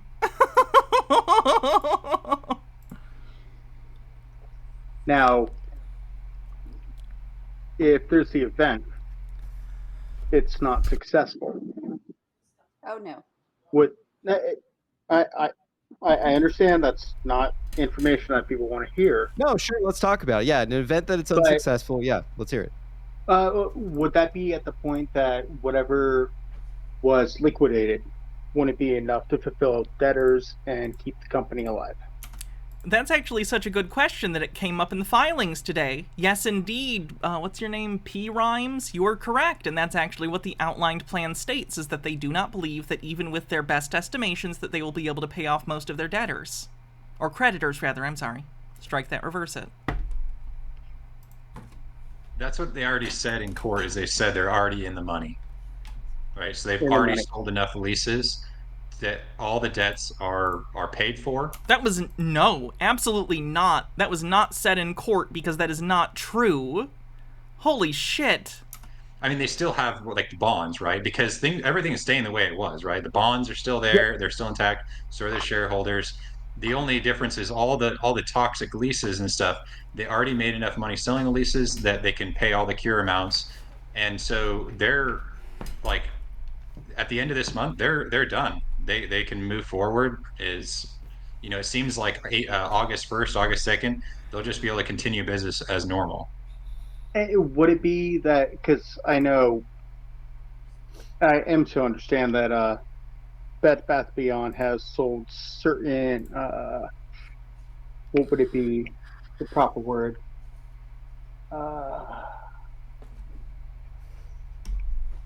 Help me out here, guys. Right to names, right? The intellectual property. Those have been sold, right? Yeah, the IPs? Not as far as the IP goes. You know, you got that separate from the the IP separate from the entity itself. Yeah, I miss AJ too. I'm gonna start skipping through.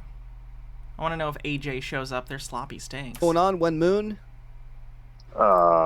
Chapter 11 is restructuring? Yeah, that's correct. That's what Google says. Chapter 11 liquidation is a thing. You can look that up. They also, in the newest dockets, expressed why they went for Chapter 11 instead of Chapter 7. Yeah. Sorry, I'm just making fun of the guy that joined in. Oh, okay. Yeah, Chapter 11, at least to my knowledge, is a restructure. The one that's liquidation is Not Chapter only 7. So, thanks, No Roll for shit. Ocelot. Yeah, Ain't that something? Yeah, it sure is. So, When Moon, you'll be right after Input Noise. We're gonna find out in a little while. All right, right on, man. Jesus, the fucking light. Take care of the cheese. See ya. Peace out. Bye. That sun is something else, man.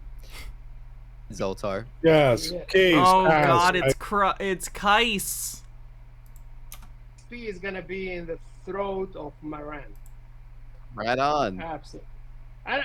Listen, I'm not speculating a lot about Khan. The reason why I'm not very into the idea of Carl, because in the interview when Ryan was asked about a picture of Carl Icahn, right away he said Carl is an OG of activism, and then we learned a lot from him, and then he moved right away to his father, and he said, I learned everything about stocks from my father. So if Carl is gonna show up, we all know the Icahn lift, but now it's the time for the Cohen lift, and Ryan Cohen doesn't give a fuck about you or Bed Bath & Beyond. It's Carl. I mean, people are speculating about Carl, but once again, he was wearing shorts, and who knows? Maybe he was shorting the stock at that. Guys, he was wearing shorts in a picture, so maybe he's shorting the stock. Did you guys know that you can only wear shorts if you are shorting a specific stock? We have reached galaxy brain levels that I couldn't even imagine. That time, maybe he was warned that, listen, either you wear a long pants or you're gonna lose a lot of money.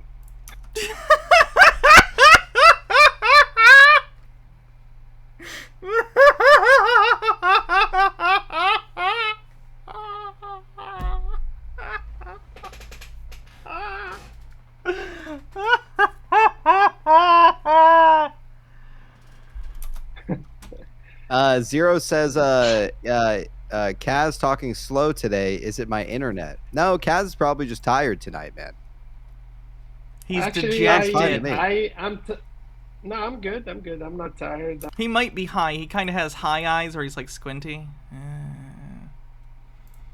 I'm good. Revolver also thought, thanks for 100 bits. Good. I mean, I'm different when I make videos. I'll be, there is some excitement to hype everybody, because listen, when I make videos, it's sometimes it's I go to the extreme or sometimes I make something to attract attention, and like that time you committed felonies allegedly by calling the hospital that Ryan Cohen's wife was doing prenatal care at, and you pretended to be him, and you got her confidential medical information by lying about your identity. Like that. If you launch an IPO, you can be sure you're not gonna get the investors like you're looking for. Like if you set up like a goal, you're not gonna have that goal. How much weed does it take to look at this company and think it's a good idea? At least 3. At least 3 marijuanas. So the reverse merger is the only way for Ryan to take Teddy in. No, it's not. Can literally portray immediately that he's a one shop for everything. And that takes a while to do. It's so funny to me too that like even in their like hypothetical, they're like, oh my god, they're gonna create G-Merica or Teddy or whatever, and it's gonna be this new store concept where we're gonna have GameStop and Bed Bath & Beyond and Bye Bye Baby and all of these things in the store. You're describing a Walmart. Do they understand they're describing a Walmart? Because Walmart has a video game section, they have home goods. Like, Walmart has shit like this. You're describing a Walmart or any big, like, general store. Like, these are a thing already. Target is a thing? Like, you're describing either a Target or a Walmart, basically, or stores like that. A department store, kind of, yeah. Store with different departments. Revolver Osathot says, I had some of your Bed Bath stonks vids on while my friend and I were getting ready, and she said, A, this was insane, and B, I think this girl, she has good energy, and it's soothing like Kermit, to which I laughed at her for saying, but it was kind of sweet. I'll be honest, being compared to Kermit the Frog is like one of the nicest things anyone has probably ever said about me. I'll be Kermit. I'll be Kermit. And that's why I believe we're seeing correlations to other companies like Lego, Nike, and oh my god, can you imagine a store that sells Legos and shoes? Like a fucking Walmart or a Target? And video games, like a Walmart or a Target. And other home goods, like a Walmart or a Target. Kitchen stuff, like a Walmart or a Target. Again, these are not... You've not reinvented anything here. You're just describing a store. Everything like that, because all you have to do is form a partnership with them. Right now, they're generating X amount of sales, but if you introduce a brand new platform... Oh my god, they think all of these companies are going to be part of it. What the fuck? Ooh, especially Blockbuster. That's a brand that's in demand. God damn it. Platform, and we know RC, if he is behind this, is going to get so much... You're not Kermit, who are you? Probably Animal. Animal seems like he's probably the horniest Muppet. That was an ungodly thing to say. I apologize. Terradona, thanks for gifting a sub. Free advertising. That website is gonna be correct. Bombarded. Correct. So if you form a partnership... No, Miss Piggy's the horniest Muppet. Miss Piggy's trying to fuck Kermit all the time, so... With Nike and Blockbuster and Party City... I kind of think Swedish Chef is on the DL a dirty bitch, too. I don't know what his deal is, but there's something going on. He can talk dirty to me. And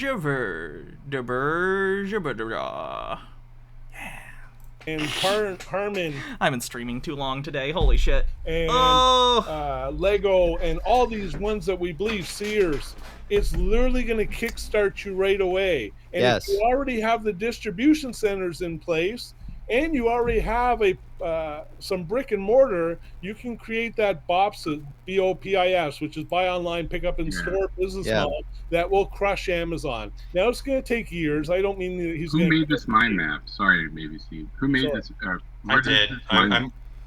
It's honestly crazy to me that they think all of these companies are going to come under one umbrella. Jesus Christ. Auntie Pretzel says, I haven't seen this much cope since the 2020 election results. Yeah? Britter Old Ass Broad says, so by 3 marijuanas, are we talking about 3 joints, 3 blunts, or 3 ounces? Asking for a friend. Yes to all.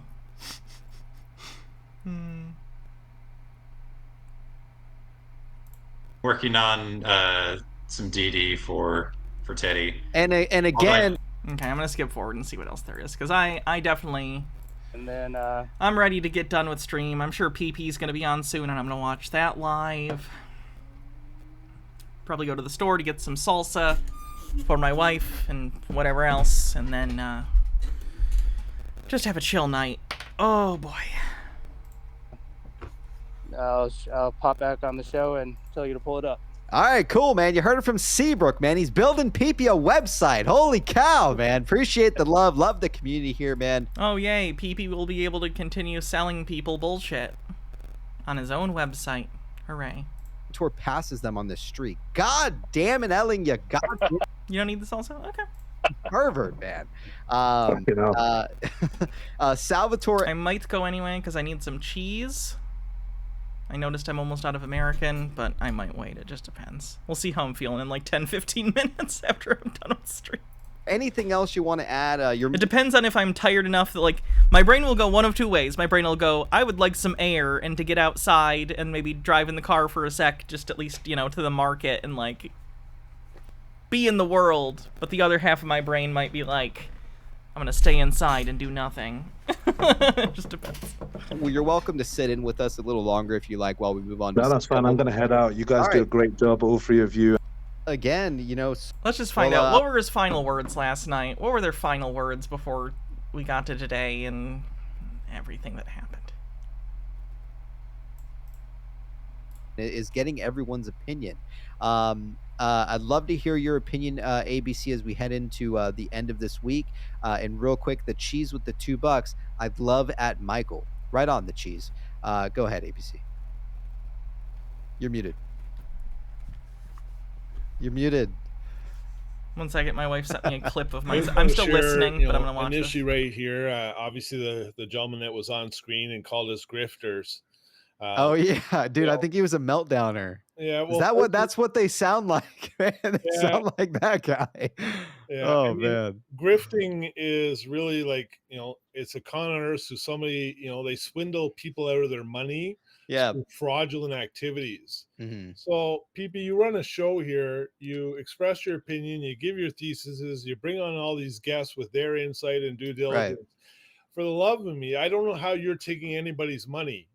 If they are investing in the stock, they should do it for their own reasons. Absolutely, so yeah. How can the word grifter even apply here? I think they get mad because people tip and to support the show, and I've never asked anyone to ever tip anything, and we accept, you know, anyone who supports the show, whether you tip, you tune in, or whatever it may be. We've never asked anybody for a penny, man, a dime nonetheless. Never told anyone to buy the stock. We just like, you know, talking as a community, bringing people on, and, you know, I think that pisses people off. PP literally just got paid to say a comment. That's grifting. Yeah, who would do that? Anxiously looks left and right. Bit's messages are different, though, clearly. Man, you know, they get salty, and it's like, you know, we're bringing people together, running a show, man, and you know, if people want to donate, great. You know, if you don't, you know, it doesn't. PP's claims are made of fecal matter. I get offend us or anything, man. We just like having a good time, and we like providing a space for people to talk. So that's it, my man. And you've done a great job creating a community, and so many different people show up.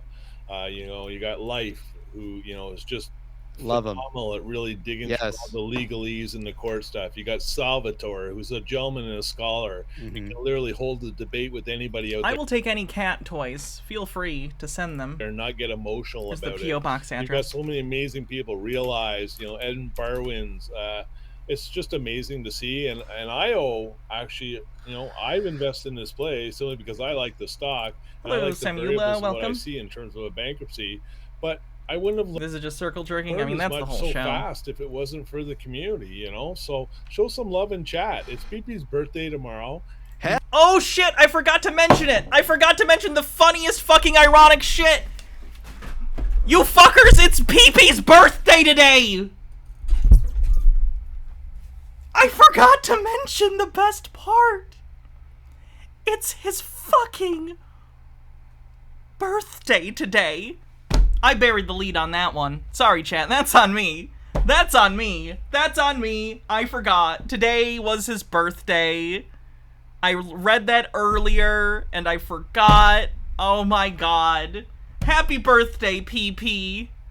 I hope you got everything you wanted. Or at least what you deserved. Hell yeah, we're gonna celebrate, man. 5 days a week.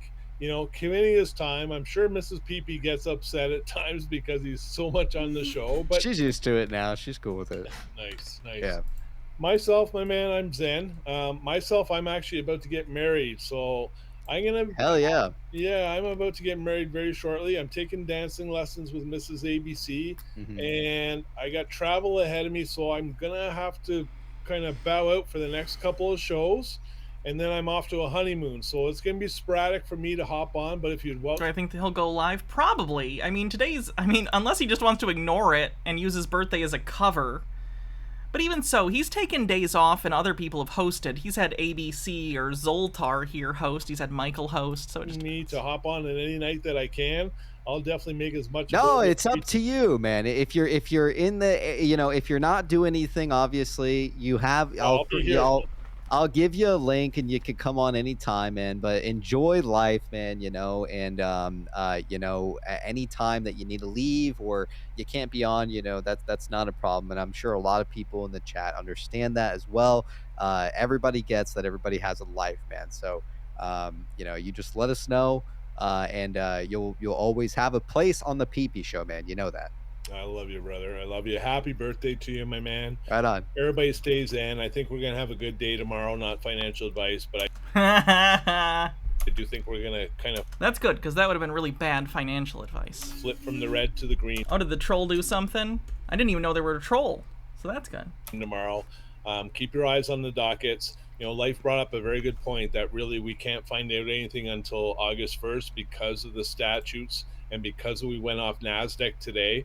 A lot of shills out there thought, oh, we're going to be delisted right off of even OTC today. We've already been delisted, man. Yeah, you're already delisted. It has to be canceled, which is coming whenever that deal gets approved. And it was a not a troll, just spam.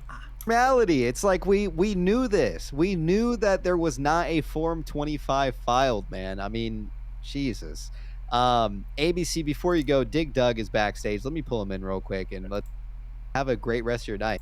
We had some great fucking people on the PP show, highly regarded. Right on, man. That's the way it needs to be. Appreciate you guys tuning in tonight. Tomorrow we'll be doing PP After Dark, man. Yes, it is my birthday tomorrow, man, so we'll have a great fucking time tomorrow night. Bring the fucking drinks, man. Turning fucking 47, man. Fuck. Almost 50 goddamn years old. Is he being facetious? Is this a joke? Is PP actually 47 years old? There's no fucking way, right? Elminato gives me $25 and says, happy birthday, PP. Happy birthday to him, indeed. Because he doesn't look 47 at all. I thought I was dealing with, like, a fucking idiot who's maybe, like, 32. You're telling me this guy's old enough to be my fucking dad? Well, probably not old enough at this point. I'm underestimating my age. He's got to be joking. That's got to be a joke. Cannot be 47. Total bullshit. Shit. But that must have just become a show meme. Bottle of fucking rum a day, keeps the age away, man. So, I'm all fucking for it. So, I appreciate all of our fucking guests, man. Who came on today. Everybody who takes the time to come on. No, that's impossible. He doesn't look even close to that. There's no way. I know it can be scary, man, to come on the show. And, there's a chat full of fucking people who rip people to shreds, man. But, the chat's great, man. With people, who are, like, nervous and stuff and really come on and try. The chat's always super supportive, man. So don't let them ever scare you or anything like that. They're super supportive as long as you don't criticize the stock in any way. Or allow reality to creep into the echo chamber. If they sense it. You'd guess 37. I could see 37. He could be a well-preserved 37. I could definitely see that. A shield, they'll absolutely rip him to shreds, man. So, you gotta give it to him, man. They're fucking great. So, appreciate everybody, man, who tuned in tonight. Numbers aren't his strong suit. Who came on the show. Let's call out our newest members to the show and some tips tonight, and then we'll go ahead and close the show out, man. So we got some new PP show members, man. So we have Massage Thai, Dustin, Rengoku, Alexander. He just lists members. Damn. Okay.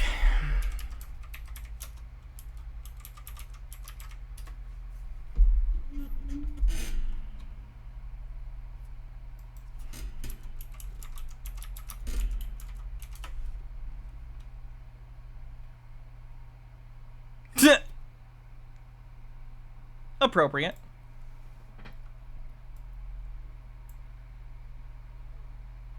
So before we call tonight, let's wish PP a very happy birthday.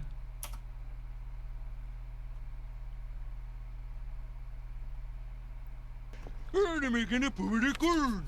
They're making a puppet corn. And ready to send it to one. Oh, the puppet corn. Stick it in the microwave. Stick it in the microwave. In the oven. Oh, that's really. I'm telling ya, this guy knows how to tie more knots than a sailor. I guarantee it.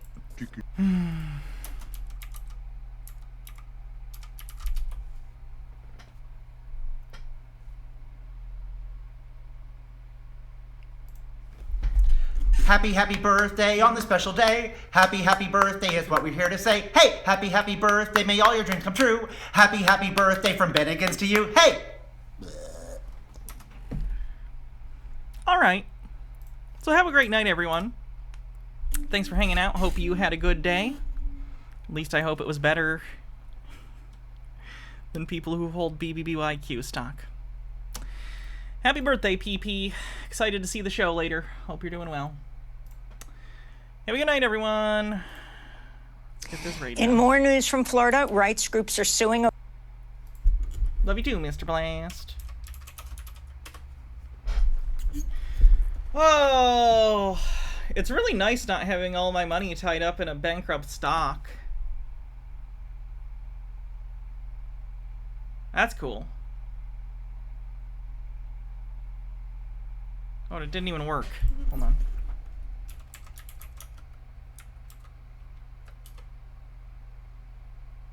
There we go. Didn't work the first time for some reason. Buy one share. Why? Like, if it was something physical, like if they sent me a certificate, it would be a cool souvenir, but if I buy it on, like, Robinhood, it's just going to be a thing in my account that disappears eventually, or even if it sits there, it'll be pointless. Use the hammer. I'll do my best, okay? Ready? Here we go. 1, 2, 3. That only worked if you have your settings set to do raids. That joke doesn't work if you're still here. You ruined the joke, you bitch. Have a good night.